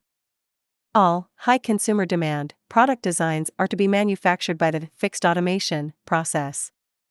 Also, both the manufacturing of low consumer demand and high consumer demand product designs will be regionally allocated as per the proximity strategy of the manufacturing facilities.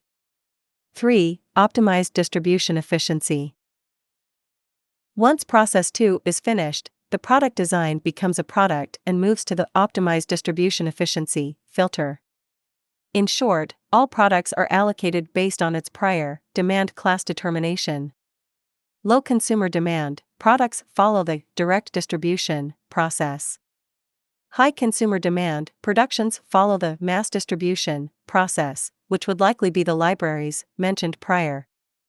Both the low consumer demand and high consumer demand product will be regionally allocated as per the proximity strategy, as before. Figure 8. Illustration of the distribution schemes. A. Left, direct distribution, low demand case. B. Right, mass distribution, high demand case. In the case of low consumer demand, the distribution scheme is direct, Figure 8a. In this case, the product goes directly to the consumer without the help of network intermediaries. In the case of high consumer demand, the distribution scheme is mass, Figure 8b. In this case, the product goes to intermediary facilities, such as libraries D, to engage the potential consumer's CI. Similar to the production efficiency considerations, in the case of distribution efficiency EDIST, for the low and high demand, the distribution process will be optimized in terms of the distance dist to the existing facilities. In this case, the facilities are places in regional distribution, libraries, based on the level of demand in the given region, i.e., proximity strategy DP. 4. Optimized recycling efficiency. After distribution, the product then goes through its life cycle. Once its life cycle ends, the product becomes void and moves to process number 4, or the optimized recycling efficiency filter. In short, all voided products will follow the current regenerative protocol, PREG. This protocol embraces the standards employed at that time to ensure the optimized reuse or reincorporation of any given good or component. Naturally, the subprocesses of this are vast and complex, and it is the role of engineers, embracing natural law physics, to best understand exactly what parameters will be set. The domestic economy. The prior schematic regarding sustainable and technically efficient processes, optimized dynamically to gain the most stability and maximize the potential of any given economic operation, is both extremely complex in detail and deceptively simple in theory. The tedium of creating a complete, industry-orienting algorithm that serves as the natural law regulatory filter, by which humanity can assure the most optimized technical practices, is certainly a major intellectual project to undertake, once again. The subprocesses inherent to such a multidimensional calculation would run into the thousands, for sure. Yet, at the same time, the unfolding of the overall process is quite elegant in form. The idea of placing each human, if interested, at the helm of industrial creation, facilitating the group-mind interaction for problem-solving and creation, contains a deeply unifying community gesture, coupled with a kind of personal freedom of expression in the creative process which has not been seen before. The very notion of extremely versatile, on-demand production systems which can produce a good for a single person or goods for an entire cultural demographic, is profound in its implications, not to mention the vast positive outcomes inherent when it comes to creating a more peaceful, humane society. Given the technological trends, it is not far-fetched to imagine a small town which, just as it may today have an electrical grid which unifies that town in its central source of power, now has a production plant network designed to literally create most everything that town may need, on demand. Raw resources are brought into the plant as per conditions and allocation algorithms surrounding the global resource management system, which connects all such economic facilities both regionally and globally. Yet, within this scenario, the role of the human being is often confused.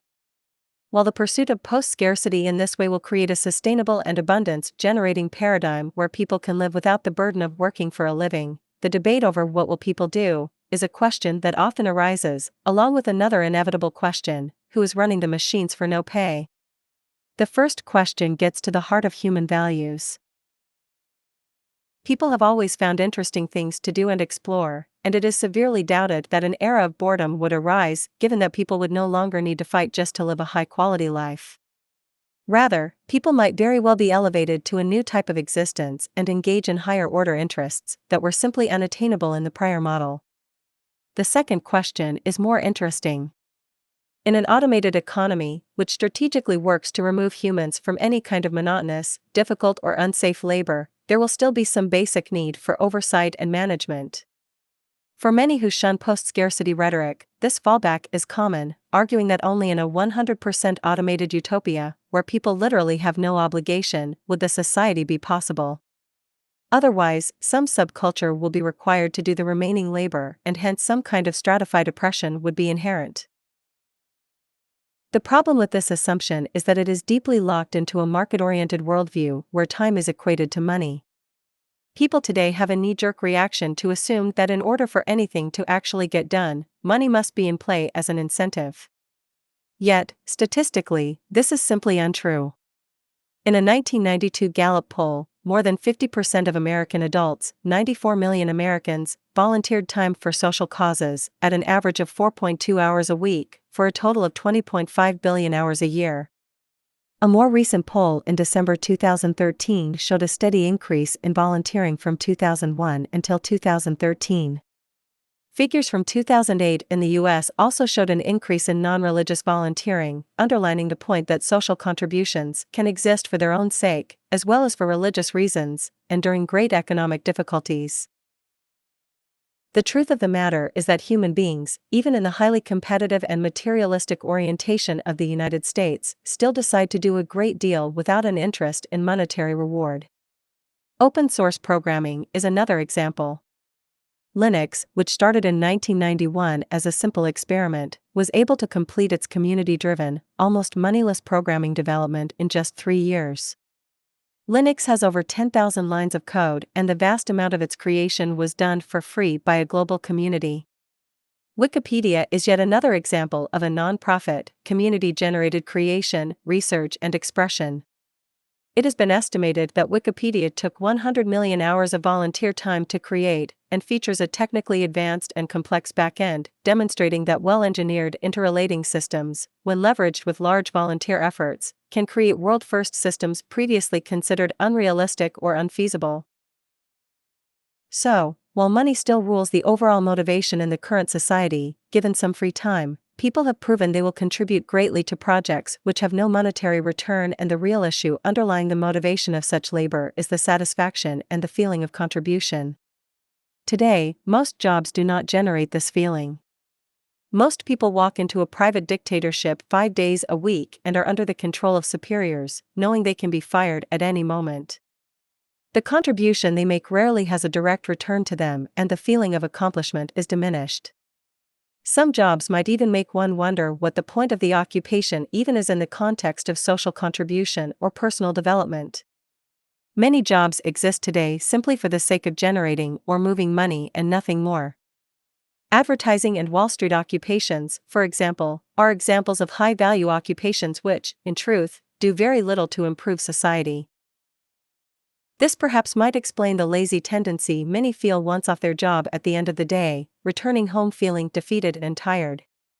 Over time, many lose spirit and motivation overall and find that their job becomes the only thing that is supposed to have meaning in their life, forgetting the enjoyable passions once inherent to their development. That considered, in a fully realized NLRB, it is estimated that perhaps 5% of a region's population, 5% of the global population as well, on average, would be needed to assist the fluid operation of this industrial system, and this figure would likely continually diminish in the future as technology advances. This participation might best be expressed in the form of what has been termed the domestic economy. The domestic economy embodies the helpful actions of people in a non-paid environment. Household work, family and community interests are traditional examples. In a NLRB, such labor would be relegated in the same gesture, and the delegation of such labor roles could be distributed amongst a large-scale population, making the actual time commitment minuscule overall. Even by current standards, if one were to ask the average worker if they would be willing to live, say, the equivalence of a $100,000 a year lifestyle, but having to volunteer 5% of their time for maintenance of the system that supports their standard of living, there is little doubt agreement would be met by most. The amount of time saved alone in this type of socioeconomic model, coupled again with the vast problem alleviation of the environmental problems and social conflicts inherent to the market, leave little room for rational objection. Likewise, once set free, the creative, collaborative contribution propensity itself, which is the true driver of progress, will no longer be inhibited by the monotony of labor or the income system. It is very difficult to predict the incredible level of productivity and focus a society may achieve once such oppressive factors are removed. The decentralization paradox. While the rhetoric of a global society with global values underscores this socioeconomic model, it is important to understand the nature of its redundancy and its decentralized layout. John Dalberg Acton, 1st Baron Acton, once stated power tends to corrupt, and absolute power corrupts absolutely. This power-fearing perspective is certainly well justified in history, and many who hear about a NLRB often assume this global society is ruled by one mainframe, one machine, an elite group of technocrats, or something similar. It is important to remind ourselves that almost all prior societies have lived within great scarcity, and hence, great conflict. This, coupled with the fact that money and resources have been a means to gain power, usually after a good deal of battle, reinforcing a status and dominance hierarchy, illustrates that we should not be surprised at these reactions. However, this statement is also deeply counterproductive on the whole, as it gives the paranoid sense that no one can ever be trusted if they are given any type of control over others. A NLRBE is, indeed, a global structure in how it processes economic information and assesses output possibilities. Once a good is designed, it runs through the aforementioned efficiency and sustainability filters, which invariably tie back to the status of global resources, along with a global network for design contribution. At the same time, larger order societal decisions, meaning those decisions once made by elected representatives, are also achieved by consensus by the population, directly. The only real centralization inherent is this digital network connecting the world itself. Given that, we could consider a few possible problems in this circumstance in the same way we think about the internet today, which is essentially the same infrastructure. Hacking, for example, which is the act of disturbing, stealing, or corrupting a program or digital information by invading the source code, might be a concern. However, we have to first ask why anyone would perform such an act in the new model. Since the entire system is designed to provide for everyone, where is the incentive to disturb it? Anyone shutting down such a system is also shutting down their means to contribute and develop. An analogy would be a person today living in an apartment building, where everyone shares the utility infrastructure, deciding to destroy the fuse or electrical breaker box, which divides the incoming electricity to power the whole apartment building. Why would they do it if it shuts down their own electricity as well? It is important to review why people can be so vicious today. Anger is bred by deprivation, and some external act is often interpreted as the source of this abuse. So, in retribution, people today hack and violate websites and the like to either make a protest point or to get revenge. In an NLRBE, it is hard to fathom where the source of such angst and outrage would materialize. If a person doesn't like the way the system is working in a specific way, they have the capacity to change it by assessing consensus with others. The system is emergent. However, in the event that this did happen, there is a simple solution: active redundancy. In a monetary-driven society, based around cost efficiency, we see little fail-safe redundancy in place as it is unaffordable. For example, we see an airplane with 2 engines and both are needed to fly. Why not create an airplane with 2 main engines and 2 backup engines, which are not running when the full plane is in working order, but in the event an engine fails, another engine is able to take over?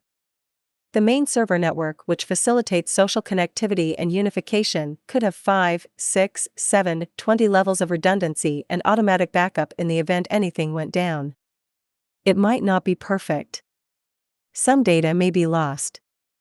However, again, this isn't a utopia. With respect to who has the power to notice the problem and implement this redundancy, technical teams exist to monitor the network, just like any other existing vocation. Of course, the question then arises, what if someone on the technical team is corrupted and purposefully messes up the system? Once again, the counter question is, why would they do it? What is the incentive? In the event this did happen, it would not take long for others to notice and the system could be corrected in the same semblance of redundancy, with the person removed. That person would then be questioned by his or her peers and society overall to better understand why this act occurred. Overall, we trustfully give ourselves over to authority all the time. Doctors, mechanics, and any other specialization always involve a level of trust by those seeking such help, and most of the time, even in a monetary society which generates dishonesty, people are mostly honest, or as honest as they can be, the majority of the time. It is simply too cynical to assume that any allocation of control is dangerous. At no time in human history have we not shared some level of delegated power responsibility to each other, and in almost all cases, as with dentistry or mechanics, the nature of the power delegated in question is characterized by its technical merit, precisely the kind of oversight advocated within the present context. In an NLRBE, the reinforcement is to help oneself, which means to help society, not to exploit or abuse. There is literally no reward reinforcement for such negative behavior, as opposed to the natural state of general corruption we endure today. As far as the physical network itself, it is decentralized in its orientation in many ways, often more so than we see today. The topographic layout of Earth makes many things logically obvious as far as structure placement. People, being social, naturally have an interest to have some kind of community centralization, the existence of certain energy providing areas, such as for solar/wind/geothermal/hydro, carve out their own locations logically. Extraction, production and distribution networks also have a topographical logic inherent as efficiency mandates. We keep such facilities as close to each other as possible, reducing energy waste and transport, etc. Cities themselves will change in two major ways. For one, the construction and networking of the internal city system will seek to meet the highest state of technical efficiency possible, including sustainable infrastructure, homes, production/distribution networks and the like, taking the system's basis into direct account. Secondly, it is expected that due to the evolution of ephemeralization, a given city will produce all regional goods locally. Management of the city on the level of broad infrastructure, such as where to put a bridge, will also be a regional decision-making process, set in motion by the direct democracy (CDS) system. Land allocation works the same way, even though that is a larger subject, which is addressed in the essay Post-Scarcity Trends, Capacity and Efficiency. Of course, each city naturally connects to other cities, ideally with advanced transport systems, which can cleanly and fluidly move people. Maglev-type train systems are on pace to be the next stage of fast, safe and efficient transport with little to no environmental footprint, as compared to oil-powered planes, buses and cars. As the engine of a city, which is its industry, digital networks and sensor systems work to gather important regional and non-regional data. This relates to the global resource management network as described before, and both regional and global networks of measurements allow all cities/citizens to have a holistic sense of what is going on, affecting production and other important environmental factors. So, this network might very well be centralized in its data and raw resource flow to a city's internal production facilities, but it is decentralized in that a city imports nothing else. It is mostly self-contained. All productions occur internally, importing and exporting no produced goods, only resources. This idea of self-containment per scale degree is important and even applies towards structures, such as houses.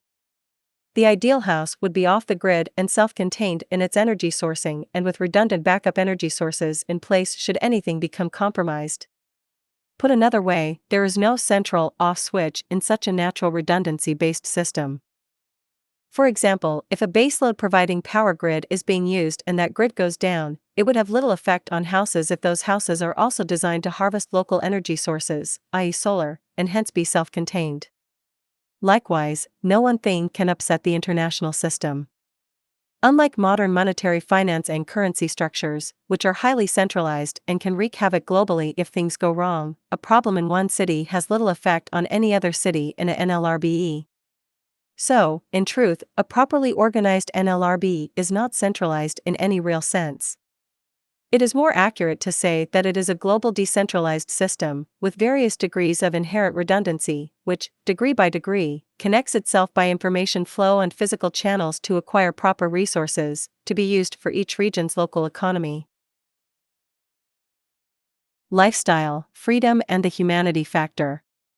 Is freedom anything else than the right to live as we wish? Nothing else. Epictetus. What is happiness? It is difficult for most in the world today to imagine a society without the duress and daily strife endured by the act of simply trying to survive and keep a healthy mental and physical state. So much of our lives today is centered around staying financially ahead and making sure we have enough money for today, tomorrow, our family, and even perhaps for the next familial generation. We often lose sight of what it is that actually creates well-being and happiness. In fact, this fear and often predatory motivation has created a social climate that has even generated a positive value association toward narrow, self-interested behavior. While the line is always subjective as to what behaviors are to be considered ethical or not, the competitive, scarcity-driven orientation toward gaining an acceptable quality of life continually reinforces our lower brain, fight-or-flight propensities, perpetuating a constant sense of social detachment and general loss of empathy for others. In many ways, money itself has even become the reward and status standard, not what it can do with its potential to move the world. Therefore, given these values, it is always a challenge to discuss a NLRB's non-market premise with the vast majority of those in modern culture, as certain knee-jerk contradictory assumptions almost always prevail. It is not the purpose of this essay to address these in detail, but to denote how communication of a future lifestyle not based on these now long-sustained values is difficult, as the idea of existence without such strife is almost impossible for many, due to our history. Merging society and individuality. Ayn Rand and other famous authors and theorists in the 20th century spent a great deal of time talking about a duality between self-interest and social interest, or individualism and collectivism. In these works, whether in fiction-based literary form or in actual economic treatment, rarely is consideration given to a possible balance between the two. Martin Luther King Jr. once said, "Communism forgets that life is individual. Capitalism forgets that life is social, and the kingdom of brotherhood is found neither in the thesis of communism nor the antithesis of capitalism, but in a higher synthesis. It is found in a higher synthesis that combines the truths of both." There is no denying that human beings have evolved with a deeply social nature. It could be argued that what really defines us are the relationships we have created in our lives, not to mention the vast influence of cultural development itself, which is the main source of most value orientations at any given time in any given society. Yet, at the same time, we cannot deny the personal development needs, freedom of expression sought and general independence most all humans tend to need to feel in their day-to-day lives. While the notion of free will might be highly complex in analysis, there appears to always be a part of us that navigates based on what we consider to be choice, and if we feel oppression of that choice, it tends to upset us and destabilize. So, while it is true that when the synergy of the total life experience is brought into focus, we can well argue that all of our choices exist under some level of duress, influence or impulse and hence are actually not entirely free, we cannot ignore the emotional interest we tend to have in perceiving ourselves as separate, independent and individual in some way. True or not, the very idea of free determination appears critical to personal development, confidence and well-being. This is brought up, as perhaps the most important sociological outcome of a NLRB is something historically unprecedented on a large scale in the history of human society. Today, we have the technological means to not only bring all human beings into a high standard of living due to the rapid advancement of technology and basic understandings in science, we also have the ability to structurally rationalize ourselves as being actually responsible to each other and the earth itself. The market system has been unable to reinforce this sense of community or harmony with the habitat because its very foundation works against both as a value or virtue. The earth, in the market model, is viewed as an inventory of resources waiting for financial exploitation, and the more goods in service, the more money is made and hence more jobs are created. Likewise, perpetual human oppression has been a natural byproduct of the underlying Malthusian, scarcity-based orientation since the dawn of existence. This old system, which is a natural consequence of this scarcity-driven order, worked well during primitive periods where our impact on the earth and how much damage we could do to each other had acceptable limits, if you will. The larger structural problems inherent simply could not be understood at that time. However, today the market has revealed itself as no longer a method towards sustainability or a means for intelligent resource management, and it also creates a constant propensity to view other human beings as threats to one's own survival. On the social level, the entire edifice justifies a zero-sum game. Two people going into a coveted job interview for the same job may be respectful to each other, but they both know only one of them will get the job. This fear-based competitive nuance runs the gamut of societal affairs, from justifying massive wealth gaps and class imbalance in the developed world to the overall ignoring of mass poverty and the genocide it is in the developing world. A NLRBE, on the other hand, structurally combines societal interest with personal interest and environmental interest. Its functioning is directly tied to the resources and environment, actually rewarding sustainability and efficiency. Likewise, there is no gain to be had by the exploitation of others, or behaving in the dishonest and corrupt ways we tend to accept as normality. Theft, crime, fraud and all structural outcomes common to the scarcity-based market will no longer have any real incentive, as the entire society is oriented to serve itself, and harming others only harms oneself. For example, an enormous number of laws exist today that protect one's private property. People might be motivated to steal for a number of reasons, but statistically a lack of means, general deprivation and hence relative or absolute poverty, is the common precondition. When people steal physical goods, they are usually stealing exchange value in most cases.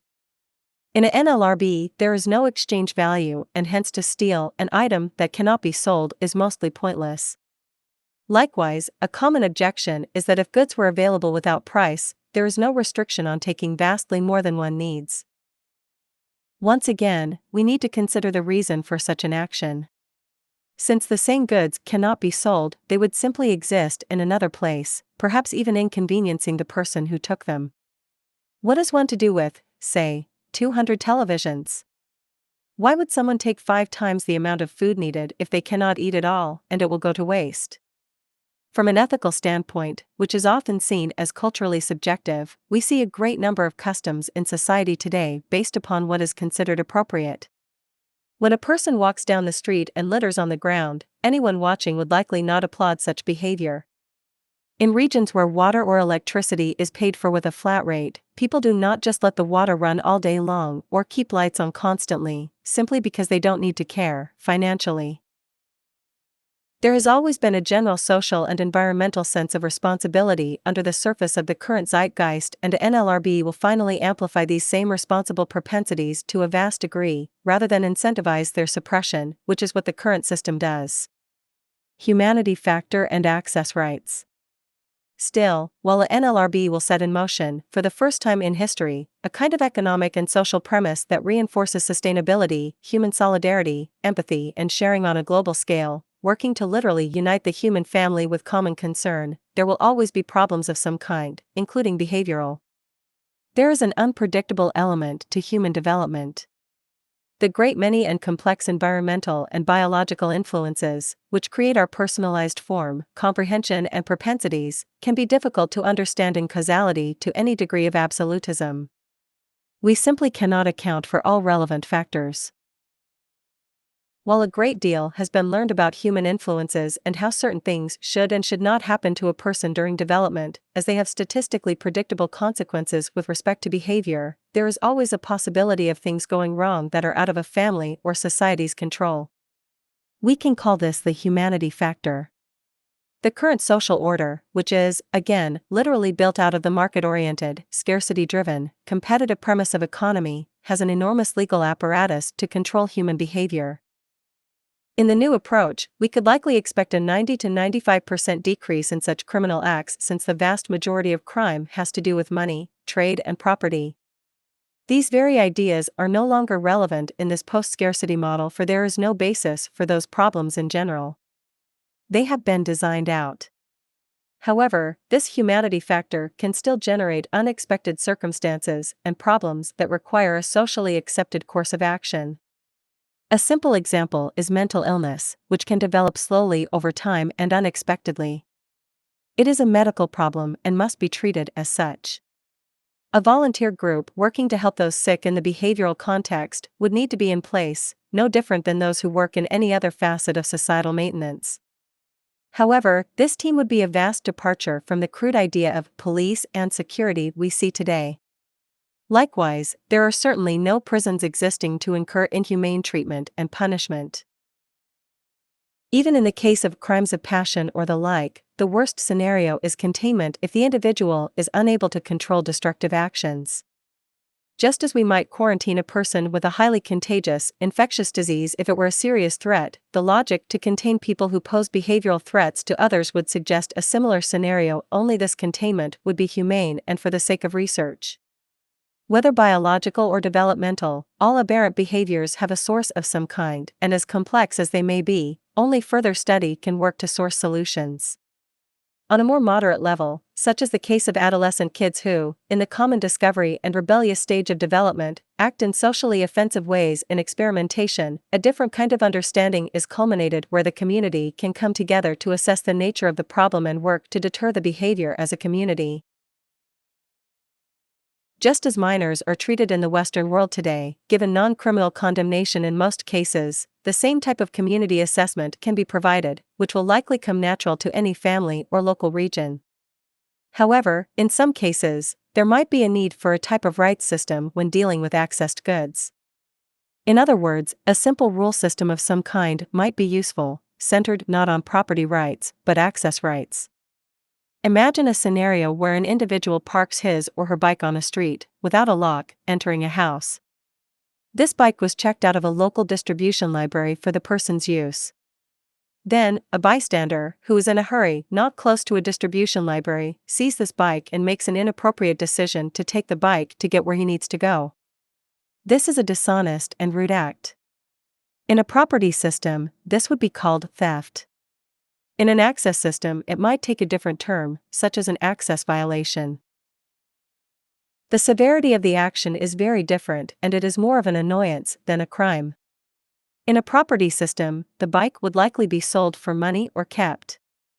In an access system, the original user would simply obtain a new bike and move on, inconvenienced, while the person who took the bike would likely just drop it off after use, as there is no resale value and hence no real reason to keep it. Yet, it doesn't mean the act should be ignored and go unnoticed in its access violation, as such behavior, as rare as it likely would be, would need acknowledgement to serve as a form of operant education.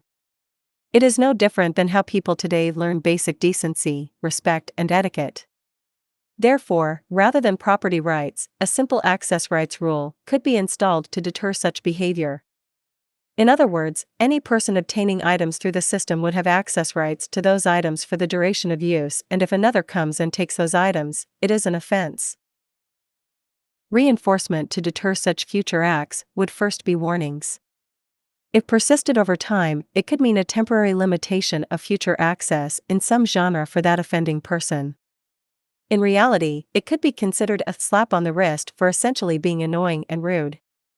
However, if a person were to repeat this over and over, it might take on the role of mental illness, as something of an impulsive behavior disorder, and that medical context might come into play at that time. But once again, this type of behavior would be extremely rare and if far from a serious concern. However, such possible measures should be understood, as this isn't a utopia. It should also be noted that technical resolutions are always sought after as the primary prevention strategy to design out any such problems. Crisis management is another issue.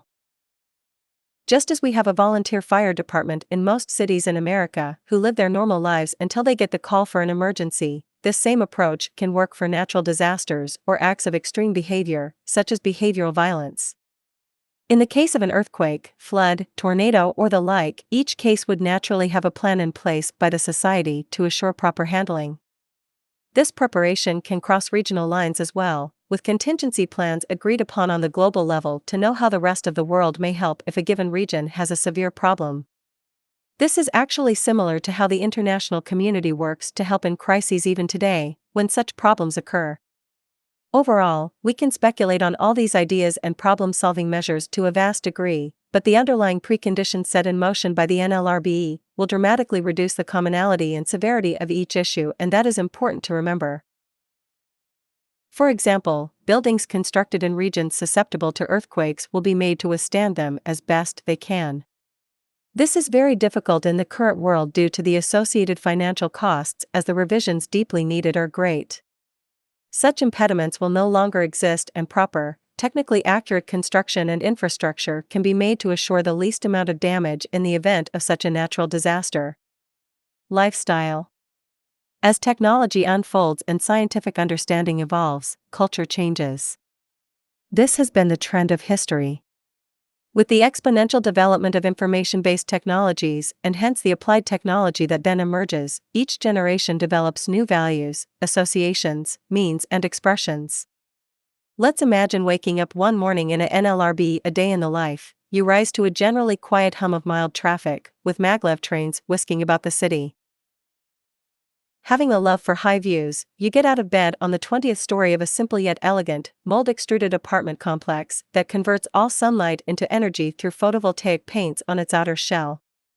You have a fleeting moment of marveling at this reality as the sun bursts through the windows, forcing increased alertness out of your early morning stupor. As you emerge, you are also reminded of your cousin having taken part in that global, university-driven initiative about 2 decades ago, which sought to perfect this paint technology to a degree of efficiency never before seen.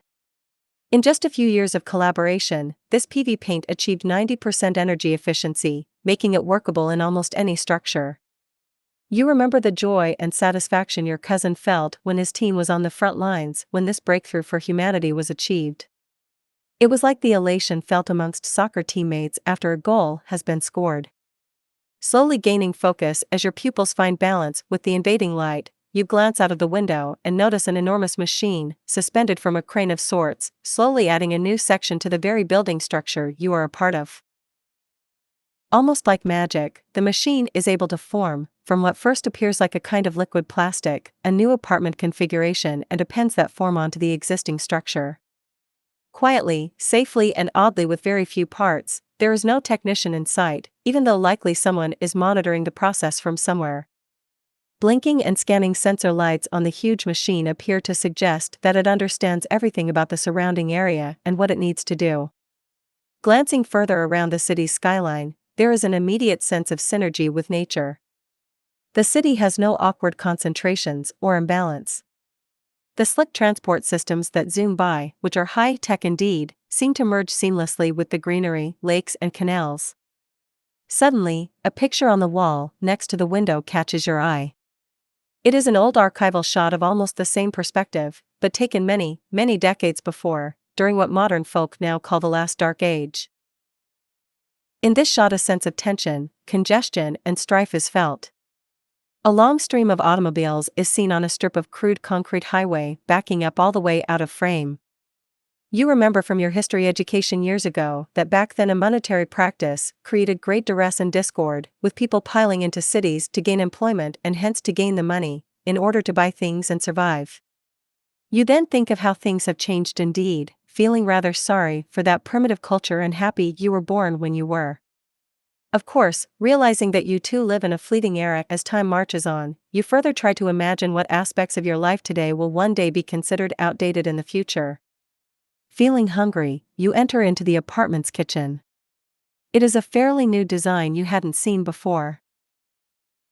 While the system's concept and the interest to combine and unify industrial design was mentioned prolifically in your educational materials as an engineering student, you notice the advanced degree of efficiency now achieved. The kitchen is one unit.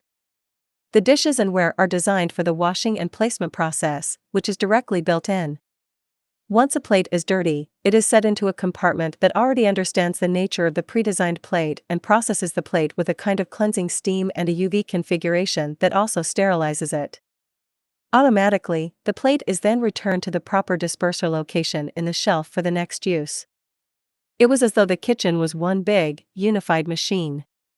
However, checking the refrigerator, you realize you have forgotten to pick up provisions for your short stay. You ponder whether to go down to the lower level to pick up such provisions and come back, but you decide it is time to get going and you will grab something at a cafe on the way. As you exit the apartment, you swipe the access key into the control panel to confirm your final exit and then glance at the control panel to find the clean button. After a bit of frustration, you finally realize the apartment has been designed with a time-based motion sensor system to clean itself automatically when no motion is detected. You then notice the CF6 robot in the corner and take pause as to the amazing technical feat it is to have this robot understand the exact nature of the space, where things belong and where they do not, all programmed with absolute 3D spatial awareness of the apartment to clean and arrange. It is hard for you to imagine what it must have been like to maintain such daily drudgery generations prior. Exiting the apartment, which is actually a temporary access location you rented through an online service, you then enter the hallways and almost collide with a fast-moving older man who drops a small laptop. You realize he is one of the managers of the apartment complex. You help him pick it up and he apologizes profusely. "Very sorry," he exclaims. "We have a problem with the CF6 on level 12 and I need to reboot him. Good thing we always have a few backups for each room."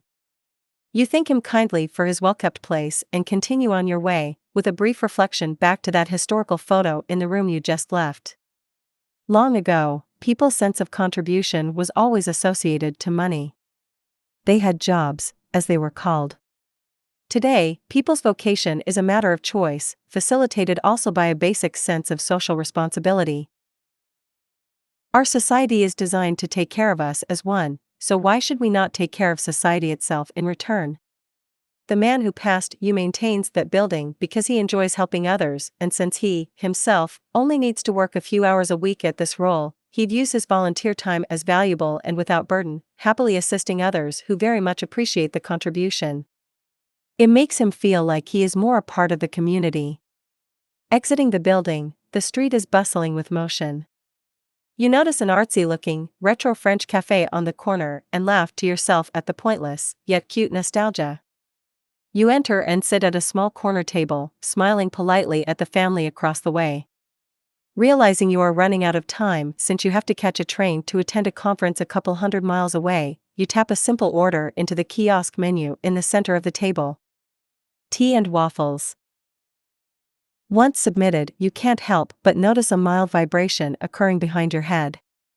Since your grandfather was an engineer who helped design the original automated kitchen system, this is curious to you as the usual tradition was to put the processing facility above and center in the space. It appears there was some restriction in this narrow area, so they hid it to the side. About 2 minutes later, a red light appears on the table to alert you that your order is ready. A glass door opens that is perpendicular to the tabletop and a conveyor extends to reveal your tea and waffles. You grab the tray and rush to finish in the hope not to miss your train. Once done, you slide the tray back into the opening and it closes for cleaning. As you exit the cafe, you can't help but notice a decal with the silhouette of a female form with a tray, bending over what looks like a table.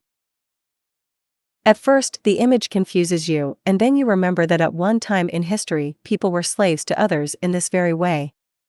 Before the automated restaurant, people actually wasted their potential by waiting on each other and manually bringing food and taking orders. Once again, you are happy you were born when you were. Emerging back outside, you realize you have a fairly long walk. Pondering jumping on the maglev trolley, which constantly circles about the city like a giant worm, you decide it is probably going to be too slow. So, you make your way to the street parallel, which is where the automated cars zoom around in their custom paths. Pulling out your cell phone, which has a special application linked to the region's transport system, a white cab quickly notices your call and stops on the corner. You enter the front of the cab and verbally describe the address. A voice confirms your request and you are off.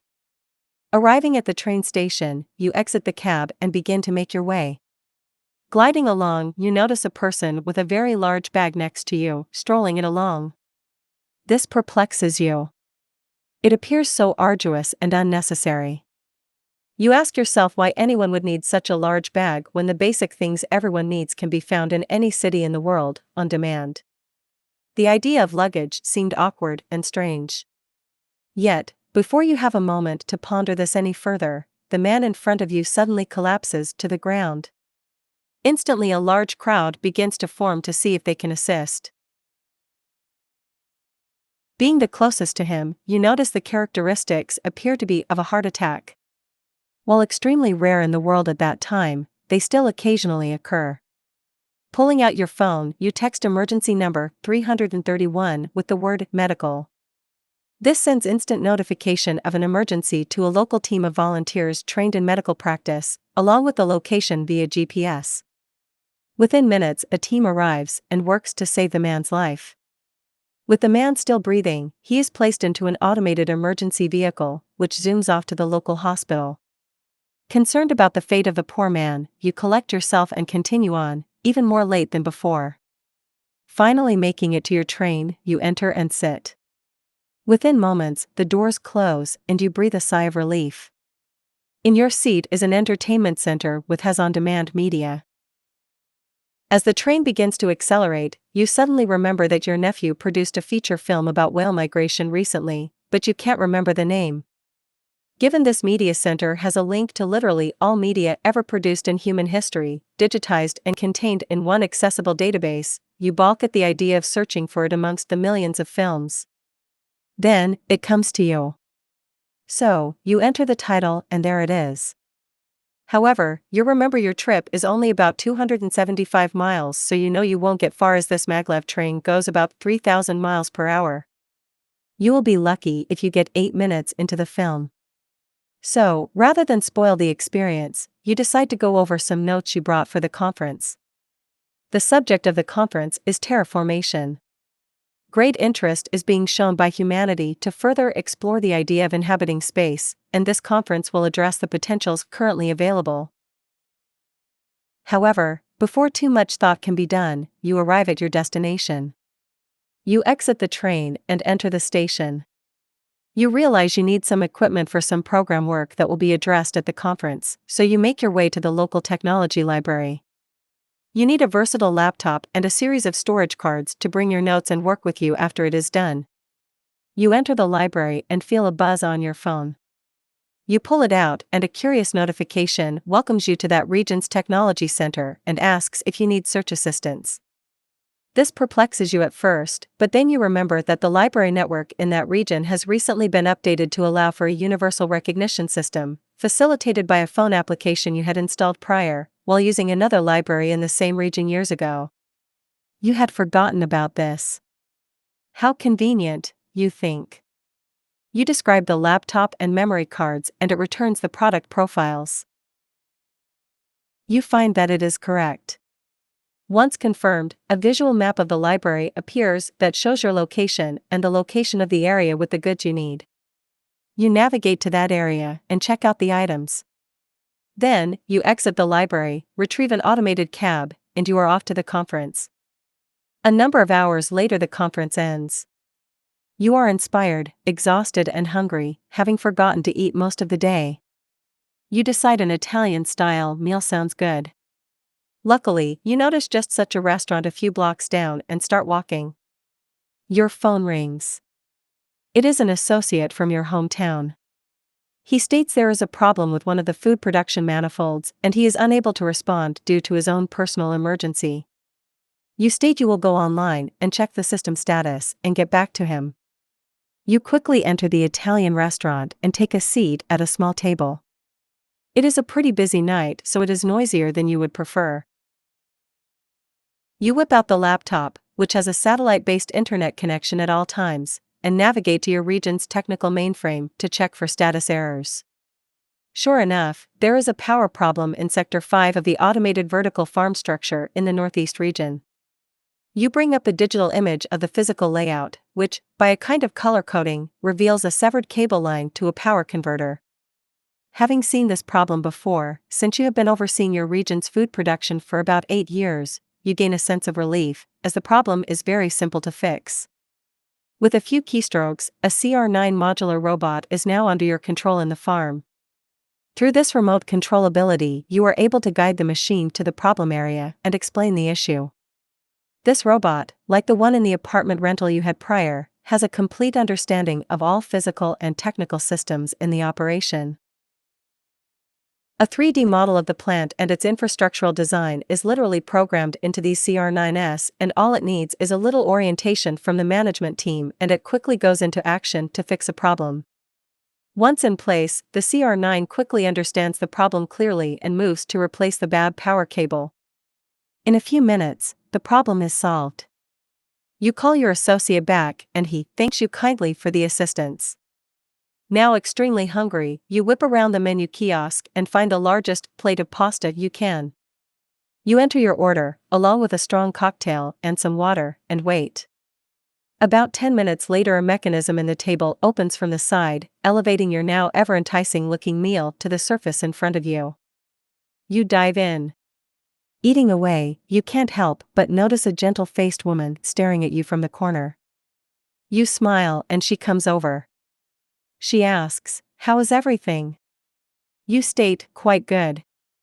"Are you the manager here?" She nods. You then go on to describe how your grandfather helped design the kitchen system she is using. She lights up and says, "My family has been feeding people for 9 generations. Sometimes I go back and cook the food myself, just for fun." You both laugh at the nostalgia, comparing the idea to those who still manually fix up old cars just for fun. After the meal and conversation, you decide it is time to retire for the evening. Pulling out your phone, you locate an available room a few doors down. You enter the building, obtain a keycard from an automated key wall, and ascend to your room and sleep. Life moves forward. Part 4: The Zeitgeist Movement. Social destabilization and transition. I am convinced that if we are to get on the right side of the world revolution, we must undergo a radical revolution of values. We must rapidly begin the shift from a thing-oriented society to a person-oriented society. When machines and computers, profit motives and property rights are considered more important than people, the giant triplets of racism, extreme materialism and militarism are incapable of being conquered. Dr. Martin Luther King Jr. Trends. The early 21st century marks an extremely interesting period of time. On one side, we see many clear and present problems that, as this essay will discuss, show an accelerating gravitation toward further negative consequences, both environmental and social. Yet, on the other side, an ever-present and accelerating solution orientation, technically, reveals so much potential to change course for the better. Positive future possibilities appear profound and limitless. To the casual observer, the idea that the worst is over regarding the evolution of human culture may appear intuitively accurate, depending on where one resides on the planet. We have seen an overall increase in life expectancy, an overall decline in behavioral violence, a rising standard of living on the whole in the Western world, along with a generally maturing global culture which has been inching its way out of vast periods of bigotry, sexism, racism, and nationalism, further promoting a much-needed global consciousness. Yet, the truth of the matter is that any such social progress, specifically the overall standard of living elevation occurring due to our technological ingenuity, is actually amalgamating within a highly detrimental framework that has just started to really reveal itself as such. These surfacing problems are of a scientific nature, not an ideological one. The fact is, market capitalism, no matter how you wish to regulate it or not regulate it, contains severe structural flaws, which will always, to one degree or another, perpetuate environmental abuse and destabilization, along with human disregard and caustic inequality. As expressed at length in other essays, this market/trade concept manifested out of an environmental condition which viewed all material things in the world as universally scarce. This has forged a competitive and invariably exploitative value system that generates certain behavioral propensities and loyalties that are misaligned with the natural order of reality, as per our modern environmental and sociological understandings. The difference between capitalism's effect today and in the 16th century is that our technical ability to rapidly accelerate and amplify this competitive and exploitative process has brought to the surface consequences that simply couldn't be recognized or even anticipated during those earlier periods. Today, we are seeing the surfacing of these previously hidden tendencies in full force, and the end result is that what we see as progress now will likely be overcome, in time, by the larger order force of capitalism's misaligned detrimental principles. It is like a massive tidal wave which has been on pace to crashing on a ship for a very long time, and no matter how well developed and organized that ship is, it is no match for this larger order force of nature. Perhaps the most notable example of this is the fact that virtually all life support systems are in decline. It really doesn't matter how many people have achieved a coveted, ideal, upper-class lifestyle if it is occurring on the back of unsustainable methods. It is simply a matter of time before the effects of resource depletion, biodiversity loss and pollution evolve to destroy this illusion of success. Likewise, while it may be true that we have seen a decline in violence, mass genocide and the once enormous fatalities common to global warfare, we need to step back even further and remember the causality itself, not the mere trend of reduction. If resource scarcity and geoeconomic strategy have been the cause of most national conflicts in the world in the past, which it has, then all it takes is that precondition to rematerialize. The rapid decline of human-environment relations in the past few decades is setting the stage for this once again. The 2003 Iraq War, by some analysts, was a resource war for oil, and this is rather difficult to deny when the evidence is weighed. There is little doubt that if the world was faced with real energy, water, food and mineral scarcity, to the extent that it would deeply affect the economies of larger national powers, we would regress rapidly back to mass global warfare and mass casualties, not to mention massive civil unrest as well. Today, all major superpowers continue to increase armaments and weapon power, clearly in preparation for such events. On a different level, almost paradoxically, the very things that have been helping society increase its standard of living, science and technology, is also driving its increased vulnerability towards destruction. While science can, on one side, illuminate the natural alignments we as a species need to adhere to in order to find balance with the habitat and each other, it can also be used locally and narrowly, within the context of the distorted incentive structure the market perpetuates, to create and accelerate destructive and inhumane consequences. The atomic bomb is one extreme of this reality. Our increased, high-tech capacity to more efficiently destroy biodiversity, overuse our resources and pollute, is another. In some ways, the rapid development of science and technology is pushing humanity into a corner. It is as though the species is marching farther back into the apex of a three-dimensional triangle, laid on its back, with its edges sloping quickly down, once passed over. One side is a negative acceleration into social and ecological decline, and the other a positive acceleration into an age of abundance, balance, peace, and progress. As time moves forward, the farther we move back into this apex, the less space we have. At some point, we are going to succumb to one side or the other. Population and resources. Statistics suggest that well over 9 billion people will inhabit Earth by 2050, sourced mainly in the developing world. Along with this come dramatic increases in demand for A. Food, B. Water, C. Energy, and D. Minerals/material resources. Each one of these will be discussed. Reproduced from the Food and Agriculture Organization's Expert Forum, 2009. As far as food, there is no shortage of studies that project that our traditional food production methods are not going to come close to meeting demand by 2050.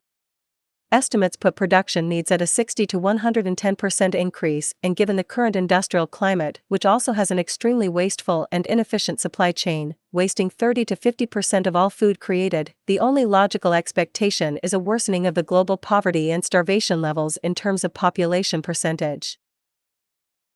This doesn't even bring into consideration the ongoing plea for more sustainable agricultural practices to stop pollution/soil erosion, which would not be a convenience if this pressure accelerates, assuming traditional land-based methods are still in use.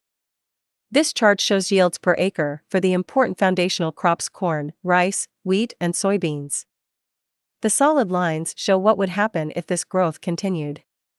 The dashed lines, however, show what is really needed to satisfy expected demand by 2050. Potable water statistics are equally, if not more dramatic, and needless to say, water scarcity means even more problems for traditional agriculture. According to the United Nations, by 2025, an estimated 1.8 billion people will live in areas plagued by water scarcity, with 2/3 of the world's population living in water-stressed regions. The OECD projects that fresh water demand will rise by 55% by 2050, corroborating the UN water stress statistic, extending it to 3.9 billion by 2050, or nearly half the world's population. 2050 projection of water-stressed areas. Reproduced from the OECD Water, The Outlook to 2050, 2011. Likewise, water pollution, which further compounds the problem, is on pace to continue as developing countries increase industry and agriculture in their interest to raise their overall standard of living. Sadly, this interest to increase industry will only further the pollution problem, as the methods used are often much more primitive and environmentally dangerous than what the developed nations are slowly emerging out of. China is a case in point. While considered a developed industrial nation, its internal policies are excessively relaxed when it comes to environmental standards and regulation. This is a natural capitalist outgrowth, as the intention is to free up commerce and further economic growth. Today, China contains 16 out of 20 of the world's most polluted cities, and only further development, population growth, and hence pollution is to be expected.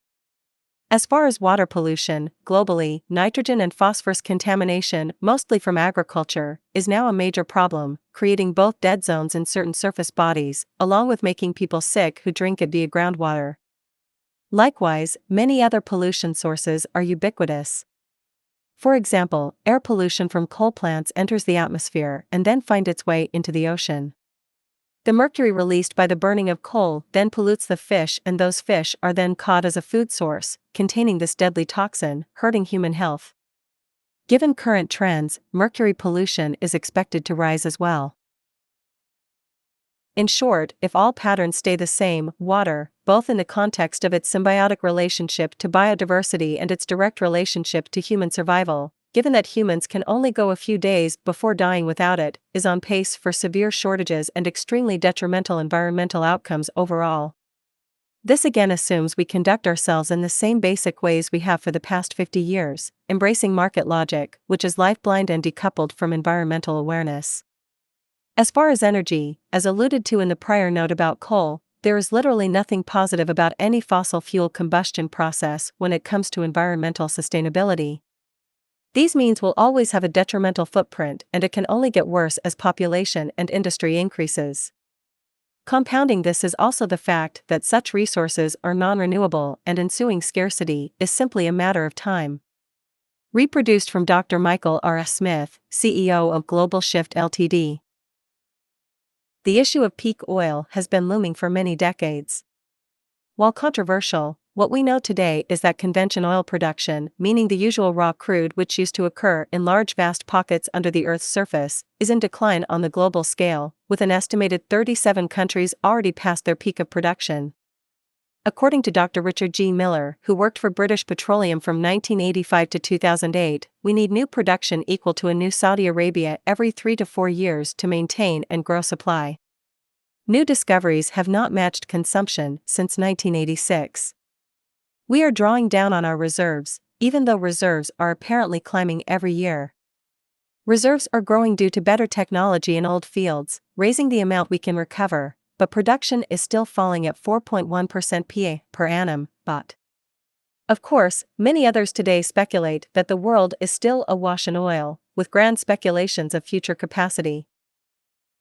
However, these projections are centered on non-conventional sources that are often extremely difficult to extract and process.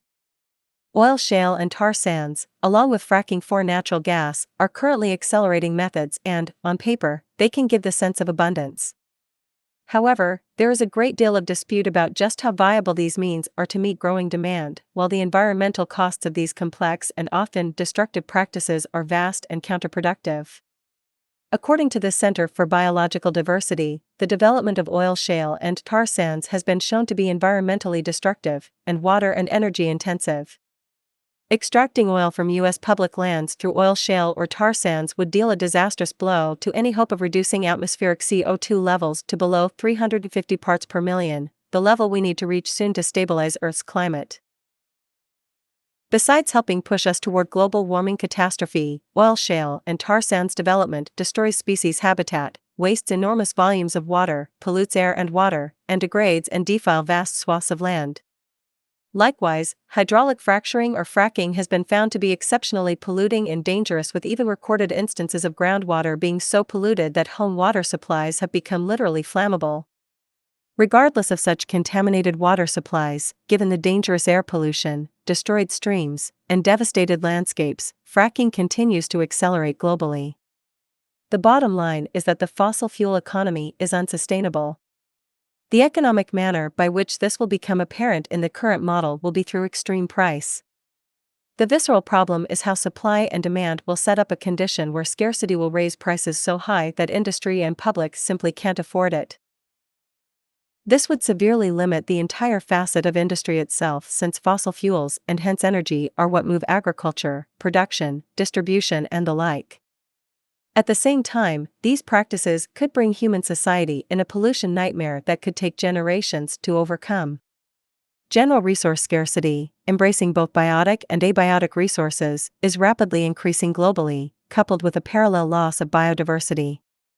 In 2002, 192 countries, in association with the United Nations, got together over something called the Convention on Biological Diversity, making a public commitment to significantly reduce the losses by 2010.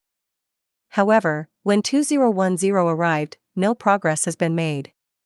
In their official 2010 publication, they stated, none of the 21 subtargets accompanying the overall target of significantly reducing the rate of biodiversity loss by 2010 can be said definitively to have been achieved globally. Actions to promote biodiversity receive a tiny fraction of funding compared to infrastructure and industrial developments. Moreover, biodiversity considerations are often ignored when such developments are designed. Most future scenarios project continuing high levels of extinctions and loss of habitats throughout this century. In a 2011 study published, which was in part a response to an ongoing general call to isolate and protect certain regions of Earth to ensure the security of biodiversity, it was found that even with millions of square kilometers of land and ocean currently under legal protection, it has done very little to slow the trends of decline.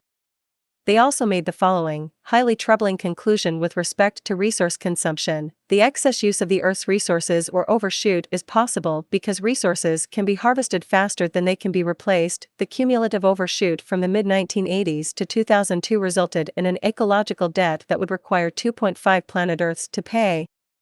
In a business-as-usual scenario, our demands on planet Earth could mount to the productivity of 27 planets by 2050. Projections for A. Human population size, B. Human ecological demand and ecological debt under different scenarios of human population growth and use of natural resources. Ecological demand is calculated by multiplying the size of the world's human population by the average yearly demands of a person and dividing this amount by the Earth's biocapacity. This yields the number of planet Earths required to meet the whole human demand. Reproduced from Marine Ecology Progress Series, Volume 434. Today, one could search through all peer-reviewed scientific documents in the world and likely not find one review of humanity's resource and biodiversity relationships that are neutral or positive. While estimates may vary, one thing is clear: the species is growing rapidly and expanding its industrial activity in a climate of absolute deficiency with respect to the unsustainable methods and values being put forward. It is important to remind the reader, however, that this problem is a system issue, not an immutably empirical one. Once again, the problem is not our mere existence or a growing population. The problem is that we have a global economic tradition in place rooted in 16th century, pre-industrial, handicraft-oriented thought that places the act of consuming, buying and selling at the core of all social unfolding. A good analogy is to consider the gas pedal on a car. The more consumption of fuel, the faster it goes. Buying things in our world is the fuel. If you slow down consumption, economic growth slows, people lose jobs, purchasing power declines, and social conditions destabilize. This is an artificial reality generated by misaligned economic principles, not the physical reality itself. The perfect storm. While the preceding sections have addressed specific, major issues in some detail, we cannot overlook the economic synergy which links them all in the financial and technical systems related. Energy, water, food and material accessibility interlock into one societal mechanism which can have dramatic effects on employment, social stability, and many other issues if any one of them is disturbed. There are numerous scenarios that could materialize that compound this overall sustainability problem. For example, global GDP has a powerful connection to water. The IFPRI states current business-as-usual water management practices and levels of water productivity will put at risk approximately $63 trillion, or 45% of the projected 2050 global GDP, at 2000 prices, equivalent to 1.5 times the size of today's entire global economy. Likewise, from a mere production standpoint, 70% of all freshwater is used for agriculture. Any large-scale water scarcity would then also mean reduced yields, assuming the same traditional practices are used for cultivation. The same goes for energy, especially hydrocarbons. The effect of a substantial reduction of these resources on traditional agriculture alone is staggering, while the effect it would have on industry as a whole as far as the vast amount of petroleum-based products and power needs would be nearly apocalyptic in the current model. We also cannot overlook the social stability issue and how the decline of such resources will change human, social, and national behavior, inciting indifference and a loss of empathy as fear and narrow self-preservation is triggered and exacerbated. We can imagine, for instance, a steep price increase in gasoline where it becomes unprofitable for those transporting critical, life-supporting materials. The result might very well be a union strike that stops the flow of goods, compounding the problem. Imagine for a moment if the dominant food transport unions on the west coast of America went on strike, stopping the flow of basic commodities. This could spark a highly detrimental chain reaction. Scarcity breeds crime, conflict, and antisocial behaviors. On the micro scale, it is not difficult to see the increase in gangs, theft, and prohibitive underground economies flourish in this climate, as they have statistically proven to do so in regions still enmeshed in great poverty and a lack of job opportunities. Disease, and other issues arising out of such poor conditions, is another viable concern. On a macro level, as noted prior, national war has historically mostly been driven by resource scarcity and national/business self-preservation. It should be no surprise that America and many other nations have been beefing up nuclear arsenals and delivery systems for some time, with the world currently capable of destroying itself many, many times over with its existing arsenal of over 26,000 nuclear warheads. Thousands of these weapons remain on high alert today, ready to be fired at any time, and the reaction of the global outcry to stop proliferation has literally been met with more proliferation, behind the scenes. At the same time, the mechanics of the global financial system are also in play. Since all money is created out of debt and loaned with interest attached, interest that actually doesn't exist in the money supply outright, there is always more global debt in existence than money to pay for it. This has culminated into vast personal, business, and government defaults, both real and pending. A 2010 report from the Standard & Poor's rating agency estimates that the United States will have a debt of 415% of GDP by 2050, while by 2060, 60% of all the countries in the world will be bankrupt. A cursory glance at the financial status of most countries in the world today reveals a spectrum of medium debt to extreme debt. Amazingly, there appears to be no country on Earth with a balanced budget, and as of early 2014, the public debt of the planet is equivalent to about $52 trillion. However, that is just public or government debt. The real figure, combining both public and private debt, is a staggering $223.3 trillion. Dividing that number by the 7.1 billion people on the planet as of early 2015, we find that each human owes about $31.5 thousand. So, we have to ask ourselves, how possible is it that we are going to be able to financially facilitate the vast technological reforms needed to generate some degree of sustainability when it is clear that massive overhauls of our agricultural system, water processes, pollution control, energy sources, infrastructure, and industrial methods are desperately needed? We know we have the technical means to do it, but do we have the money? The more one thinks about this latter question, the more incredible and outright idiotic the financial mechanisms in play become. It isn't that some progress will not be made, as the major powers in the world pretty much don't take debt seriously to begin with.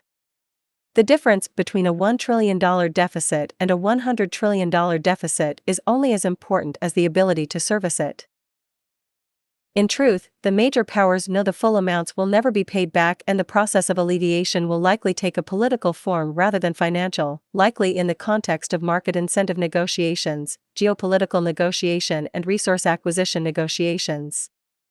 However, those deals are usually behind the scenes, and the growing pressure to cut social programs and spending on what are more often than not the very programs that help keep some order, continues for the sake of public perception and other levels of differential advantage. Likewise, while the larger powers have great advantage in this predicament, the smaller developing countries are the ones who really suffer, as they have no economic or military power to gain clout in international appeal. Given this, it is easy to see that the developing countries will be the ones firmly underwater, continuing to be vulnerable to austerity, exploitation, and the basic ignoring of its internal social strife. In 2011, the United Nations noted a statistic that 1.5 billion people were living in absolute poverty, with a representative from Nepal at a pertaining conference adding that at the rate of decline observed from 1990 to 2005, it would take another 88 years to eradicate extreme poverty. If we reflect on the rapid economic growth that occurred from 1990 to 2005, which was considered by many a boom period for much of the world, we see that the existing negative pressures were not even close to what we are seeing 2 decades later. Hence, it is logical to speculate that what growth, was achieved in the 1990s with respect to the rather minimal percentage reduction of extreme poverty is likely to be reversed as exponential population growth amidst an ever-deteriorating financial and environmental situation accelerates. Likewise, and as a final topic of this section with respect to emerging negative pressures, we have the issue of technological unemployment. As partly expressed in the essay Market Efficiency versus Technical Efficiency, machine automation is rapidly evolving to mirror or exceed the vast majority of industrial activities common to human laborers. A 2013 study out of the University of Oxford states 45% of America's occupations will be automated within the next 20 years. Given America's advancement, this naturally also implies that half the world's occupations could be automated as well. More specifically, a detailed examination of automation technology by sector at the present time, both in the fields of manual labor and the service industry, show that there is really no tangible occupation in existence that isn't on pace to being replaced by machine and/or artificial intelligence. It is simply a matter of time and intention.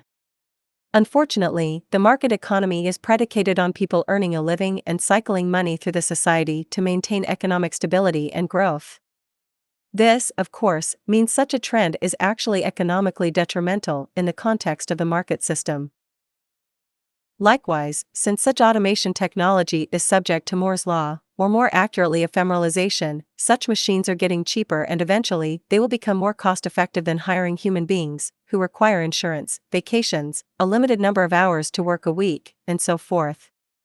The productivity now possible is exponentially more effective with machines than with people, and this reality will only increase as time moves forward. Yet, this creates a system contradiction, for if machines displace people, how do they get income to cycle money into the economy by purchase? In traditional market principles, there is no solution, other than the false assumption that humans will constantly shift in exact accord with such labor displacement.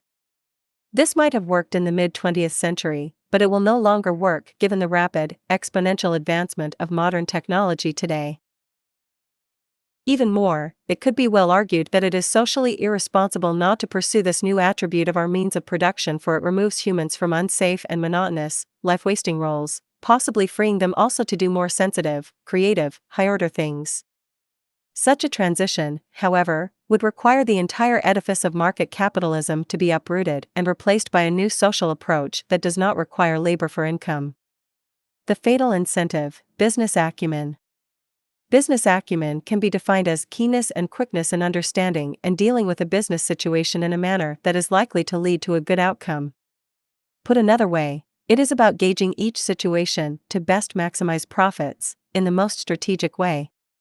This is brought up to convey two related propensities that have a great relevance in the way most people, particularly the wealthy, will likely cope with increasing scarcity and/or social destabilization. The first is the rather simple observation that the pursuit of business is really nothing more than the pursuit of money. While the business mindset will often romanticize about helping the world and pleasing consumers, the only real measure is profit. It is simply assumed that gaining profit means helping the world, which is clearly not the case given the vast declines in our habitat integrity and the fact that there are now more slaves in the world than ever before. The second is subtler, and it has to do with the psychology of fear and greed. Research done in the Department of Psychology at the University of California, Berkeley found that increased wealth actually creates reduced empathy and compassion towards others, along with elevating one's sense of entitlement. In short, increased wealth tends to make one mean, and there is no shortage of corroborating studies that have confirmed this very propensity.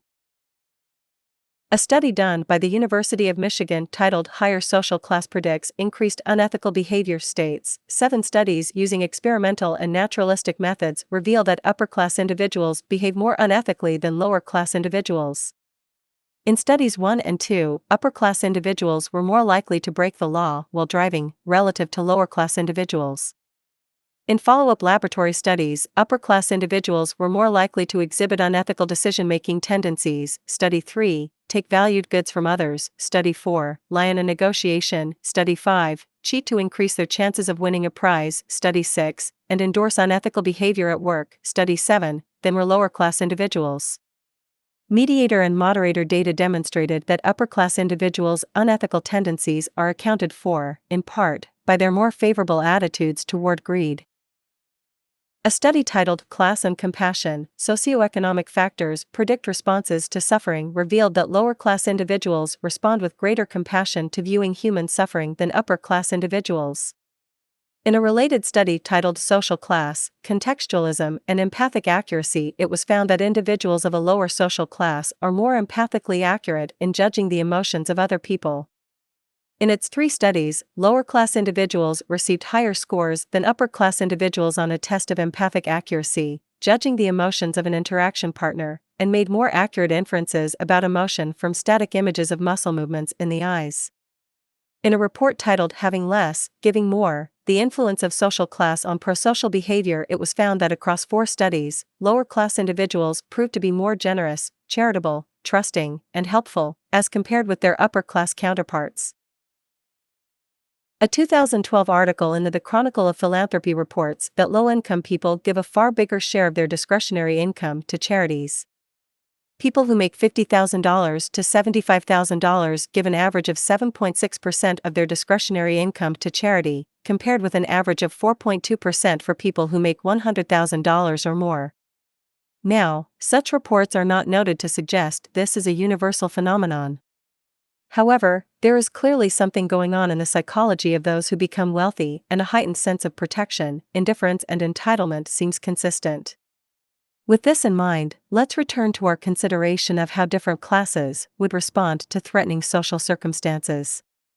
Given the fact that the world now has almost 2,200 billionaires worth about $6.5 trillion in total, that's an average of $2.9 billion each, with the top 100 capable of ending global poverty 4 times over, a great deal of attention has been placed on these figures in the hope for social help. Given the anger that has risen due to the reality of tremendous and growing inequality in the world, one can imagine the general sense of unease of those who are super rich. Yet, apart from what could be argued as a public relations move, combined with both honest intentions and the specter of philanthropy, such as the so-called billionaires' giving pledge, one can't help but feel deep animosity for such figures and the system that enabled their extreme and clearly unnecessary wealth. This, again, isn't to say anyone is bad, but rather to note that any system which has the capacity to even create such extreme wealth imbalance, in and of itself, needs to be addressed as the root problem it is, not the supposed charity of those who have been able to play the market game to such an extent as to accrue such irrational and wasteful sums. It is not a cynical view in this light to consider such things as the giving pledge as more of an insult than a solution.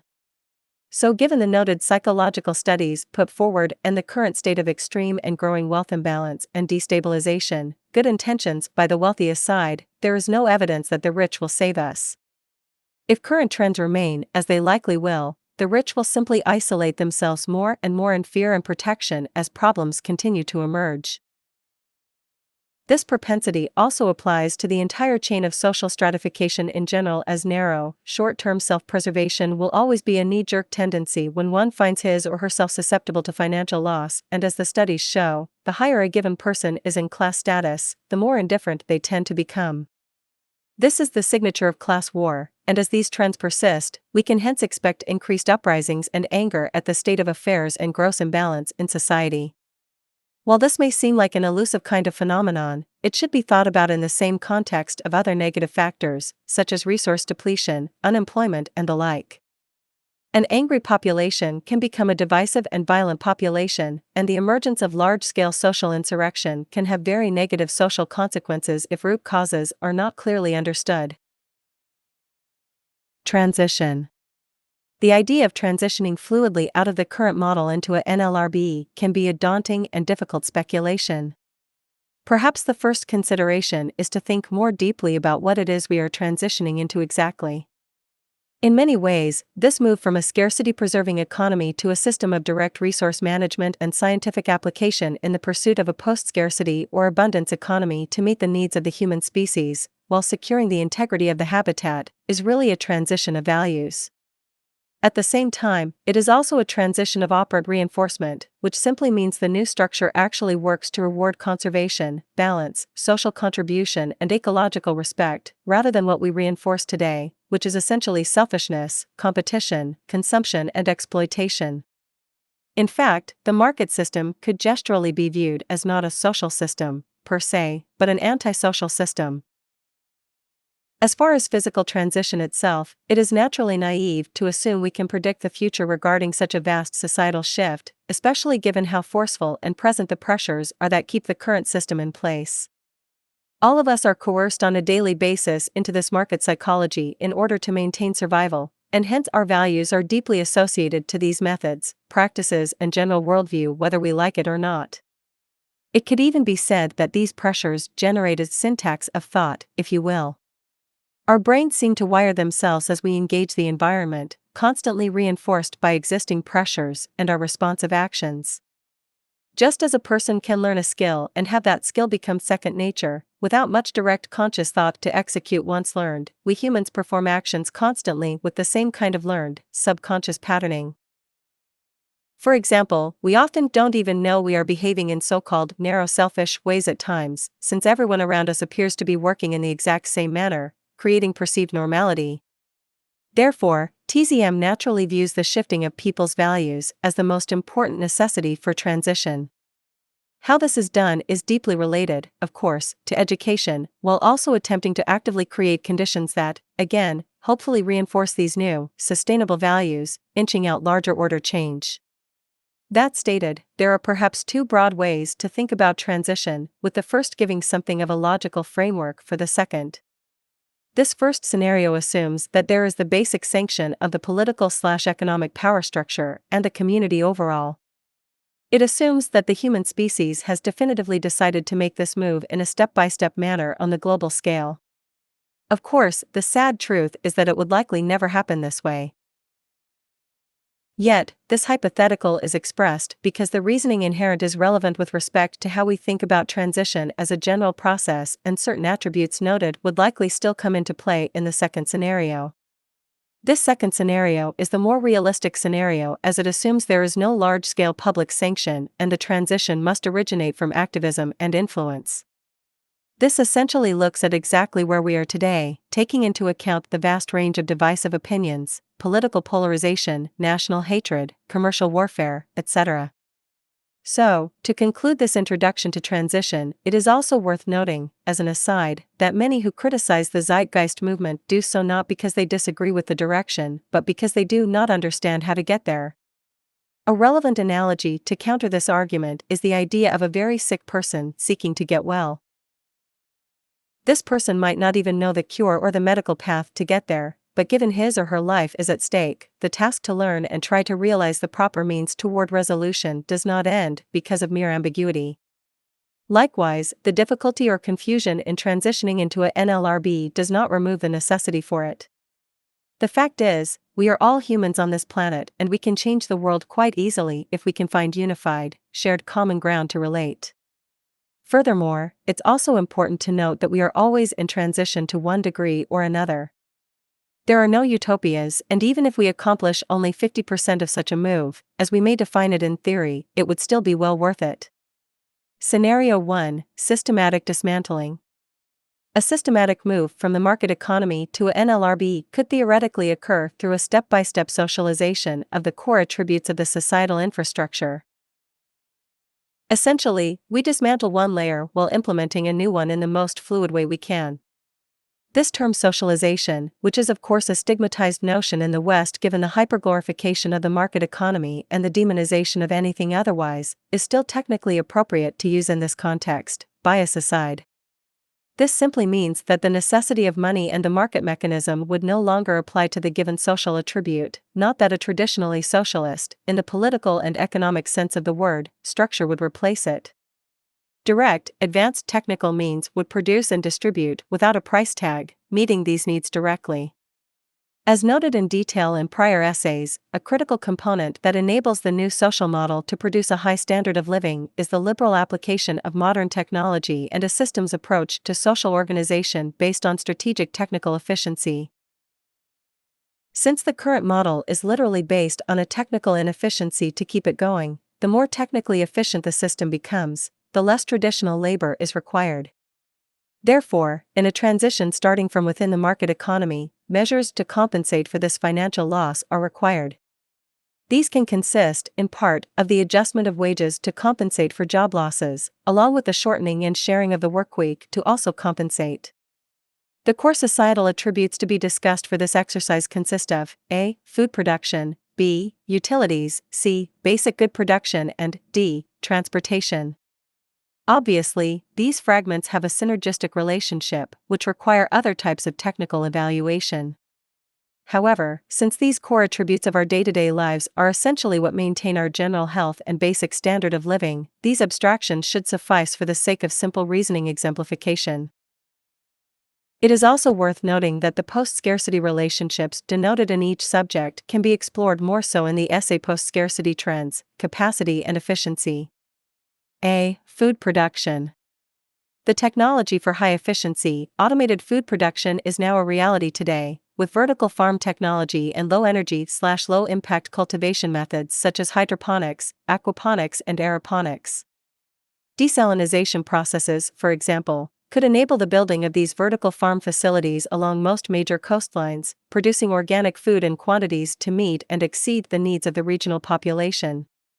In short, if such advanced methods were implemented, the strategic abundance possibility reveals that the need to place restrictive monetary value on basic food resources is simply not required.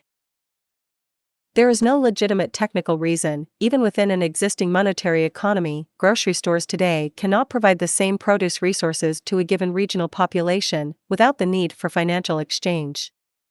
It is simply a matter of getting the advanced automated systems in place. B. Utilities. The hydrocarbon economy today continues to cause a great deal of turmoil, not only on the environmental level but also due to the inevitable scarcity of the resources themselves. While the debate continues regarding peak oil, there is no legitimate debate as to the fact that fossil fuels are essentially finite and its combustion is detrimental to the environment.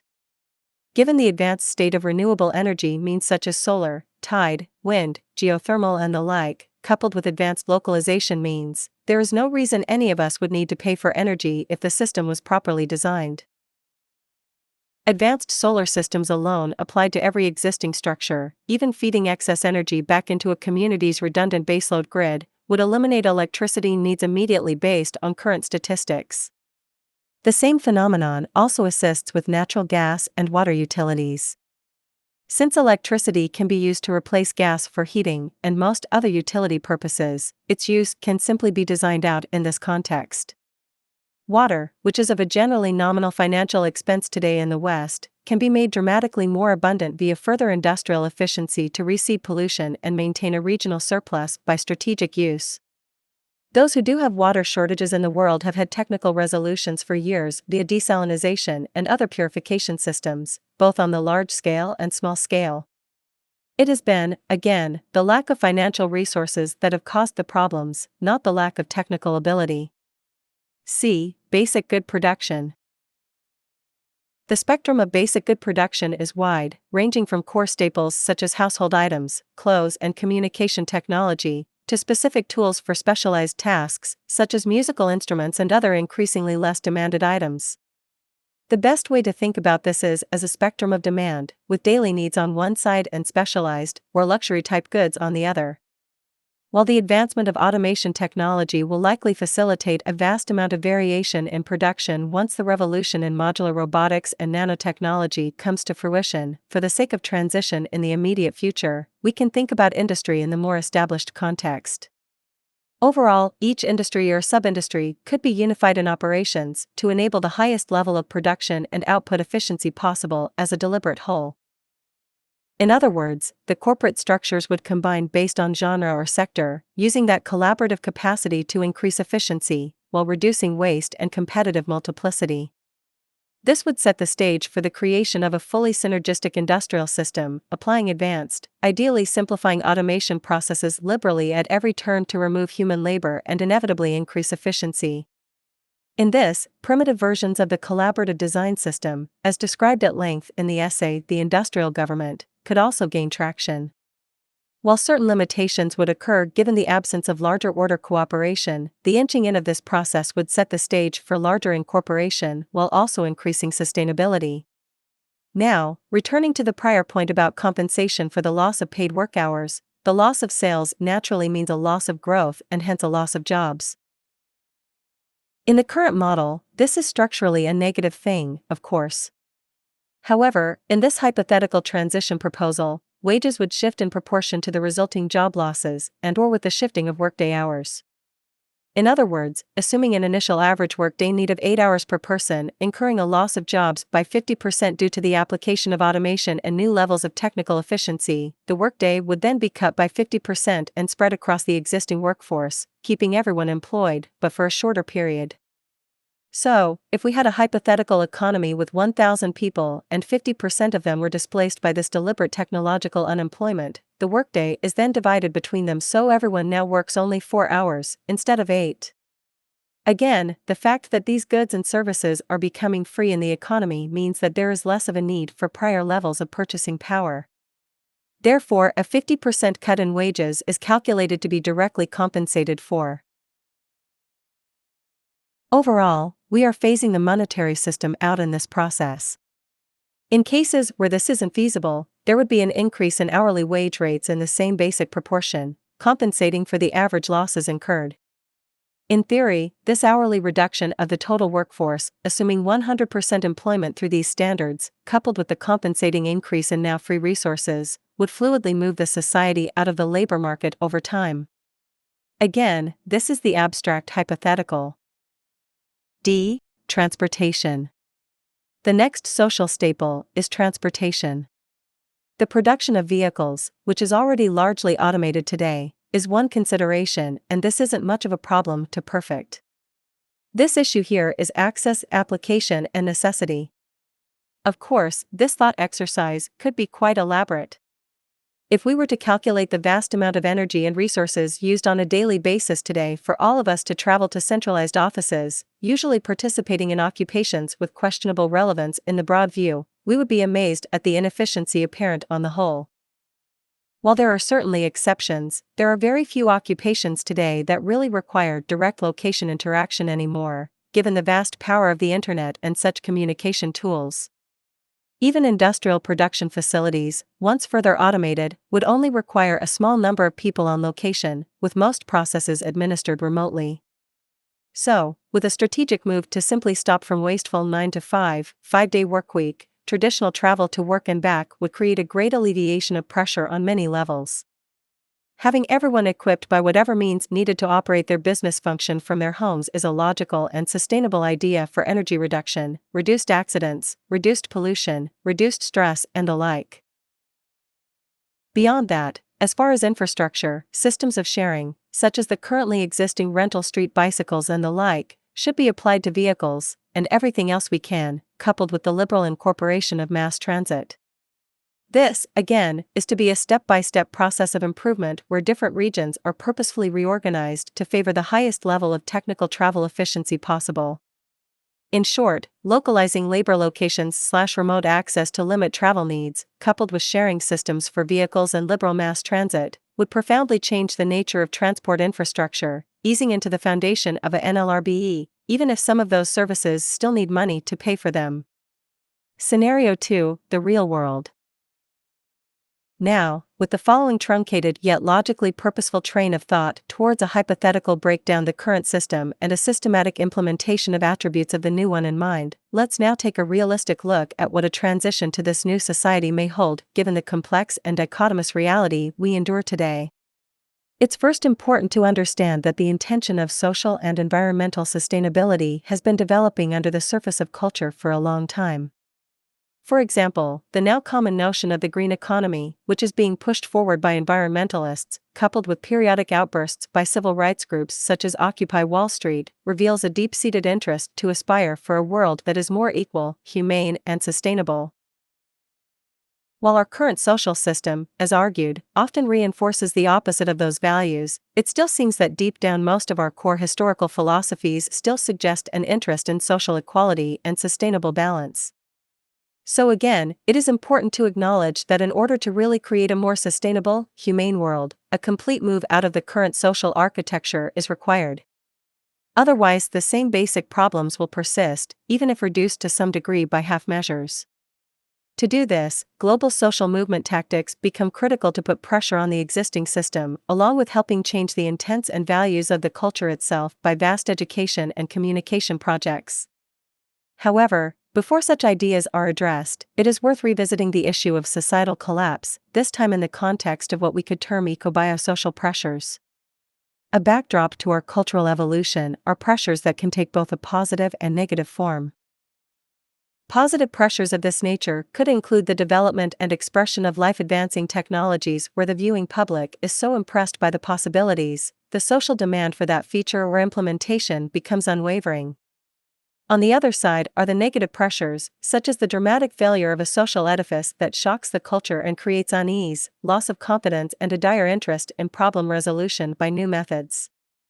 Given the prior section on societal problems, we can logically expect, as the current model grinds along, that these negative pressures are bound to help facilitate new incentives toward change. Of course, this is out of the control of TZM, and at no point does TZM promote furthering any harm upon anyone. TZM focuses on positive pressure influence in its activist work, showing the world what can be done through education and think tank projects. Yet, TZM does not deny the existence of these other emerging negative pressures and acknowledges them also as a form of mobilizing incentive. It is also important to note that so-called societal collapse is not an absolute distinction. It is relative. In general day-to-day operations, specifically in the West, one typically does not look around and deem the society as being in a state of breakdown. This is because most people have simply become accustomed to the pollution, cancer, debt, homelessness, depletion, poverty, wars, uprisings, periodic financial crises, unemployment, and other inefficiencies. It isn't as though one day everyone wakes up and finds the whole world suffering or dead in the streets. Societal collapse, or system failure, is a process, and the real question is actually how bad are we prepared for it to become before we act to change it. In truth, all systems change, and while such a process of failure is a very negative thing in the short term, it is also ultimately a natural consequence of cultural evolution. Problems can lead to creativity, and creativity leads to new solutions, if we are willing to move on. At any rate, with these eco-biosocial pressures apparent, coupled with a basic understanding of how a step-by-step transition could unfold, Scenario 1, let's now talk about transitional activism. The goal here is to not only facilitate a move to the new model, but to also work to help those suffering in the current model, basically bringing them in first in this process of transition. This is done by creating parallel systems, which do not use money but still provide helpful services to people. With growing technological unemployment and most governments and corporations still looking the other way for as long as they can, creating solutions to ease this stress on the population, coupled with removing support for the current system, is a win-win goal. For example, the use of mutual credit systems or time banks facilitate a kind of non-currency transactions, often based upon labor only. While taxation of these transactions apply in some countries, this system is able to bypass money overall, i.e. for those who have skills but are poor, along with reducing overall financial circulation, as a means of protest and transition. A mutual credit system is a form of barter for services or goods, which allow non-monetary exchange values to be applied to other goods and services, removing the one-to-one good-to-good correlation common to simple barter. Let's is an example. It assists an interest-free, non-inflationary form of exchange where value cannot float or fluctuate, as it does today, among many other positives. In the case of the time bank, it is based on the prior work of the person, in effect. There are a number of variations of these kinds of systems, and they are becoming ever more sophisticated in their programming and malleability. Another tactic, which has a similar effect, is the use of community sharing systems. TZM Toronto, for example, has a tool-sharing network where basic tools exist in a facility, like a library, and one can check out these tools in rotation, as needed. As minor as this may seem, it is easy to see how this library concept could extend greatly in a community, such as with automobiles and other items used more sparsely. Again, this would help those who didn't have a means of access, along with removing growth pressure for the economic system. It would also be more environmentally friendly and sustainable, needless to say. Likewise, more traditional social policy influencing methods, such as mass online petitions and other such acts, are to be viewed as minor in effect, but still relevant for awareness. TZM does not endorse physical protest in the sense of piling into a parking lot and yelling at buildings as an effective means of social change, but it does not dismiss them either, as such activities can draw attention toward a given issue to some degree. Likewise, petitions have been ubiquitous in the world today, along with working to influence political officials by also publicly challenging them in the purview of news media. These are other such expressions that come down to one's creativity, courage, and personal interests. However, there is one specific political lobbying proposal worth mentioning that has been around for a long time. While not a long-term solution in and of itself, its implementation would at least generate improved public health and eliminate general poverty. It is called a guaranteed or unconditional income system. This simply means people are given basic life-supporting funds each year to meet basic needs, with no one left behind. In late 2013, activist groups in Switzerland were pushing very hard to implement this idea. Now, all that aside, TZM's most important activist initiatives are the ever-emerging think tank-style projects, which literally can work to show a better way. R. Buckminster Fuller once stated, "You never change things by fighting the existing reality. To change something, build a new model that makes the existing model obsolete." This is the transitional motto of TZM as well. As will be expressed in the essay Becoming the Zeitgeist Movement, apart from general awareness events, think tank projects that can literally start to build the new social model, both physically and in its programming for sustainability and efficiency, is perhaps by far the most profound method of activism. The digital revolution has taken the complexity and arduous development process of industrial design and provided the option to virtually represent most any physical idea for the sake of communication. Likewise, while the collaborative design system noted prior may not be in existence today, there is no reason programming for it cannot be created now, even if it is to merely exist as an oversimplified mock-up. Likewise, the Global Redesign Institute, which is a macro-industrial design interface designed to enable anyone to think about the logic of redesigning the topographical layout of Earth, is another idea. In the end, the range of possibilities to virtually create almost exactly what TZM speaks of is becoming more possible, and this has powerful communication potential. We can imagine, after these developments occur, large-scale conferences that can be conducted in any given region, showing how much more efficient that region would be if such technical system or designs were implemented. The lone country transition. Building on the prior paragraph, imagine a fairly small country with a vast range of natural resources. A possible realistic location could be a lush country in Latin America. It is sometime in the future, and technical progress has been continuing its phenomenon of doing more with less. The result is such that known methods of industrial production now require fewer raw materials, to such an extent that if well-organized, resource-rich country adapted strategically, there would be no need for imports or exports in that region. The country could be off the grid, so to speak, in the context of globalization and international influence. However, the leaders of this country really were not aware of this technical reality.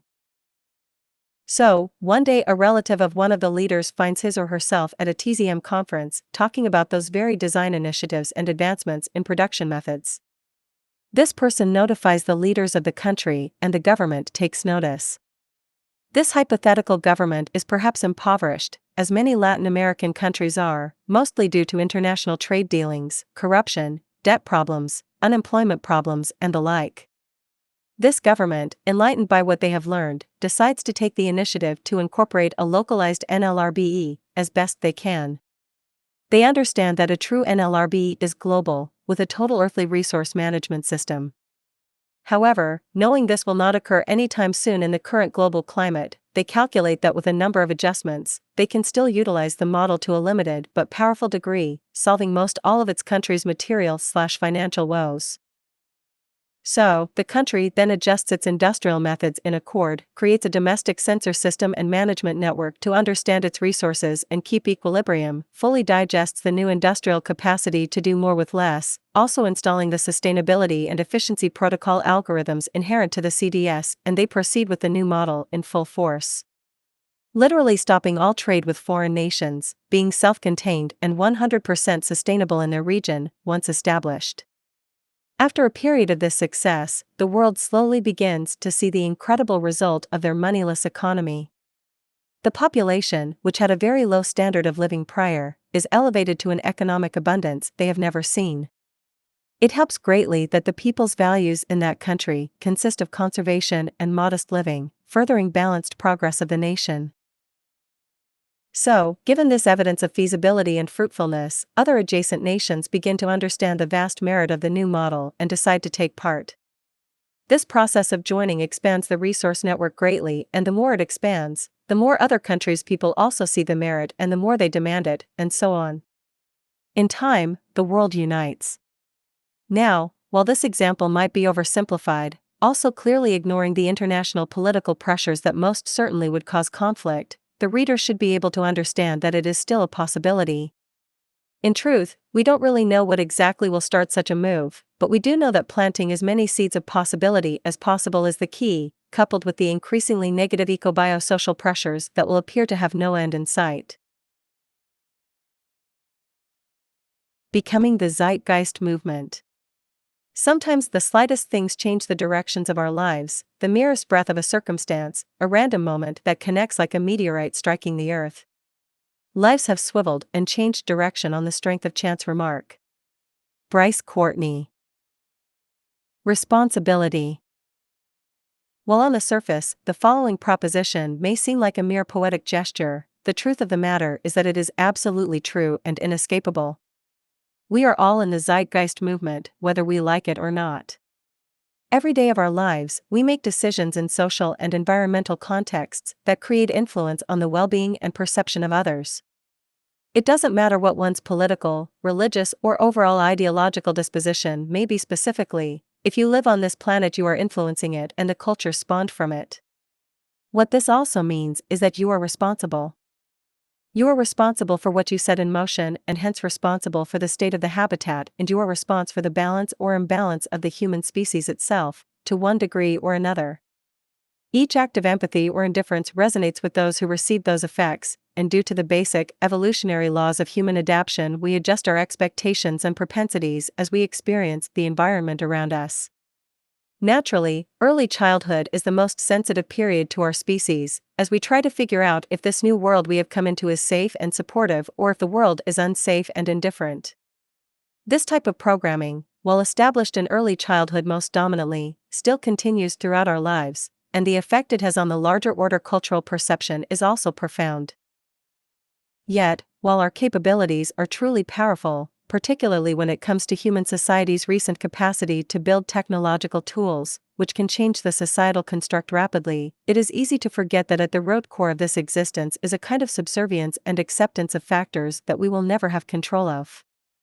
After millennia of confusion about the nature of our existence, inventing complex and ultimately false systems of belief as we cope with this confusion, the slow discovery of what are commonly termed the laws of nature have provided not only a means to create and invent, but to also understanding that we are actually not in control in many profound ways. We appear to only be in control of how we relate to this existing rule structure, and those natural law rules show no sign of changing. Our submission to this reality rests at the heart of the technical proposals made by the Zeitgeist movement. It is merely a process of adaptation to better optimize human existence and create a condition that improves our lives and allows for future generations to inhabit this planet without severe deficiency and a loss of sustainability. In truth, the human species today does not just share the world with itself and the habitat. It also shares it with the extended family of the species and the extended family of the other life inherent in the habit, generations into the future. There has also been an eclipsing tendency for an idealized sense of self-importance. Traditional religions and such notions of being created in the image of God and other ideas tend to separate humans from the natural world, as though we are not to be reduced to some kind of mere artifact of nature. The great astronomer Carl Sagan perhaps best addressed this problem in his text, Pale Blue Dot. The Earth is a very small stage in a vast cosmic arena. Think of the endless cruelties visited by the inhabitants of one corner of this pixel on the scarcely distinguishable inhabitants of some other corner, how frequent their misunderstandings, how eager they are to kill one another, how fervent their hatreds. Think of the rivers of blood spilled by all those generals and emperors so that, in glory and triumph, they could become the momentary masters of a fraction of a dot. Our posturings, our imagined self-importance, the delusion that we have some privileged position in the universe, are challenged by this point of pale light.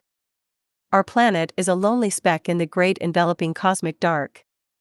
In our obscurity, in all this vastness, there is no hint that help will come from elsewhere to save us from ourselves. Of course, there is no denying that our capacity to think, create, problem solve, and alter our world places us in a very unique rank with respect to the other species we share this habitat with. The human organism is so incredible in so many functional and adaptive ways, yet modern science has not even begun to understand how this ever-complex array of organs and chemistry is able to do what it does so well. In fact, our creativity is so powerful, we have been able to extend our mental and physical forms to include physical and computational possibilities that would otherwise be impossible. This is the true nature of our technological ingenuity. A computer, a car, a phone, a table, a pencil, or any other tool we may utilize are not merely detached abstractions we engage in. They are extensions of ourselves in very real and direct ways, improving some type of function we wish to complete. As time moves on, the logic is clear that problem resolution can become ever more powerful, so much so that the social models we may embrace in one generation will be made obsolete in another generation. The desired transition from the competitive, market model of economics to a NLRB is just such a move. Roles and projects. The Zeitgeist movement is a global organization that has no papers to fill out or any formal acceptance process. One's interest in the proposals of TZM, coupled with some type of action to promote such change, is the only defining feature of a member, and the degree of participation comes down to the comfort zone and ingenuity of the individual and/or groups they choose to be a part of. It is also important to point out that simply being a part of this community is, in many ways, a contribution to transition itself, as a changing of social values is critical to such a move, and this starts by generating a growing subculture that simply finds alignment with those values, even though the old, caustic social model is still in place. More specifically, getting involved invariably means trying to raise awareness in the community, while ideally contributing to development projects. The range of activist possibilities can be as simple as an isolated person online working to post relevant data to target audiences in places such as forums, media sites, social networks, and the like, while the others may take a more detailed approach and contribute to design and programming projects that can serve to facilitate the actual mechanics of the system proposed. 3 such developing projects are the Global Redesign Institute or GRI, the Localized Solutions Project or LSP, and the Collaborative Design System or CDS. GRI is an online collaborative interface that functions in a similar manner of public contribution as Wikipedia does, except with a much higher degree of logical assessment and minus much of the semantic problems that arise with an encyclopedia. The purpose is to redesign the surface of Earth, graphically and mathematically, region by region, based upon the most advanced principles of sustainability and efficiency. This systems theory-oriented approach does not observe human contrivances and artificial limitations such as countries, property rights, and other inhibiting factors existing today. The best way to think about it is as a macro-industrial design initiative, which removes all topographical and infrastructural attributes of modern society, working to replace them with more optimized means. The goal is to virtually implement a NLRB in the largest scale theoretical way. Of course, many hear such a proposal, coupled with the understanding that this is an open access project and anyone on the planet can contribute, might conclude that the vastness of subjective human opinion on such a matter would make settling on such a design impossible. This is actually not the case when the scientific method is brought into play. While the localized technology, more on this in the LSP section, will always change over time, since that is the nature of it as things technically improve, the basic topographical reasoning will change far less. More specifically, the manner by which these macro decisions are arrived at would have a direct relationship to the characteristics of any given area, coupled with the logical reasoning inherent to the networks that emerge to synergistically connect social functionality.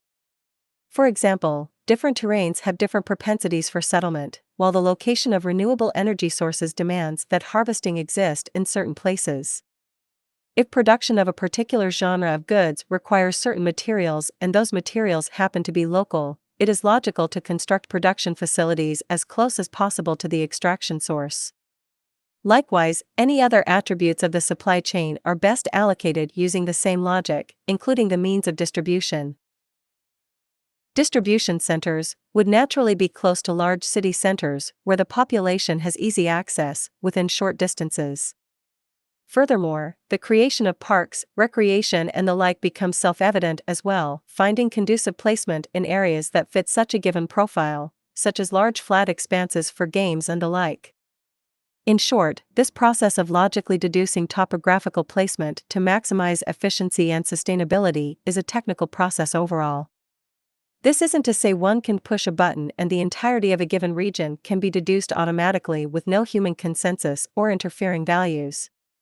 Rather, it is to say that what we have in the world today, with the wasteful, market-derived practices of international markets, globalization and other inefficiencies, is deeply misaligned.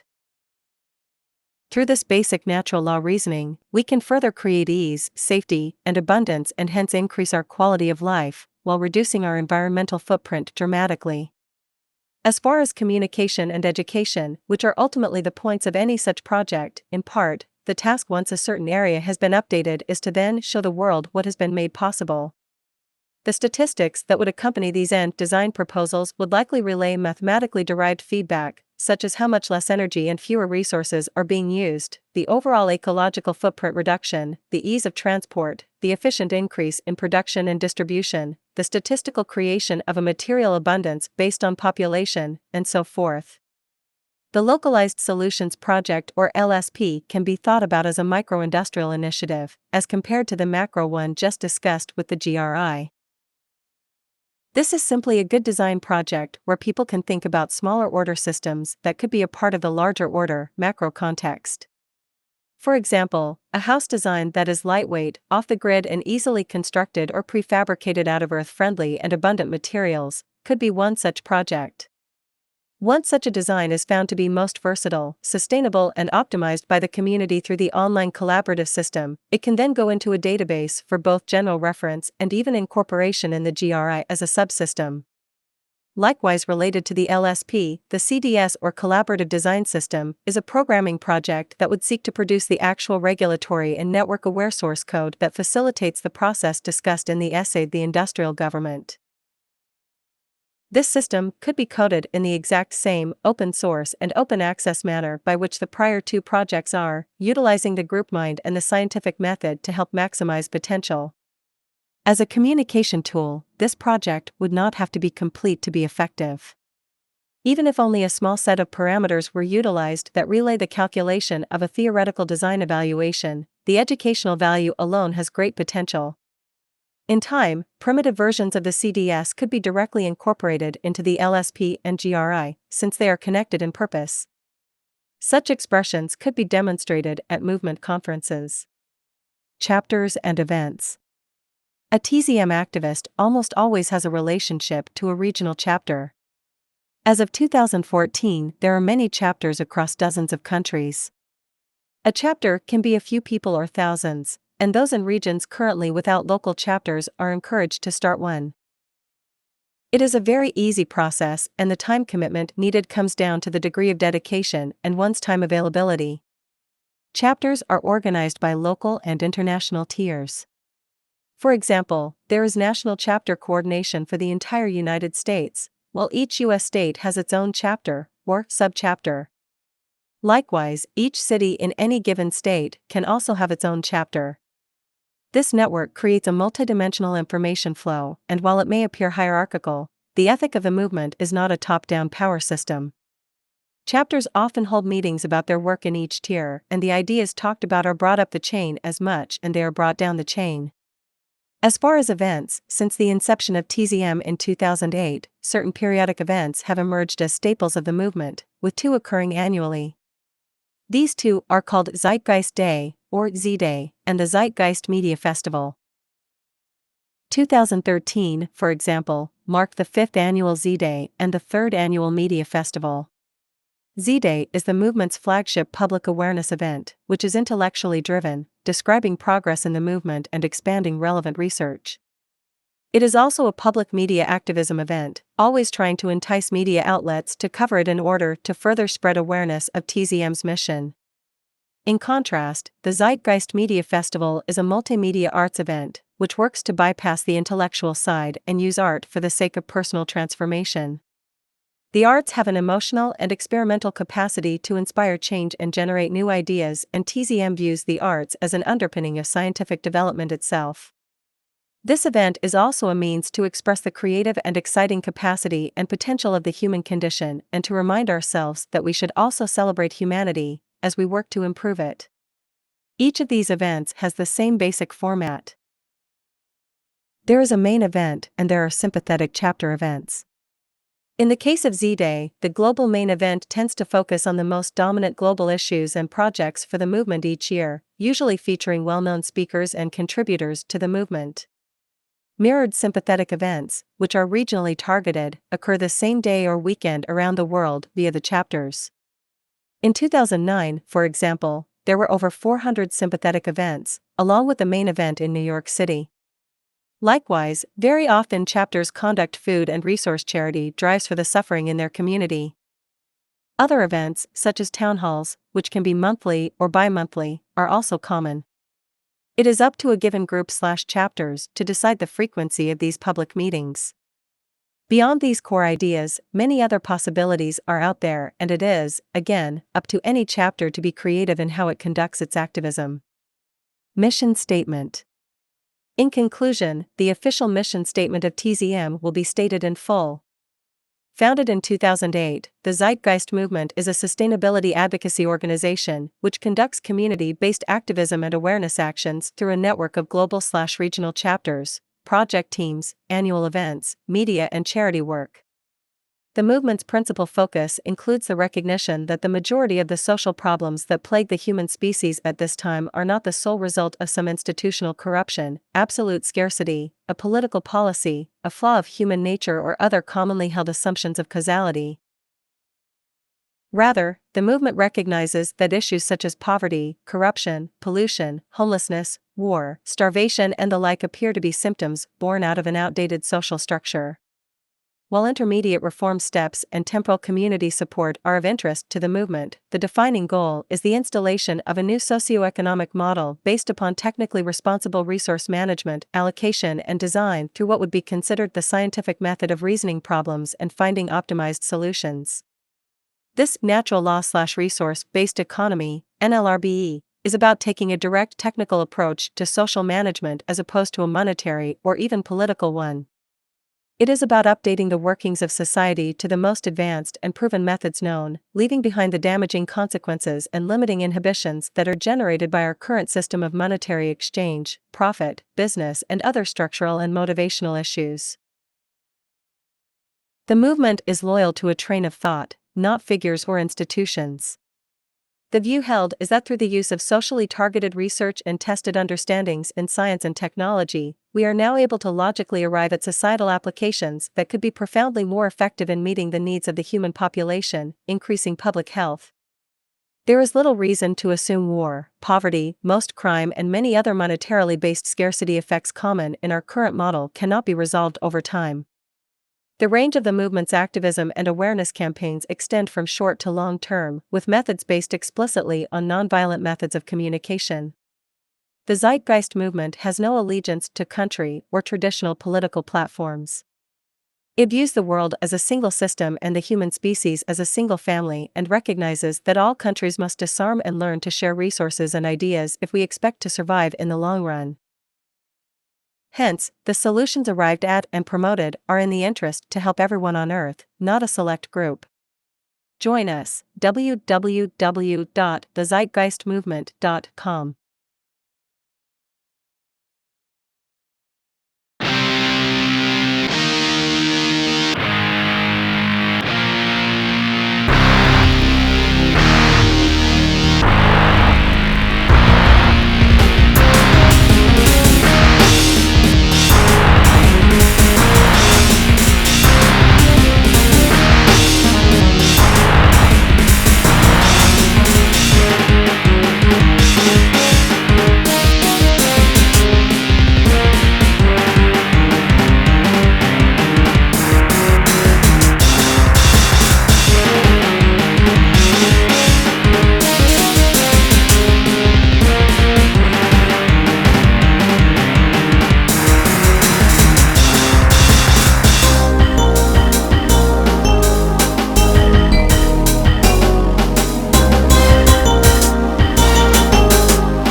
Zeit TV. Behind the scenes. I want to let you, the viewer, know that the positive feedback regarding Zeit TV is greatly appreciated. However, the most difficult part about producing this series has been getting copyright strikes on YouTube. I'm not going to name names, but I've been abused by people claiming to own the copyright on certain parts I've used for Zeit TV. The reality is that copyright is a form of censorship and abuse. Copyright is a weapon which can be used by cults and corporations to intimidate or threaten. Copyright's place belongs in the unnatural and malicious monetary market society. It does not belong in an open source society or a natural law resource-based economy. Copyright does not exist in the natural world. If copyright did exist in the natural world, life would be impossible, as genes are always copied. The natural world is open source. This reality, whatever you want to call it, has already allowed any combination a human or an AI can come up with. So copyright is actually a form of plagiarism. You are plagiarizing God or this reality when you put something under copyright. There is no such thing as an original work. Some corporations have even attempted to copyright certain colors. It does not matter how hard someone works on an invention, a video, a song, a book, and so forth. It belongs to this reality or God, if you will. Nothing belongs to any human. Reality owns humans. This is the fact that the back-in-the-box speech at the start of the film Zeitgeist moving forward alludes to. If you are an artist, and you don't want your work pirated or stolen, then do not bother making any art in the first place. Because the nature of creativity and art and the nature of computers is to copy or steal. Intellectual property is one of the themes of George Orwell's 1984. In the story 1984, Winston Smith is tortured until he believes 2 + 2 makes 5, because the Ingsoc Party owns the rights to 2 + 2 makes 4. And his love for his girlfriend, Julia, is replaced with love for the Ingsoc Party and Big Brother. As love is also owned by Big Brother, there must only be love for Big Brother and the party. Hence the torture ministry is called the Ministry of Love. What I'm saying is I disagree with any form of top-down control over the Zeitgeist movement, and any control over Zeitgeist movement or Venus Project-related information. Information, knowledge and the truth should be free. You are not a person who is for creativity, peace and love if you are for enforcing copyright strictly. They contradict each other. Legally, someone is within their right to enforce copyright over something they own, but morally they are bankrupt. A pro-copyright person or corporation is a pro-censorship, malicious, abusive, controlling bully and nothing more. So thank you for watching Zeit TV. Despite the setbacks, I've enjoyed making this program so far, and will continue to do so in the future.